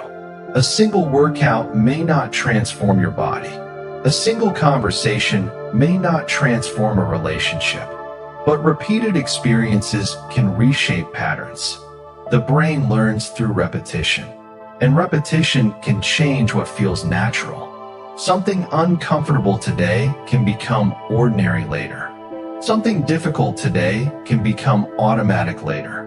Something frightening today can become manageable later. The mind is continually adapting to what it experiences. So even now, as you listen to these words, your brain is doing something remarkable. It is learning, not necessarily learning each fact perfectly, but experiencing another pattern, another sequence of language, another period of attention, another quiet moment. And the brain will store whatever aspects become meaningful. Maybe one sentence, Maybe one idea. Maybe only the feeling of gradually becoming sleepy. You don't need to know which. The brain will decide. And perhaps that's enough. There is one final place we can wander tonight. It is perhaps the strangest place of all. Your own sense of self. Most of the time, you experience yourself as a single continuous person. You woke up this morning. You remember yesterday. You expect to wake up tomorrow. It feels obvious that the person who opened their eyes this morning is the same person lying here now. But psychologically, the self is constantly changing. Your thoughts change. Your emotions change. Your body changes. Your memories change. Your beliefs change. Your relationships change. Your goals change. Even your personality can shift across years. Yet somehow, you maintain a feeling of continuity. I am still me. This continuity is partly constructed through memory. You remember enough of your past to connect the present with previous versions of yourself. Your memories create a story, and the story creates continuity. But memory is imperfect, so the continuity is not a perfect record. It is a narrative. You tell yourself who you have been. You interpret what happened. You decide what matters. You connect events, and the resulting story becomes your identity. This means that your sense of self is partly a psychological construction, not imaginary, not fake, but constructed. Just as your perception of a room is constructed from sensory information, your perception of yourself is constructed from memories, beliefs, relationships, bodily sensations, goals, and social feedback. And because these inputs change, the self can change. You may look back at an older version of yourself and barely recognize them. The clothes were different. The interests were different. The priorities were different. The worries were different. Perhaps even the dreams were different. And yet you remember being that person. So they remain part of your story. Psychologists sometimes describe this as the relationship between the remembered self and the experiencing self. The person living a moment is not identical to the person remembering it later. Your experiencing self lives through the present. Your remembering self summarizes it. And those two perspectives can disagree. A vacation can feel stressful while you're experiencing it. Later, you may remember it as an amazing adventure. A difficult period can feel endless while you're inside it. Years later, you may see it as one chapter among many. The meaning of an experience can change after the experience ends. This is why time can transform memories. Distance allows interpretation. You understand things differently later. Perhaps something that felt like a failure becomes a lesson. Perhaps a goodbye becomes the beginning of something else. Perhaps a rejection redirects you toward an opportunity you would never have discovered otherwise. The mind constantly rewrites meaning, not necessarily facts, but meaning. And meaning is one of the deepest psychological forces in human life. People can survive extraordinary difficulty when they can find meaning in it. They can endure discomfort when they believe it serves a purpose. They can tolerate uncertainty when they believe the uncertainty has meaning. Meaning changes how events are experienced. This is why humans create stories, traditions, rituals, goals, symbols, and beliefs. We don't merely experience events. We interpret them. A sunrise is a physical event, but it can also represent a beginning. A photograph is an arrangement of light, but it can represent someone you love. A song is vibration, but it can represent an entire period of your life. A place is geography, but it can represent home. Human psychology transforms physical reality into personal meaning. And perhaps that is one of the most beautiful things about the mind. It turns experience into significance. Now consider gratitude. Simply directing attention toward things you appreciate can alter what becomes psychologically prominent. Your mind naturally searches for problems. What's wrong? What's missing? What needs fixing? This is useful for survival. But if attention is repeatedly directed toward problems, the world can begin to feel like an endless list of problems. Gratitude changes the direction of attention. The warm bed, the quiet room, a familiar voice, a good meal, a beautiful memory, a safe moment. The things that are working can become visible again. This doesn't require pretending that difficulties don't exist. It simply means they are not the entire picture. Attention determines which parts of reality become psychologically loud. And tonight, you can allow the quiet parts to become louder. The softness of the pillow, the weight of the blanket, the rhythm of your breathing, the darkness behind your closed eyes, the absence of immediate demands. You don't have to chase thoughts. Let them come. Let them leave. Another strange fact about the mind is that thoughts are not always voluntary. You don't choose every thought that appears. Sometimes an image arrives unexpectedly. A memory, a song, a phrase, a person's face, a completely ridiculous idea. The mind generates content. Consciousness notices it. This means that having a thought is not the same as choosing a thought. A thought can appear without representing your intentions or values. The mind produces possibilities. You don't have to act on all of them. You can observe a thought and let it pass. This distinction can be surprisingly freeing. Thoughts are events. They come, they change, they disappear. You don't have to believe everything the mind produces. You can simply notice. And when you stop treating every thought as a command, the mind becomes less demanding. A worry appears. You notice it. You don't solve it. A memory appears. You notice it. You don't replay it. A plan appears. You notice it. You don't execute it. Eventually, the thought loses momentum. Another arrives. Then another. Then perhaps the spaces between thoughts become longer. This is where the transition toward sleep can become almost mysterious. You may notice that thoughts begin losing structure. A sentence starts, then changes direction. An image appears, then becomes another image. A memory combines with something imaginary. You lose track of what you were thinking about. This strange drifting state occurs as consciousness changes.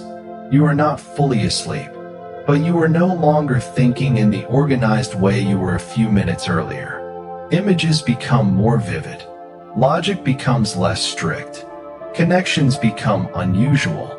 You may suddenly imagine a place you've never visited. Then a person appears. Then the scene changes. You aren't deliberately constructing it. The mind is beginning to dream. This transitional period is sometimes called hypnagogia. It can include unusual imagery, sensations, sounds, or fleeting thoughts. Some people experience a feeling of falling. Others see shapes or flashes. Some hear a word or sound. Others simply experience a gradual fading of deliberate thought. It is a fascinating borderland. Awake, not quite awake, not quite dreaming. A threshold between states of consciousness. And perhaps tonight you may cross that threshold without noticing. The narration may become distant. The words may become softer. You may stop following the story. That is the goal. There is nothing left you need to accomplish. The final facts don't need to be counted. The final ideas don't need to be remembered. You don't need to reach the end. You can fall asleep somewhere in the middle. Because the human mind does not need a perfect ending. It loves unfinished stories. It fills gaps. It creates connections. It continues quietly. So if your thoughts are still active, that's okay. If your mind is wandering, that's okay. If you're already drifting, that's even better. And there is another strange psychological fact worth leaving with tonight. Sometimes, the attempt to force a mental state is exactly what prevents it. Trying desperately to relax can make you monitor whether you're relaxed. Trying desperately to sleep can make you monitor whether you're asleep. Trying desperately to be happy can make you monitor whether you're happy. Trying desperately not to think can make you think about not thinking. The mind doesn't always respond well to commands. Sometimes the gentlest approach is indirect. Instead of, "I must sleep," you can simply, "Let me rest." Instead of, "I must stop thinking," you can say, "Thoughts can come and go." Instead of, "I need tomorrow to be perfect," you can say, "Tomorrow can unfold when it arrives." This removes the struggle, and when the struggle decreases, the mind may naturally become quieter. So tonight, there is nothing to achieve. No perfect state, no perfect thought, no perfect ending. Just rest. Let the room be dark. Let your body be heavy. Let your breathing continue naturally. The brain has been working all day, processing conversations, recognizing faces, interpreting sounds, remembering events, predicting outcomes, making decisions, monitoring your body, reading emotions, solving problems, avoiding danger, planning tomorrow. And now it can begin to release those responsibilities. One by one, the day can become smaller. The details can become less important. The conversations can fade. The unfinished tasks can wait. The unanswered questions can remain unanswered. The future can wait for morning. The past can remain behind you. And this moment can become very small. Just breathing, just resting, just darkness. There is something deeply strange about sleep. Every night, consciousness disappears in one form and returns in another. You close your eyes. The world you were consciously experiencing fades. The brain continues. Dreams may emerge. Memories may be reorganized. The body continues regulating itself. And eventually, morning arrives. You wake again, and the story of being you continues. Another day, another collection of memories, another set of predictions, another opportunity for surprise, another chance to learn something strange about the mind. But tonight is almost finished. So let the final ideas drift away. You don't need to hold them. Maybe you will remember one fact tomorrow. Maybe you will remember none. That is perfectly fine. The purpose of this journey was never to memorize everything. It was simply to wander through the remarkable landscape of psychology, to notice how strange ordinary life really is, how your brain can create memories, how attention can hide obvious things, how expectations shape perception, how emotions influence decisions, how other people change your behavior, how habits become automatic, how dreams create impossible worlds, how identity evolves, how time bends inside subjective experience, how thoughts appear without invitation, and how consciousness can observe itself. The human mind is not simple. It is not perfectly rational. It is not perfectly predictable. It is not a flawless recorder of reality. It is something much stranger. A living system constantly interpreting the world, predicting, learning, forgetting, remembering, imagining, feeling, adapting, and creating the experience of being alive. And now, you can stop thinking about it. You can let the psychology fade into the background. Let the words become distant. Let the sentences lose their importance. Let your attention drift toward the spaces between them. Perhaps you notice your breathing. Perhaps your body feels warmer. Perhaps your arms feel heavier. Perhaps your eyes no longer want to open. Perhaps thoughts are becoming slower. That's enough. You don't have to do anything. Just remain comfortable. The night is quiet. The world can wait. There is nothing you need to solve right now. Nothing you need to decide. Nothing you need to remember. Your mind can wander wherever it wants. And eventually, it may wander somewhere without words. Somewhere peaceful.